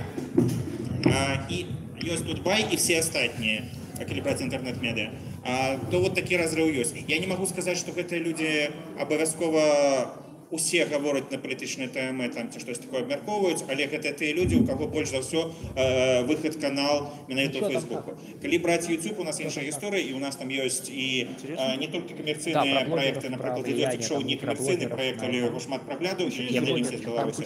Калі браць Twitter, то тут хутчэй журналісты глядзяць на тое, што напісалі іншыя, ці там журналісты пасаднічаюць. Калі браць Instagram, ну, я думаю, што тут яшчэ не паханае поле для того, как казаць про грамадска-палітычную дзейнасць, там хутчэй ёсць іншая, больш камерцыйнай дзейнасці. Што я забыўся? ВКонтакце ёсць шмат групаў, у якіх абмяркоўваецца нешта, і групаў, у якіх абмяркоўваюцца у тым ліку і мясцовыя чуткі, якія апошнім часам сталі цікавымі і для зліваў у тым ліку пра расійскай такой вот прапаганды. Групы даволі цікавая з'ява для... Нам пора идти, мы пойдем потихоньку до другой площадки. Там сейчас будут выступать представители. А кто будет выступать, кстати говоря? Как организация, как называется, скажите, чтобы знали, а то... Там две. Сейчас вы увидите. Ага, хорошо. Так, сейчас мы пройдем. Вообще, я возмущен тем, что не написали нашу организацию, ЛПБ. Не написали? Не написали. Возмутительно. Ну, я объявлял в стриме, то есть, ну, другое дело, кто это слышал. Пару человек, да. Кому повезло, те счастливчики. Тебе реально надо научиться монтировать и сразу же такой сливать. Сейчас картинки стоят довольно. Это делают остальные. Будут смотреть фильм. Так и дело в картинке, к сожалению. То есть клиповое мышление, есть такая штука. Дело в том, что так ты все равно не смонтируешь на лету. Это если делать стримы, вернее не стримы, видео делать дома, либо вырезки какие-то. Но так по поводу оповещения. Нет, дело в том, что просто я... На 5 минут оповещения по тех тому... Просто мне пока доехать, например, отсюда. То есть мне, если я сделал стрим, мне его обработать, мне надо приехать домой. Если бы у меня была, например, возможность там ноутбук какой-то с собой, то я бы мог, например, взять видео, там зайти и что-то сделать. Так, ну что, идем? Да, пошли. Да, вот. Если вы подумали, что кто присоединился, что все действие разворачивается только там внутри вот той площадки, то это неправда. Вот здесь огромное количество площадок, лекций, все идет параллельно. Вот, везде разные площадки, дискуссии, там люди сидят, разговаривают, вон, тут показывают тоже разное, интересное. Так что приходите, тут премьера правозащитного сериала «Степанович». Более года. Я, правда, больше заплатил, чем должен был штраф заплатить. Правда, дороже.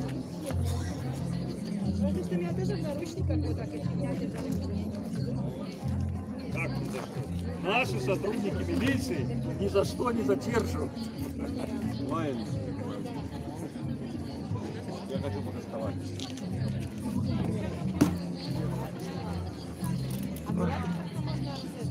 На автозаке покатаюсь. Хорошая книга. Отмена смертной казни в Беларуси. Научный материал.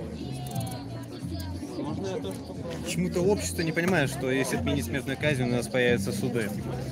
Нет, если отменить смертную казнь, просто людей не будут расстрелять. Ну и... Суды появятся, когда не будет диктатуры. А если ты отменишь смертную казнь, это просто отмена. Сюда будут приходить инвестиции с ЕС. Нет, так суды, проблема судов в том, что есть диктатор, который подмял все ветви власти. Судебные тоже. Деньги будут приходить, но будет то же самое. Надо оценивать смертные казни в странах, где есть. Да, потому что в даже Америке. там есть проблемы. Ну да, в том-то и проблема. То есть это, как ни посмотри, нужно отменить смертную казнь. Это было бы лучше. В Америке... Суды не станут честнее, просто людей не будет. В Америке тоже по этому поводу говорят, что в тех штатах, где смертная казнь применяется, там про это говорят, что нужно ее отменить. Ну да, это обычная проблема. Где нет, говорят отменить, вернее, где есть, надо отменить, а где нет, надо ввести, говорят некоторые. Типа, когда вы уже будете маньяков расстреливать, там и такое. Дело в том, что даже там, где есть суды, даже там есть куча примеров, которые были людей... Где здесь будет? Да, здесь. Ну, опять же, вспомнить 2011 у нас. Так, там сейчас проходит вот еще. Там было про налогосферу рассказывали. Подожди, там это называется, как она, конференция этих негосударственных организаций. Такой. Она очень долго, несколько часов там шла. Просто разные спикеры меняются. Передо мной одни выступали, те сошли, пришли другие, и начинается другая тема. И они вот так часами там выступают. Так, а здесь вот показывают фильмы разные. Тут Watch Dogs. И вот когда она уже рассудит по прошествии многих лет, вот тогда можно увековечить управленца, политика, так же, как о родителей можно судить по его детям, когда они уже вырастут, а не когда им там по 3 года, и они еще бегают в коротких штанишках. Так, наверное, о политическом деятеле, на мой взгляд, можно судить, когда прошло достаточно много времени. Ну, когда кампания была предвыборная, он же входил в народ. Так, кто спрашивал, где мы сейчас? Мы в Минске. Мы в Минске. И это Октябрьская, 16. Это район метро Пролетарская, где Минск Восточный. Мы там. Пролетарии. Да. Это человек спрашивает, вы в каком городе? Минск. Машина Сталина, наклейка Сталина. Где? На машине. На машине там? О, расскажи про организацию. Students for Liberty — это одна из крупнейших международных христианских организаций. В частности, в Европе имеется более 10 тысяч активных членов. Одна из крупнейших ячеек находится в Грузии с количеством более 2 тысяч. В Беларуси имеется 5-6 активных активистов Students for Liberty, в том числе многие из них участвуют в деятельности организации Legalize Беларусь за декриминализацию легких наркотических веществ. И что еще можно сказать?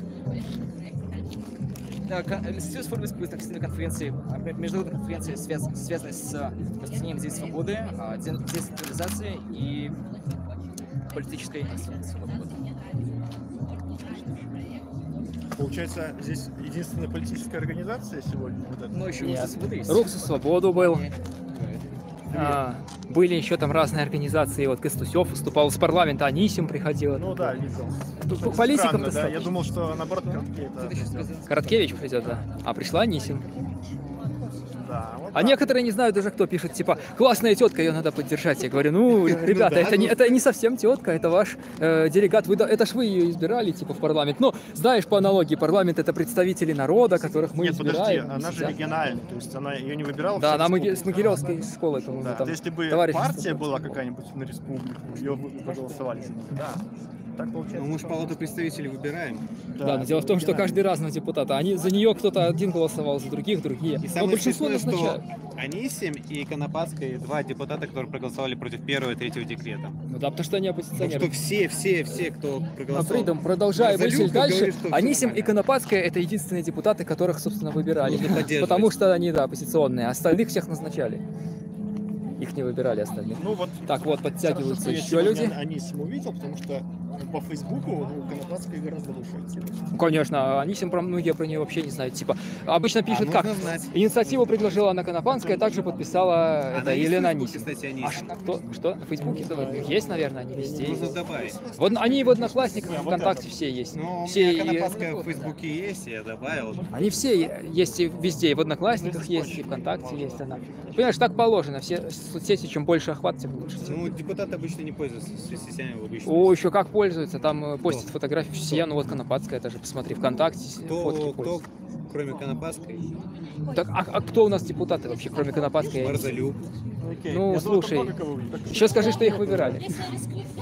Им не надо соцсети, вообще ничего не надо. Они сидят... Нет, как... порой есть, которые с соцсетями... Кто-то сказал, вот когда был митинг 30-го, типа, мы разговаривали с депутатами, им сказали, некоторые впрямую говорят, мы сидим и ждем. То есть наша задача не голосовать за законы, а просто сидеть и нажимать, как скажут. То есть наша работа не соцсети вести, ничего, просто пришел, получил зарплату, нажал, как сказали, и все. И не паришься, 5 лет у тебя там... Давайте поиграем в конспирологию. Как вы считаете, за нами следят? Конечно, следят. Ты знаешь, Алексей, сегодня в комментарии написали, что наконец создана Великая масонская ложа Беларуси.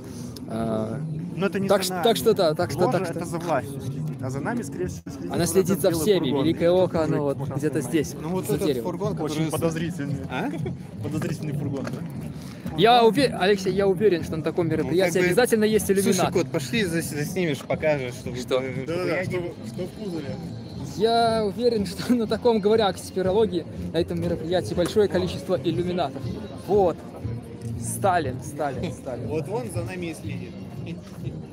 Хочет так, повторить. Все херня, кого выбирать? Кого выбирать будем? Кого мы выбирать будем? Мы выбирать никого не будем, Лукашенко будет назначать. То есть ты можешь голосовать, но если он согласится, как бы, да, то кого-нибудь из оппозиции назначит. Есть региональные там депутаты, которые нет, реально там тоже проходят. Нет, так это если им разрешат. Кого надо, не пропускают. Почему? Есть пару оппозиционных. Там нет, так есть, так это потому, что им разрешили. То есть при желании они могут всех заблокировать. Нет, там бывает с процентов. Понятно, короче, не надо спорить, просто молчите. А то стоит что-то сказать, начинаются бесполезные споры на любую тему вообще, на любую. Так, ну что, народец собирается немножко, сейчас скоро уже начнем. Народец? Ну, Лукашенко так говорит, наш президент. Ну, ты же не Лукашенко. А мы что, хуже?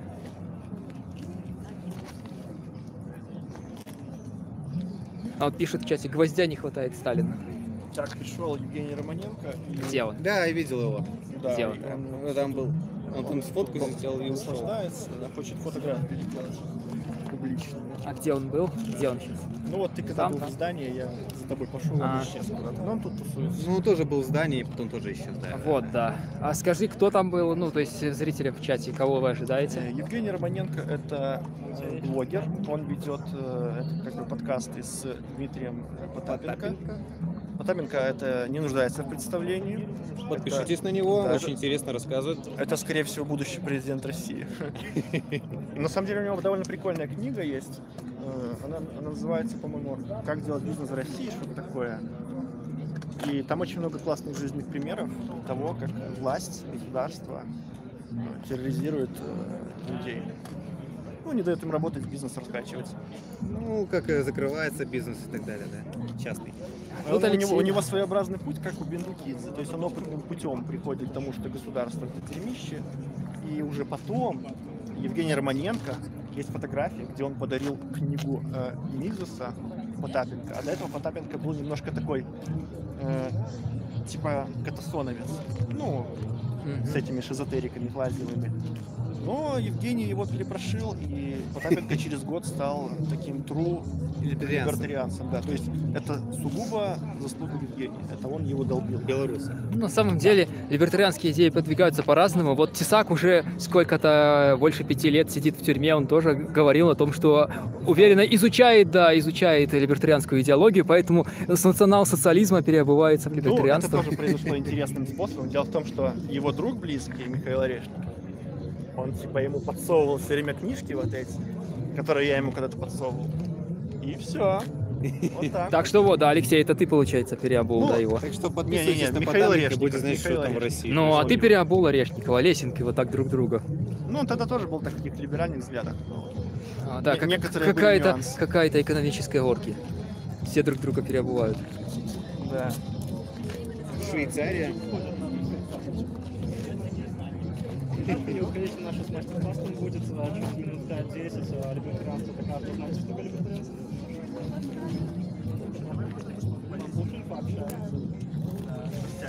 Надо предложить ответы, что такое либертарианство. Это новая книга Мизиса, эксклюзивное блюдо из лобстеров, экономическая философия или там еще что-нибудь. Или детали от автомобиля.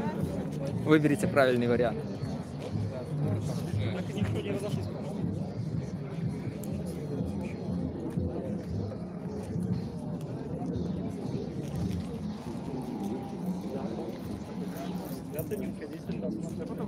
Да, ребята, не уходите из чата тоже. Это касается всех, и тех, кто онлайн. Бассейна не хватает, вообще идеально было бы.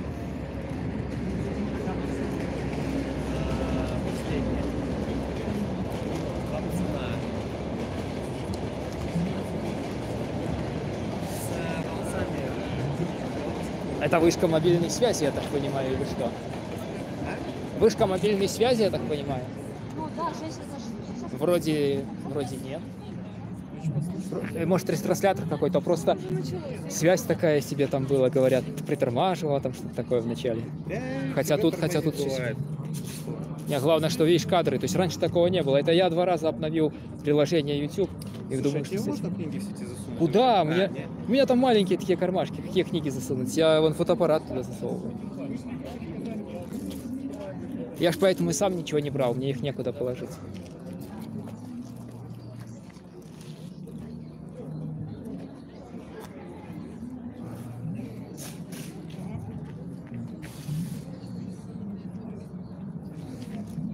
Так. Смотрю, народ по-тихому подходит. Так, вот. Скоро начнется все. Вот здесь развешивают уже. Скоро будет презентация. Белорусская либертарианская инициатива. Так, я тогда сейчас пока стану в тень. К сожалению, жара стала просто непереносимая, адская. Я уже целый день на ней жарюсь. Как говорится, чего не сделаешь ради зрителей, чтобы показать им лучшую, стабильную картинку. А вот, да, такое дело вот. Я переключился на фронтальную камеру, чтобы вы видели. А в таком виде приходится быть, потому что ничего никуда не снять, не повесить. У меня рюкзак еще за спиной. Вот. Как приехал, утром было пасмурно и холодно, сейчас стало жарко, просто непереносимо. Пустыня настоящая. Но ничего страшного, как говорится. 30-го выдержали, сегодня выдержим. Осталось уже меньшинство времени, там в 6 часов или в 7, насколько я знаю, заканчивается. Да, а Watch Dogs тем временем показывает вот какие-то фильмы там про Россию, там что-то, про демократическое движение в России. Там вот смотрю стенд «Белорусский пен-центр». Кстати, я его как-то упустил. Надо подойти, поговорить. Да, как-то упустили «Белорусский пен-центр».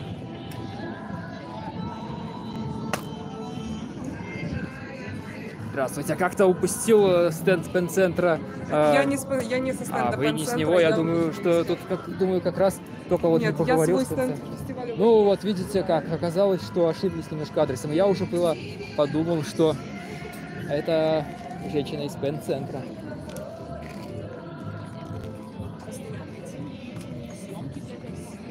Ты волонтер, и волонтер это святой человек. Для нее это была супер уникальная возможность, а тут в Беларуси она вернулась и как-то ну, хотя ее опыт определенно пригодится. Очень многие сюда обратно возвращаются и тоже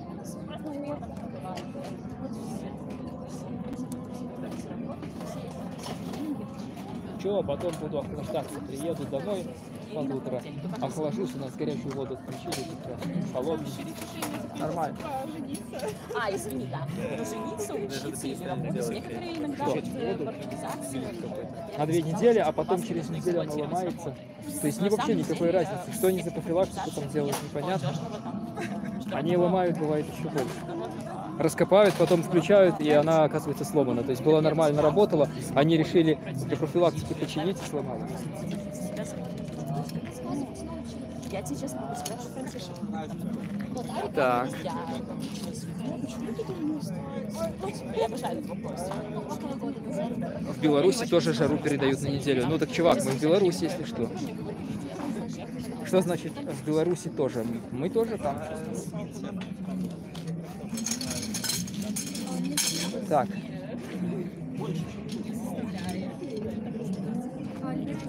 А где оно будет? Внутри здесь проходить? Да, внутри здесь. Хорошо. Значит, тогда можно занять место в теньке. Вот здесь.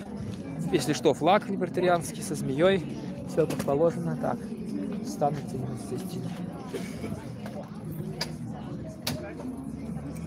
Да, отлично. Так, что пишут в чате?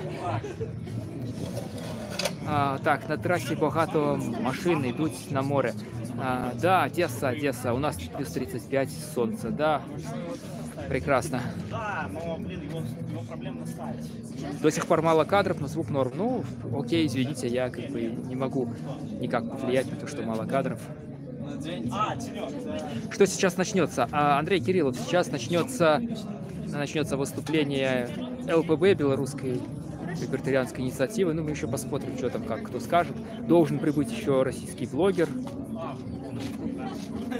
который вместе с Потапенко работает. Сейчас вы все услышите. Здесь также вот вы видите, Франтишек и Алексей Терещук присутствуют. Демократичное общество.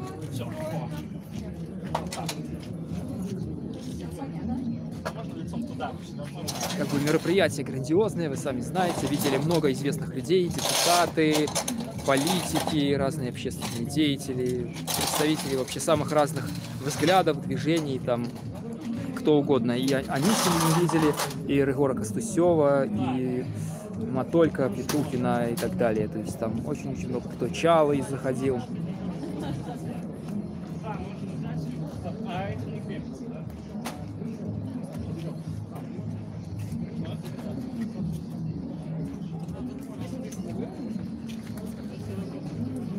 Можно завязать, конечно. Да. Давай.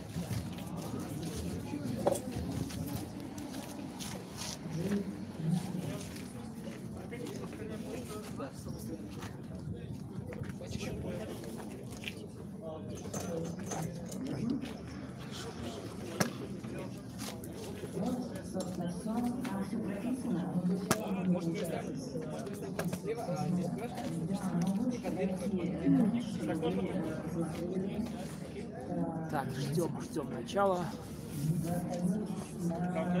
Блин, я не знаю, куда я тоже сюда, да? В эту сторону у нас одна веревка, да? Пишут в чате там такое про Одессу, тоже про жару сказал, там писали, у нас в Одессе плюс 35, везде домой. Шикарно украинцы. Да, там Украина, юг. Кто-то пишет в чате, что у нас в следующей неделе погода ожидается тоже жарко. Говорят, это у вас не жара сейчас. Давайте не жара, потом. Сейчас еще будет жарить. Ну круто, когда жара с самого начала. Не парься. Ну легко сказать, хорошо. Ну так стабильно человек 10-11 держится, как 9-11. Кто-то уходит, кто-то приходит. Серый кот вам бы Панаму. Ну, нет.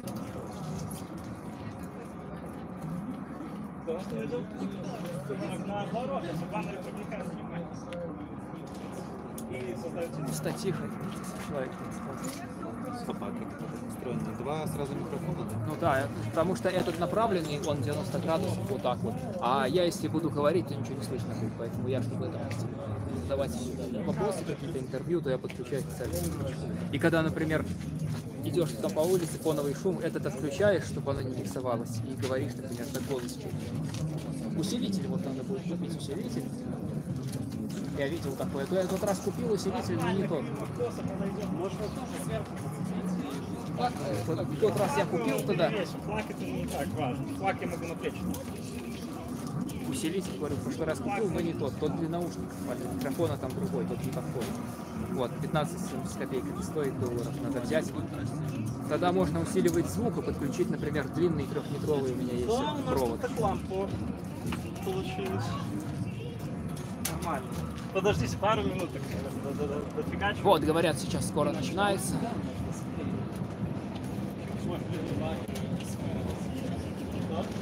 Делайте так, чтобы поставить на Нету, там внизу эта штука тоже откручивается вроде. Есть отдельно ножка такая, тоже $1 стоит. Не знаю, я пробовал как крутиться на зажатом, может быть, не снимается. А так есть специально такая прикручивается ножка вот так, для моноподов. Ну надо будет вот. Да. Да. Села трансляция. Так, стоп.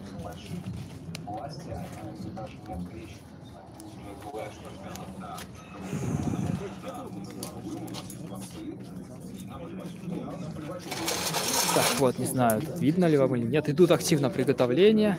Все прикручиваю. О, у нас даже стоят. Вы не особо вредите всем, вы себе вредите, мы вам готовы помогать, вроде как. И внутренний режим был такой, типа мы своей видимой демократии, все как бы, это нам позволяет, типа все хорошо. Все пришли, можем начинать. Итак, начинаем наш мастер-класс либертарианства для Кожна. Скажи, а у нас есть микрофон? У нас есть микрофон где-нибудь или нет? Кто сказал про микрофон? Ладно, буду просто пытаться говорить громче. Если буду тихо, вы мне, пожалуйста, об этом сообщите. Для начала скажите, есть ли среди присутствующих люди, которые слабо себе представляют, что вообще такое либертарианство? Есть. Отлично. Это просто идеально. Для начала задам пару вопросов основных. Проверим, чтобы примерно прощупать этот свободный подход. Во-первых, как вы считаете, кто должен решать, должны ли вы служить в армии? Вы или государство? Мы, конечно. А в чем разница между нами и государством? Это такой вопрос я даже на самом деле не ожидал, потому что вот есть мы не государство, я не государство. Государство — это как инструмент принуждения, государство — это как как общность, которая управляется, может быть, избранными людьми, может быть, неизбранными людьми. Однако это общность, которая обладает легитимизированным насилием, мы им не обладаем. Государство может сказать тебе: иди служи в армию, и тебе придется это сделать. Я могу сказать тебе идти служить в армию, и ты скажешь: иди-ка ты подальше. Вот в этом разница между нами и государством. Дальше. Кто должен решать? Можете ли вы покупать импортные товары? Государство или мы сами должны решать, какие товары мы можем покупать? Естественно, сами. Кто должен решать, сколько нам откладывать на пенсию и каким образом нам делать эти вложения? Мы. Естественно, мы. Но это простые такие вопросы, на которые ответ очевиден для каждого. А теперь перейдем, собственно, к самой сути, что же такое либертарианство, на чем оно основано. Есть, естественно, несколько подходов, каким образом люди определяют либертарианство, но есть какие-то общие положения, которые принимаются большинством. Во-первых, это принцип неагрессии, сформулированный Мюрреем Ротбардом, который звучит примерно так. Никто не должен осуществлять агрессию против чьей-либо личности или собственности. Это основное центральное положение либертарианства, где под агрессией подразумевается насилие или угроза применения насилия.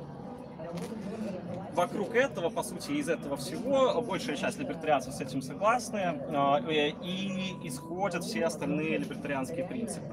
Исходит весь полностью либертарианский подход. Никто, это имеется в виду никакой человек и никакая группа лиц. Исходя из этого и можно понять, собственно, отношение либертарианцев, по сути, ко всему. То есть либертарианцы приветствуют любое добровольное взаимодействие, какое бы это добровольное взаимодействие ни было. Либертарианцы приветствуют все, как приветствуют, нормально относятся ко всему, что мы можем делать с самим собой, своим телом, если мы при этом не совершаем агрессии, в том смысле, в котором я называл, насилие или угроза насилия. Далее. Из этого также можно вывести и основные моменты отношения либертарианства к государству. То есть государство, по сути, это группа лиц, которые могут совершать именно это насилие, которые обладают правом, чье насилие в обществе легитимизировано. И поэтому у либертарианцев есть несколько подходов к тому, как относиться к государству. Первый подход — это, собственно, анархокапиталисты, которые считают, что так как государственные методы подразумевают насилие, по крайней мере потому, что они финансируются из забранных у людей насильственно налогов, то они недопустимы. Дальше есть еще люди, которые считают, что как меньшее зло можно принять то, что государство использует насилие для того, чтобы все остальные люди соблюдали принципы неагрессии. То есть, по сути, государство минимальное, которое существует исключительно ради того, чтобы наши с вами права не нарушались. Такой либертарианский подход. И есть еще либертарианцы, считающие, что просто государство, даже в анархокапиталистическом обществе, где ваши права защищают частные компании, даже в этих случаях государство просто будет рыночной монополией, которая возникнет сама собой, и поэтому сама собой будет защищать наши права. Вот. Однако все либертарианцы согласны, что больше степень власти государству давать нельзя и не стоит, и государство либо некоторые считают, нужно брать полностью, некоторые считают, что на него просто нужно надеть смирительную рубашку и не позволять слишком много. Ко вторым отношусь и я. Это было вкратце. С большего про основы самого подхода. Поэтому либертарианцы считают, что любую проблему лучше всего будут решать частные компании, чем государство. Возьмем государство в последнее время взяло очень много на себя разных функций. Это социальные функции, это образовательные функции, это, по сути, все, что можно, государство пытается монополизировать. Либертарианцы считают, что рыночные методы предоставления услуг будут более эффективны, когда существует конкуренция между предоставителями различных услуг, в том числе образовательных, в том числе каких-либо еще, почтовых и так далее. И теперь, собственно, перейдем к основному, чем мы с вами будем сегодня заниматься. Есть какие-нибудь вопросы по самому подходу? Да, говорю, да. Есть гипотеза, о том, что государство умеет делать хорошо только две вещи: грабить и убивать. Как ты к ней относишься? Собственно, так и есть. Вот. Ну, а другой вопрос, что, как грабить и убивать? Применять насилие. Вот. И это, но другой вопрос, что как как меньшее зло, это может быть допустимо. То есть вопрос в том, а в ситуации, когда у нас отсутствует государство, не станет ли этого насилия больше, и в этом либертарианцы уже расходятся. То есть, может быть, государство как меньшее зло, как единственный орган, нами контролируемый, который это насилие... большой бандит, который, по крайней мере, функционирует по понятным признакам, да, и множество мелких, которые непонятно как. Да. Но это подход, один из подходов. Играя между бандитом большим и бандитом и множеством бандитов маленьких. Да, именно так. Вот. Нам, не бандитам, что остается делать, только убираться. Вот. Я надеюсь, что мы не будем сейчас тут разводить дискуссию анархокапитализма против минархизма. Мы собрались не для этого. Вот. Мы собрались, чтобы обсудить некоторые проблемы, стоящие перед обществом, и подумать, можно ли их решить при помощи добровольных взаимодействий людей, или же все же нам для этого нужны инструменты насилия государства. Какие-нибудь вопросы есть по сказанному? Ну, это было мелкое такое введение. А теперь перейдем... Разница между минархизмом и анархокапитализмом. Только что об этом говорили. Это... еще одна важная вещь. Вот. Сейчас у нас будет часть дискуссионная, где я надеюсь слышать в основном вас. И поэтому, особенно среди ребят, кто поднял руки, кто мало знаком с либертарианством, за самое активное и продуктивное участие в нашей дискуссии мы сегодня разыграем книжечку Фридрих Хайек «Дорога к рабству». Это книга одного из самых главных антисоциалистических авторов 20 века, лауреата Нобелевской премии по экономике. Конечно, некоторые положения в ней либертарианцы могут не согласиться. Например, Хайек признает в этой книге право государства на антимонопольное регулирование. Если кого-то интересует вопрос монополии, мы недавно проводили семинар «Мифы о монополиях». Можете загуглить, найти, посмотреть, почему на свободном рынке монополии не будут устанавливаться. Вот. И теперь, собственно, к нашей дискуссионной части. Первый вопрос, который хотелось бы обсудить. Как, на ваш взгляд, можно не государственными методами решить проблему образования? Дать некоторым инициативным людям решить этот вопрос. То есть, если есть люди, обладающие определенными ресурсами, почему бы не разрешить этому человеку открыть частную школу и там преподавать? Вот и все, по своим собственным, если там зависит, если какие-то применять образовательные методики свои применять, то, пожалуйста, применять. То есть, опять же, если родители или сам ребенок захочет там учиться, он будет там учиться. Не хочет, он выберет себе другого, услугу, кто предоставит ту же услугу, но согласно его мотивам. Окей, какие-нибудь возражения этому предложению? Все согласны с этим? Критерии какие-то должны быть. Какие, например? Не все же могут, по сути, там, может, какой-то некомпетентный человек это делать. Регуляторы какие-то тоже общественные, не знаю, как-то так. Общественные регуляторы, что ты то есть люди, какие-то комиссии, которые будут оценивать работу образовательного учреждения. Мягко говоря, чтобы человек, который некомпетентен, например, в педагогике, не смог преподавать. Понятно. Ребята, есть какие-нибудь возражения этому тезису? У меня есть. Есть такой момент, что кто определяет компетентность. То есть, например, я знаю преподавателей с ученой степенью, преподаватели астрономии, которые считают, например, что американцы никогда в жизни не летали. И что соотношение планет влияет на нашу с вами жизнь. Вот. Некоторые из вас могут считать, что это так и есть, и это нормально. Однако вопрос в том, если такой преподаватель будет решать, кому преподавать. Тут большой вопрос. Или же мы все же можем позволить потребителю самому решать, по какой программе ему учиться. Потому что у нас есть сейчас очень... я думаю, многие из вас из разговоров на кухне это много слышали, с родственниками и так далее, что кто-то говорит, что советская школа была самая лучшая. Да, а кто-то говорит наоборот, что нужно там по западным стандартам учиться, по различным западным стандартам и так далее. У нас у каждого, по сути, есть свое мнение о том, что должна представлять из собой школа. И вопрос, если мы устанавливаем эти комиссии, то эти комиссии, по сути, пропускают некоторые из этих программ. Однако некоторые из этих программ они могут закрыть, хотя есть люди, которые хотели бы по ним обучаться. Почему мы должны запрещать этим людям обучаться. Понимаешь, вот, допустим, как бы я не про то имел, что они будут нам как бы, ну, давать какие-то, допустим, методики, по которым должны учиться, а просто вот, допустим, есть школа, я не знаю, там, психоаналитики, да, есть школа там экономики, то есть, чтобы там кадры компетентные были, ну, понимаешь, то есть, как бы, чтобы не какой-то там, допустим, как сектантство есть, такие вещи, да, там, обучают как будто бы, там, познание себя, по сути, это там, ну, обычная такая сектантство, то есть, кто-то же должен это регулировать, правильно? То есть, конечно же, человек...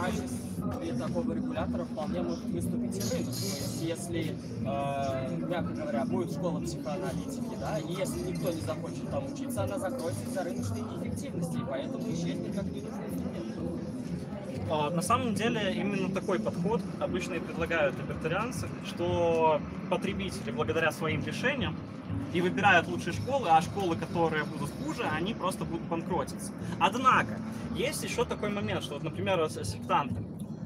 Кто из вас считает, что в школах должны преподавать Слово Божие? Поднимите руку.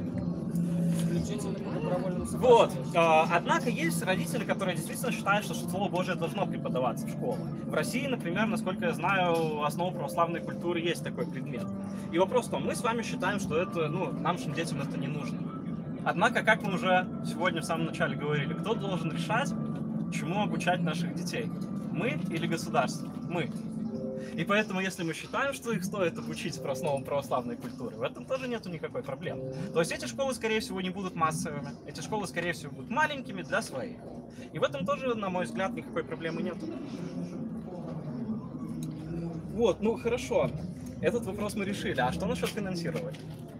Какие у кого мысли? Исключительно за счет потребителей. То есть потребители пускай финансируют эти школы, и тем самым они обеспечивают на эти деньги свою деятельность. Провокационный вопрос с моей стороны. На данный момент у нас в Беларуси люди довольно бедные, особенно в сельских школах. Как они будут себя обеспечивать образованием? То есть вообще либертарианство предполагает, что у нас рыночная экономика, и люди в итоге этого богатеют. И в итоге они смогут это обеспечивать. Ну вот приведем мы сейчас абсолютно частные школы. Как люди будут обучаться? Есть же пример. То есть, как бы, дело не в том, что люди бедные. Да? Когда люди бедные, учителя тоже бедные. То есть они работают за низкие зарплаты. Например, в Кении не было государственной школы вообще. И спустя 3 года, после того, как произошли там парламентские выборы и так далее, открылось 3000 частных школ, где преподавание было за $1 в неделю. То есть местные жители отдавали своих детей в местную школу, платили $1 в неделю, этого хватало для того, чтобы получить образование среднее. Просто потому, что стоимость труда учителей тоже была низкая. Ваучерная система не выход. Правильно спросить просто, сколько стоит образование, потом уже, отталкиваясь от этого вопроса, задавать вопрос, а сможем ли мы за его заплатить? Конечно, сможем. Мы же уже за него платим налогами. Нет, так вопрос не вопрос в системе, когда мы перестаем платить налогами. У нас денег больше. Значит, соответственно, мы сможем то, что мы платим налогами, дать на образование деньги. Абсолютно верно. То есть дети будут в городах, они в деревнях. Деревнях все равно можно ставить. Ну, там еще плюс 20% зарплаты. Это будет совсем не которые в городах работают больше, и которые налогами больше платят. Проблема с этим решится. Дело в том, что вот мы соберем со всех и распределим какую-то чью-то пользу, которая в данный момент более уязвимая, более несчастная, мы сделаем лучше и счастливее. Возражения этому будут? Слушай, ну тебя же никто на выборы не заставляет идти. Это твое право. Это не твоя обязанность. Тебе на выборы голосуют. Можно. Потому что кроме образования есть другие вещи, там дороги строить надо. Что будет, если государство перестанет содержать государственные салоны красоты, нейл-арта и все то, что связано с красотой? На рынке мгновенно появится огромное количество частных приложений. Мы начнем из него выбирать. Та же самая история будет с образованием. И позвольте мне эту ремарку как экономист английской школы с любым другим видом любых других B2C услуг и продуктов. Вот так и будет. То, что мы с вами не жили в этой реальности и не знаем, как это работает, не означает, что это невозможно. Это возможно и очень даже возможно. И мы с вами сейчас эту реальность создаем. Хорошо. Какие-нибудь еще мнения на этот счет? Ну, я говорю, Романчук предлагает ваучерную систему. Ты, например, знаешь ваучер, да? Кто-нибудь знает ваучерная система образования, что такое?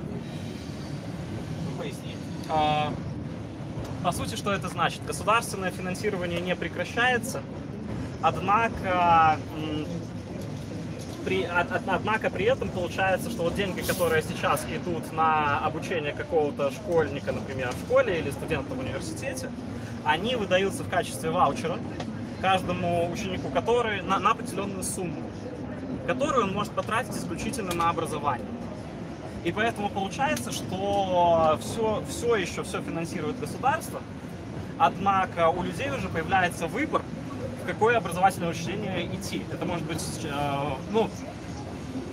по сути, проблема выбора частных учреждений, конкуренции различных образовательных систем, она таким образом по большей части решается. Но при этом финансирование остается государственным, и та проблема, о которой ты говорил, уже точно не будет. Вот. Однако тут есть несколько моментов. Во-первых, если выдается ваучер, и который можно определить только на определенную образовательную систему, вопрос, а какие учреждения считать образовательными? Тут вопрос, который вот мы с тобой обсуждали. О том, что тогда, получается, у нас все равно государственные ограничения образовательных систем. То есть их может быть больше, может быть частные школы и так далее, однако все равно это ограничение присутствует.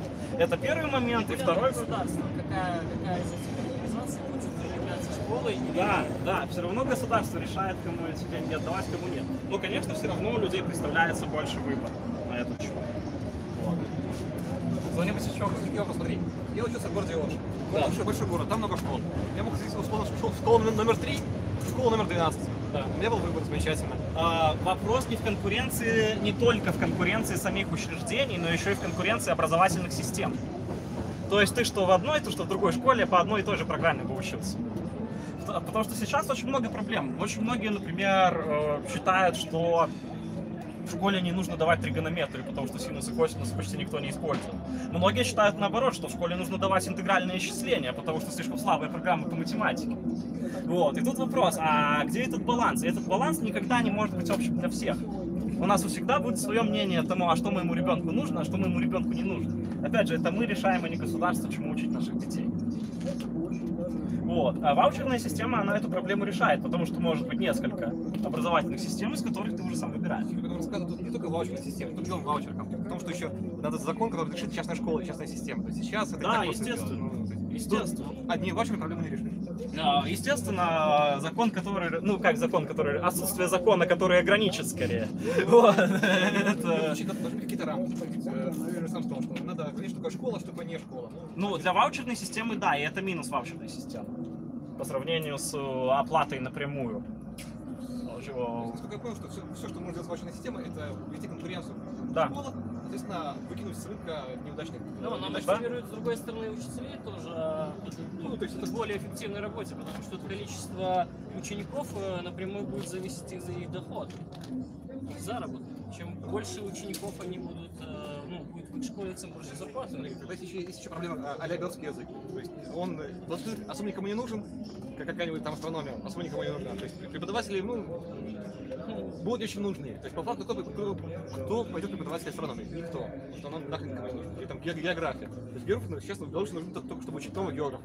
Так говорят нам географ в школе, по крайней мере. То есть, как такую проблему решать? Что вот кто-то умирает, то есть вроде бы оно нам все-таки нужно, как география все-таки полезная вещь, но новых... Нет, ваучерная система создает, переводит школу на более рыночную систему, но она не убирает регулятора государства, как того, кто разрабатывает там программу, и все это... На самом деле, тут есть у тебя небольшое противоречие. То есть, с одной стороны, ты говоришь, что астрономия и белорусский язык никому не нужен, а с другой стороны, ты говоришь, ну это же нужные предметы, нам нужны преподаватели. Я говорю, что вряд ли захочу, чтобы мой сын был, дочка была учитель русского языка. Скорее всего, я туда не отдам. Да. Потому что учить астрономию, как более обоснованный предмет, вряд ли она пойдет в эту школу. Да. Но в принципе астрономия нужна людям в целом, то есть не как на мне, а вообще в целом. И можно представить ситуацию, когда есть запрос, но именно школьные знания, я не буду смотреться каким-то причинам. Это два разных группы. Смотри, если есть запрос на, например, на астрономов, то естественно люди будут отдавать учиться астрономии. Два разных рынка, раз, во-вторых, это цикл какой-то. обучить ребенка с периодом до возраста, когда он может что-то дать производству, это является 20 лет, меньше, 15-16, много лет. Это очень длинный цикл, и за это время проблема только усилится, и мы еще больше на не потеряем. Можно с 7 лет. Ну, на самом деле, я, честно говоря, проблемы не вижу. Потому что если предмет нужный, ты отдаешь ребенка. Если ты считаешь предмет ненужный, ты не отдаешь ребенка. Вот. А если ты считаешь, что, на твой взгляд, твоему ребенку это не нужно, однако какому-то другому ребенку нужно, ну, надейся на то, что какой-то другой ребенок этому обучится. И вероятно, что обучится. Если у нас в итоге появится дефицит астрономов, то он очень быстро заполнится. Если брать школьное образование, то надо было сколько? 15 лет учиться. Школьное образование, по факту, ну, я не знаю, насколько давно вы школу заканчивали, я заканчивал лет 6 назад, и судя по знаниям школьников, которые в том числе, кстати, и медалистов, причем не в последней школе Минска, очень много этих знаний просто проходит мимо. То есть то, что они обучаются астрономии, просто неэффективно, это не идет, потому что этот вот рыночный процесс регулирования даже самим школьникам, что на его взгляд ему нужно, одно просто проходит мимо головы. И то, что ты введешь это как обязательный предмет или уберешь это как обязательный предмет, ты просто создашь абсолютно ненужные расходы. Если кто-то считает, что они нужны, он за них заплатит. Чтобы он знал астрономию, для начала надо, чтобы размер класса был 3 человека. Вопрос вот такой, мы здесь с вами обсуждаем, конечно, но вписать ли нам в наш разговор мнение ребенка? Вот это вот мне очень интересно, что, может, давайте впишем мнение самого ребенка в наш разговор, а то отдавать, не отдавать, услуги, не услуги, ну а мнение же, ну, ребенок это же тоже человек, он тоже имеет право на свое мнение, почему просто не отбираться от него? Это вопрос скорее к родителям, которые будут отдавать этого ребенка. Почему в итоге принимают решение именно родители, а не сам ребенок? Потому что платят именно родители, а не сам ребенок. Вот. Хотя, конечно, на мой взгляд, да, тоже. Это единственный. Особенно, когда ребенку лет 30, 40 или 50.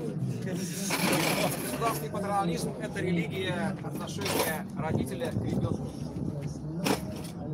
Да, вот так. Дети всегда выбирают шоколад, даже если показывается на более полезный продукт. Отвечу на твой вопрос, что является ли это единственной причиной, что ребенок, что потому что платит ребенок. По сути, на мой взгляд, да, мнение ребенка кто-то может должно считаться, его предрасположенности и так далее, его желания. Однако не все родители так считают. Вопрос: ребенок захочет изучать что-то другое, да? Он скажет родителям: изучать, заплатите за то, чтобы я изучал что-то другое. Родители могут к этому прислушаться, но если они не прислушаются, то для того, чтобы ребенок изучал то, что он хочет, если родители не хотят это платить, нам что нужно использовать? Инструменты насилия и принуждения, которые заставят этих родителей заплатить за то, что хочет ребенок. Что, на наш взгляд, абсолютно неэтично. Я ответил на вопрос. В чате небольшое такое замечание. Программы институтов и колледжей надо обновлять каждые полгода, чтобы не отставать. Кто-нибудь прокомментирует это? Считаете ли вы, что программы институтов и колледжей нужно обновлять каждые полгода, чтобы не отставать? Я не думаю, что это нуждается в столь частном изменении. Ну, раз в год с этим еще можно как-то согласиться, но раз в полгода это, во-первых, трудоемкий процесс, который занимает большое количество времени, и за полгода банально может не успеть. То есть это же титанический труд поменять программу, это решить, что нужно, что не нужно. А при либертарианской системе, чтобы учитывать мнение всех, это очень долго. И раз в полгода, ну, это не сделается в такое количество времени. На самом деле, тут такой момент, что как часто обновлять программу учебному заведению, решает само частное учебное заведение. Если они считают, что так будет эффективнее, если их потребители считают, что они скорее отдадут ребенка там, где обновляется раз в полгода, чем раз в год, то пусть решают, хорошо, их дело.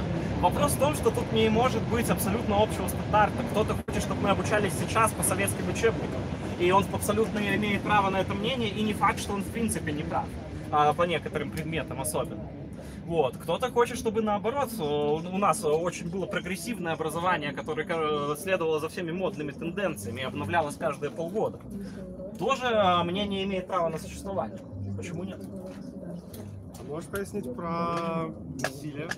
Ну, то есть, я так понял, логика такая, если заставлять родителей оплачивать обучение ребенка, то, что он хочет учиться, то, что соответствует его способностям, это насилие. А заставлять ребенка учиться то, что хочет, то, чему хотят его научить родители, это не насилие.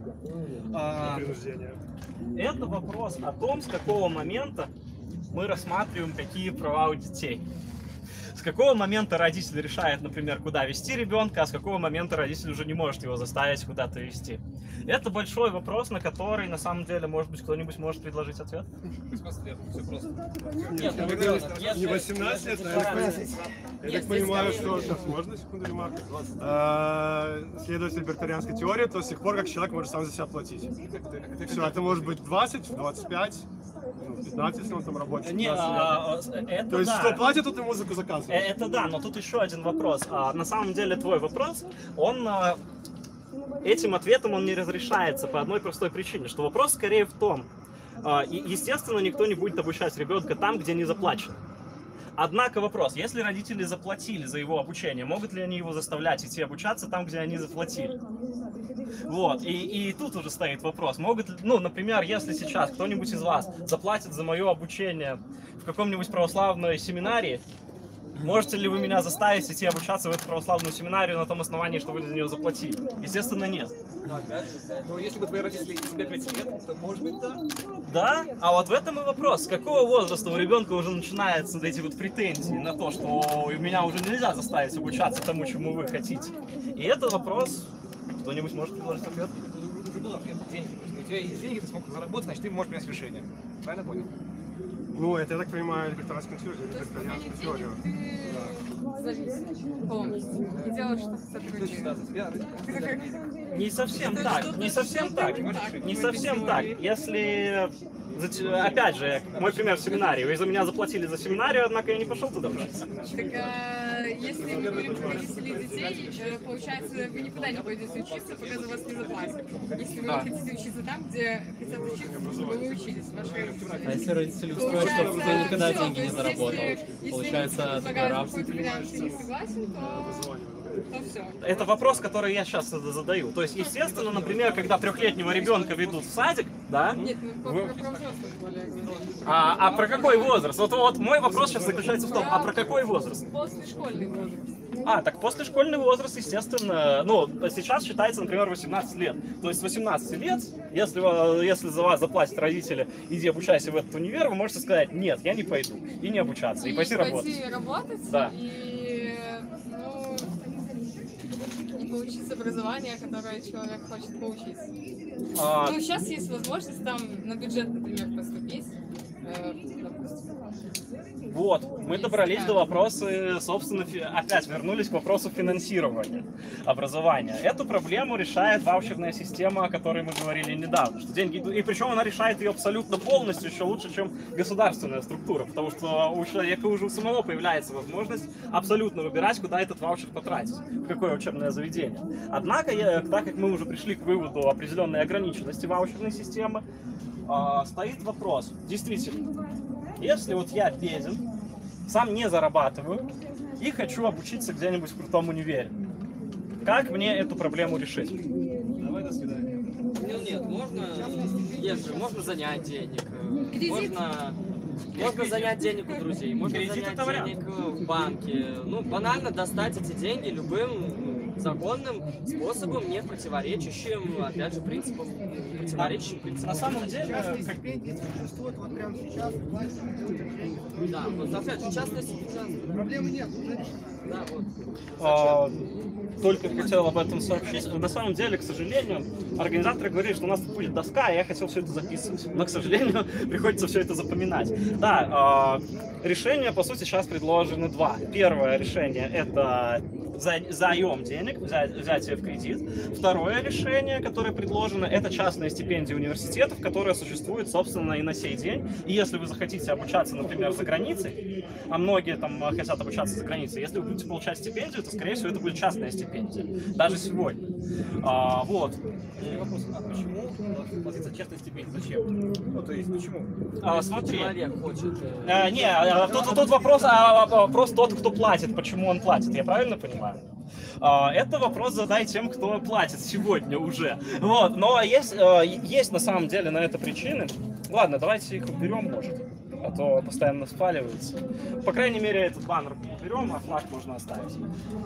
Хотя уже такая тенька не будет тебе. А хотя ты и так сидишь немного так. Там внизу есть ножки. Там внизу есть ножки. Их можно вот так вот. Да. Ну ладно. В самом низу, под низом. Все, приклеить. Вот. Можно развернуть. Нет, ну это был хотел точно. Ну ладно. Ну короче, решайте эту проблему. Пожалуйста. Рыночек решает. Это рыночек решает проблему. Мы остановились на вопросе, почему у нас все же платят обучение непонятные люди. На самом деле есть несколько причин. Первое, некоторые стипендии основаны реально богатыми людьми, филантропами, которые платят просто потому, что им это доставляет удовольствие, либо чтобы распиариться. Дальше. Есть еще один момент. Кто-нибудь из вас работает программистом или тестировщиком? Вы обучались на каких-нибудь бесплатных курсах на своей работе? Бесплатных? Да. Нет, на платных. Я обучался на бесплатных, которые организовывают компании. Уже сегодня у нас почти все белорусские компании, более-менее приличных размеров, организовывают бесплатные курсы для тестировщиков, для разработчиков, для того, чтобы потом этих людей взять себе в штат. И, собственно, это, по сути, уже есть бесплатное образование, которое финансируется частным образом. Смотрите, бесплатные курсы, насколько я знаю, они там длятся несколько месяцев и практически полный рабочий день. То есть они не оплачиваются, и ты там несколько месяцев не имеешь никакого источника дохода. Нет, я проходил 2 таких бесплатных курсов, и они не занимают полный рабочий день, они вполне совместимы с работой или с учебой. Одни курсы я проходил года 3-4 назад, одни курсы год назад. Вот. Так что эта проблема уже сейчас решается компаниями, у которых реально востребованы сотрудники. А, собственно, основная причина обучения — это чтобы человек мог работать на востребованной работе. Ну, естественно, у человека есть свои причины, например, самореализоваться и так далее, но ты можешь сколько угодно самореализовываться в изделиях из фекалий, например, не вряд ли кто-нибудь будет покупать, на этом деньги заработаешь. Вот. Не, может, кто и будет. Тут вопрос потребителя. Удобрение великолепнейшая вещь. Поэтому покупают. Ну да, вполне себе причина. Вот. И точно на таких же условиях некоторые частные компании вкладываются в университеты, вкладываются в стипендии просто ради того, чтобы свой бренд разрекламировать среди студентов. Чтобы студент после того, как закончил, уже мог спокойно, чтобы у него уже было на слуху, что вот в эту вот компанию можно идти, там круто. Вот. Это, собственно, из мотиваций, почему платят. Кстати, платят уже сегодня частные компании за обучение людей. Да. У нас уже следующий. Хорошо, мы тогда закругляемся. Так, мы разыгрывали книжечку. Да, у меня было еще 2 темы, которые обсудить, но у нас так обсуждение пошло хорошо, это круто. Книжечку мы разыгрывали. Так, я на самом деле не знаю, кому... Нет, тебе я ее не дам, это точно. Вот. Я не знаю, кому из вас двоих дать. Давайте камень, ножницы, бумага. Еще раз, давайте. Раз, два, три. Раз, два, три. Раз, два, три. Вот, почитай обязательно. Спасибо. Все, всем спасибо. Это, заходите, если остались вопросы. Либертарианский чат в Телеграме, к сожалению, негде написать. Либертарианс РБ. Либертарианс РБ. Просто можете в поисковике написать. Да, Либертарианс Беларусь. Заходите, задавайте вопросы. Как там чатик? Заходите на сайт lpb.live, там ссылка на чат. Вот, кстати, сейчас небольшой, скорее, из области юмор по поводу фекалий. Кто-то пишет: якутский мастер делает скульптуры из фекалий. Так что да, востребовано. Лепит даже из фекалий фигуры. Ребята, стой, не снимай пока. Надо фотку сделать. Ну что можешь, Алексей, сказать по ходу этого мероприятия? По-моему, как-то быстро. Все сказано. Все сказано. А 2 темы о чем должны были быть, которые упустили? Я считаю, что педофилия и аборты. Педофилия и аборты. Самые животрепещущие темы. Ну, на следующий раз останется. У меня пока О, будешь фотографировать? Вот есть камера, есть камера. А, тут есть камера. Все, Дима, давай. Сфоткать, да? Отстреливай. Он сейчас всех сфоткает. О, отлично. Давайте тогда как-нибудь Внутренние органы лучше знали людей. Картотеку. Да. Не надо. Так, ну подходите. Картотеку товарища майора. Сделай, могу фотку стоя, одну фотку сидя. Так, Да, можно еще одну. все не помещаются, надо подальше отойти.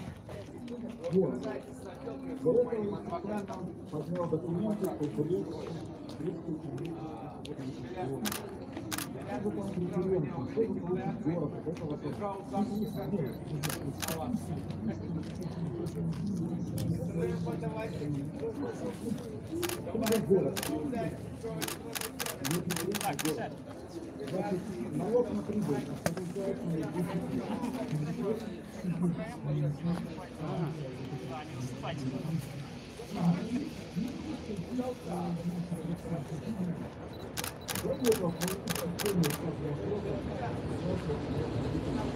Ну, вроде нормально, да.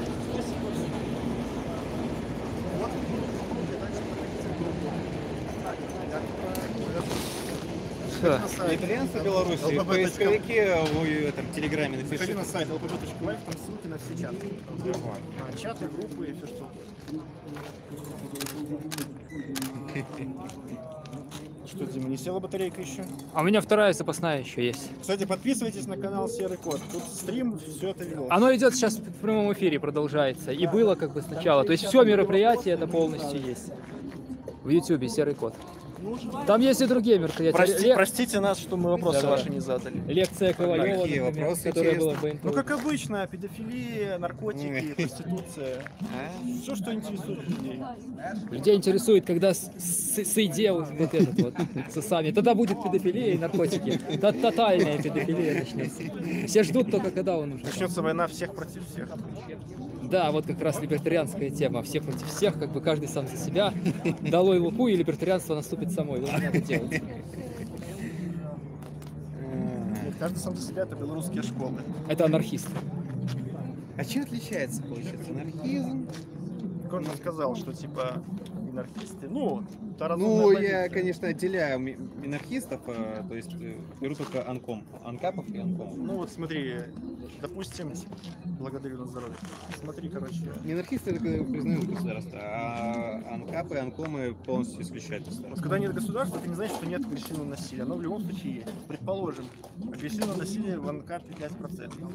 А кто сказал, что... Мы против всех, да, лучше так рассуждаемся. Чтобы лучше видно было лицо. Кто сказал, что в анархизме будет больше 5%, может 4%. Так отличие тогда анкапа от анкомов? Я же сказал, что если у нас меньше насилия при минархизме, то Это ты говоришь про анкапов и анкомов. А анкомы частную собственность не признают. Они за коммуны, там, за такое все. Ну, я про анкомов даже. Ну, анкомы за коммуны. Это коммунисты, анархокоммунисты. Коммунисты, которые просто государство не признают. Коммунисты. Кстати, недавно вышла хорошая статья этого, как его зовут, черт подери, Каплан, про анархизм в Испании, который был в 30-х годах. Алексей, скинешь эту статью в чат? Про анархизм в Испании. Это там про рабочую партию ПАУМ, там вот такие вот, да, про всякие. И там описано, как на самом деле все там было печально. В смысле печально? Анархистов было много или слишком мало? Во-первых, анархисты друг друга вырезали. Батька потому Махно. что одни анархисты более левые, другие менее. Да, есть ли, Алексей, книги по украинскому анархизму, по Махно? А вообще есть, но я не читал. Но мне как-то скидывали, там была такая типа период, по-моему, украинской безгосударственности. Мяне гэта камера здымала, калі мяне мачылі губарэвічы, северынцы, забойцы і гэтак далей. Мяне менавіта гэта камера з пагоні здымала вялікае інтэрв'ю. Не ведаю, дзе пабачыць, гэта было 24.03. Да-да-да. На Дзень волі.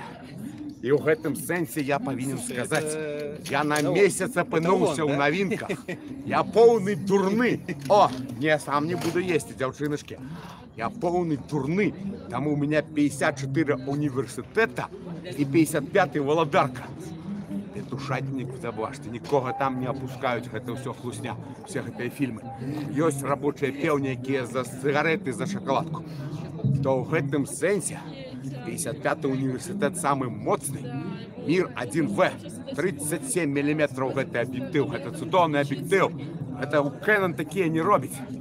І ў гэтым сэнсе мы павінны сказаць, што ўся ўлада у сусвеце павінна належаць беларусам. Як славяне найлепшыя ў сусвеце, а найлепшыя славяне беларусы, нават Кангрэс США кажа.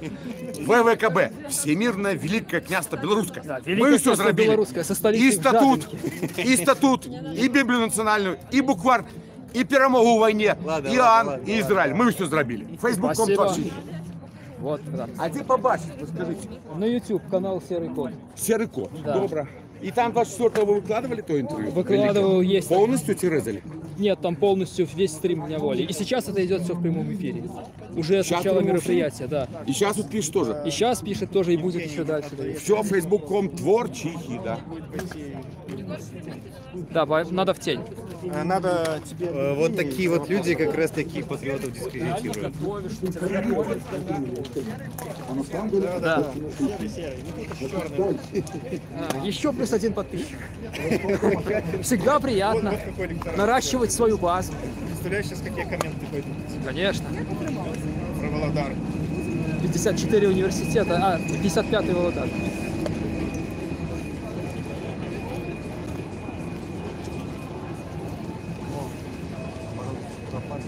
Где?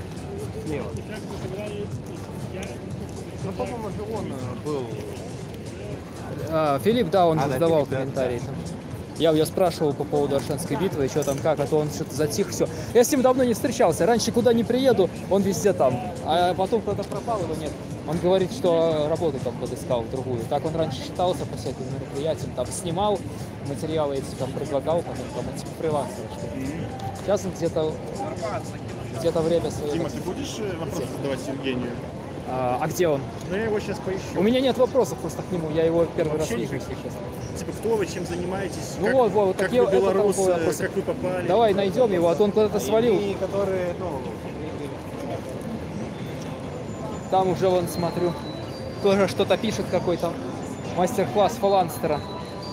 Вот, это Human Constanta, это Наста, это какой там, я не помню фамилию. Еще много людей осталось, интересно. Все еще. Так, короче, он сейчас найдет Евгения.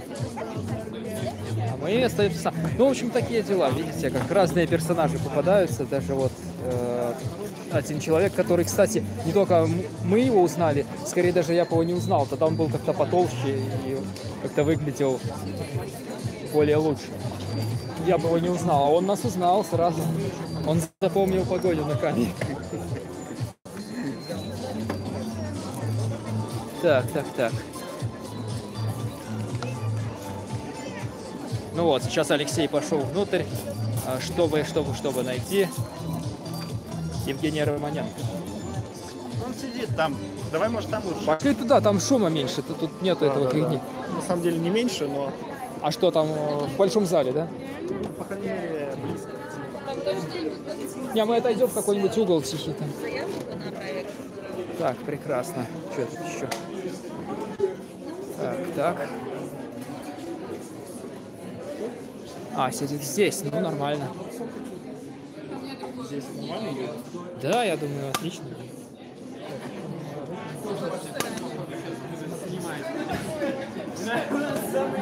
Ну давай, начинай, я как-то с ним. Давай, ну, понятно. Может он просто занят? Нет, я буду дополнительно. Ну хорошо, да. Здравствуйте, Я правильно понимаю, что мы сейчас будем... Это придет прямой эфир все время шел. Хотелось бы задать вам несколько вопросов. Вот расскажите о себе, кто вы, что вы делаете на этом мероприятии. Здравствуйте, друзья, все, кто меня смотрит. Меня зовут Евгений Романенко. Сразу скажу, что к Беларуси я имею непосредственное отношение, потому что имея белорусский паспорт и учился здесь недалеко, в Белорусском государственном технологическом институте на факультете инженерно-экономическом и по образованию инженер-экономист. Так получилось, что в Беларуси я долгое время не был, сейчас вернулся, и в настоящее время в Рунете я известен как экономист австрийской школы и мой друг и соратник Ярослав Романчук. Я передаю ему пламенный привет отсюда, из Минска. Ведущий криптомероприятий и, наверное, криптоблогер, ведущий YouTube-каналов. И также, как соавтор программы с известным российским предпринимателем и экономистом Дмитрием Потапенко под названием «Курс дядюшки По», которую называют самой популярной программой Рунета. Вот такое вот определение. Хорошо, а данное мероприятие вас чем привлекло? Во-первых, мероприятие, которое проводится в городе Минске и связано с гражданской активностью, с либертарианством, это само по себе знаково. Это означает, что здесь есть нужное движение. Во-вторых, мой давний друг и соратник Алексей Терещук, с которым мы сегодня раз виртуализировались, вот он. Я рад, что я познакомился, что он сделал так, что я увидел всю либертарианскую тусовку Беларуси, не многочисленную, но а где она, собственно, многочисленная, в одном месте, в одно время. Это потрясающее достижение. Я увидел, что в стране есть здоровые тенденции, есть молодежь. Это означает, что мы работаем не зря, и мы действуем в правильном направлении, и совершенно правильные живые мысли и интерес есть. Это похвально. Люди должны знать, правда, что такое государство, что оно делает и как оно влияет на их личное благосостояние, как оно ограничивает их свободу. И что можете сказать по ходу мероприятия? Остались ли вы довольны? Какие для себя замечания сделали, подметили? Вы получили то, что хотели? Или, может быть, вы по-другому представляли это мероприятие? То есть, ну, так. Во-первых, эта локация мне давно известна. Год назад я был здесь на одном из фестивалей, поэтому я отлично понимал, куда я иду и какая здесь сама свобода в этих старых корпусах. К сожалению, я не помню, что было здесь во времена моей учебы здесь технологическом. Наверное, здесь были корпуса завода. Это было прошлое, сейчас будущее. Важно не смотреть в прошлое, как делают отдельные страны, например, один и глобальный восточный сосед Беларусь. Важно смотреть в будущее, и здесь будущее происходит. Ровно те эмоции, ровно те ожидания, которые я хотел отсюда получить, я и вынес. Во-первых, я увидел людей. Во-вторых, я понял, что в Беларуси есть... Я понимал, что он есть, но я видел его воочию, физическое воочию. В-третьих, я услышал огромное количество реплик на щирой белорусской мове. А это, как вы понимаете, дорогого стоит. Это означает, что то самое возрождение и герб погоня, который сейчас на вашем смартфоне, который сейчас это снимает, он этому провозвестник. Тотально рад, тотально приветствую. И пусть сегодня здесь будут лучшие знакомства и люди поймут, что они не одиноки. Это важно показывать, что люди не одиноки, что либертарианское, гражданское, активное, всяческое движение, которое проповедует экономическую свободу, свободу от государства и так далее, оно есть. И это хороший знак. Спасибо. Алексей, может, что-нибудь можете добавить? Могу добавить, что повезло с погодой, потому что могло быть всякое. У нас, как Лондон, могло и дождь пырснуть, и все на свете. Вы думали, что вообще людей будет меньше, на самом деле? Ну, прекрасно, повезло. Лукашенко не нагнал нам тучи с дождем, с крысой. А мог. Была такая угроза. Вообще, была угроза за тем, что за нами следят и так далее, потому что... Кстати, в 2019 году мы, для тех, кто помнит, мы празднуем печальное четвертьвековое завершение, не завершение, юбилей. Временной срок 25 лет с 1994 года, как определенный человек правит этой страной. Эта история, она стала, и, наверное, нужно смотреть дальше. Скорее всего, это наше прошлое, а будущее у нас впереди. Экономическое развитие невозможно без экономической свободы, а экономическая свобода несовместима с авторитарными постсоветскими режимами. Вот такой вот призыв и понимание. Я думаю, что те люди, которые там, они это отлично понимают. Они прошлое, а мы будущее. То, что в Украине победил Зеленский, мой ровесник, 1978 года, человек 41 года, это знак. Мы будем побеждать на постсоветском пространстве. Ваше время уходит, наше время приходит. Вот так вот. Главное, чтобы наше будущее не звали по имени Виктор. Ну, или Дмитрий, или Николай, да. Николай, я думаю. Хотя чем черт не шутит. Не, ну что, ты вспомни пример Дювалье, когда он создал референдум, чтобы своего сына пожизненным президентом. Согласен ли народ сделать своего сына его сына пожизненным президентом на Гаити? Ты, кстати, пропустил публичную фото. Ты, кстати, пропустил публичную фотографию. А нас там... Она есть? Есть. Вот она на этом носителе. Будет выложена. Да, в группы потом будет выложено, потому что Wi-Fi в камере нет. Так что да, сейчас я еще пофоткаю немножко. Ну, еще раз. Так, надо... Так, надо немножко... Так, ну-ка. Нет, все равно темновато как-то. Короче, не будет у меня смены аватарки.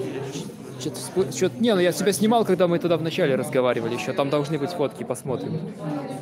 Так, стоп, сейчас я подниму ISO немножко, может быть. Что-то не выдвигается. Сначала, оказывается, противник со школы. Я себе фотку сделал, он спрашивает. Я говорю, ты что? Он говорит, нет. Он такой весь вот. Особенно касательно криптовалюты. Я помню, как он стрелял.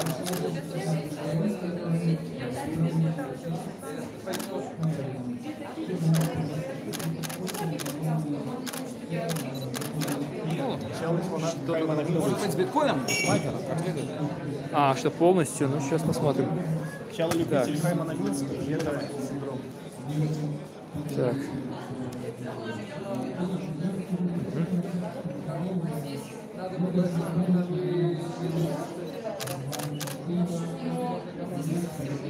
Ну, честно говоря, так не влезает как-то так себе. Тут узковато немножко.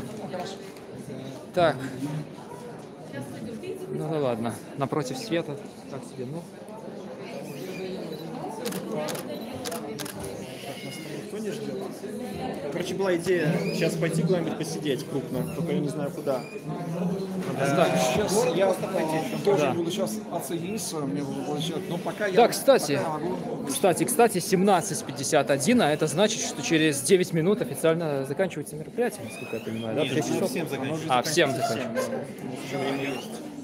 Ну, в принципе, тогда получается ничего тут интересного, наверное, все равно не будет. Можно, в принципе, взять?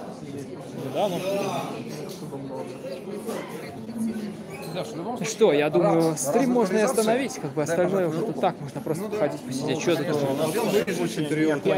5 человек смотрят. Ну что, всем большое спасибо за внимание, кто смотрел стрим. На этом мы заканчиваем. Мероприятие будет идти еще час, но тут уже такое дело, как бы большинство спикеров крупных выступило, там уже все переходит плавно в обычные попойки. Павел не делился по поводу так что своей книги? Всем спасибо за внимание. Да.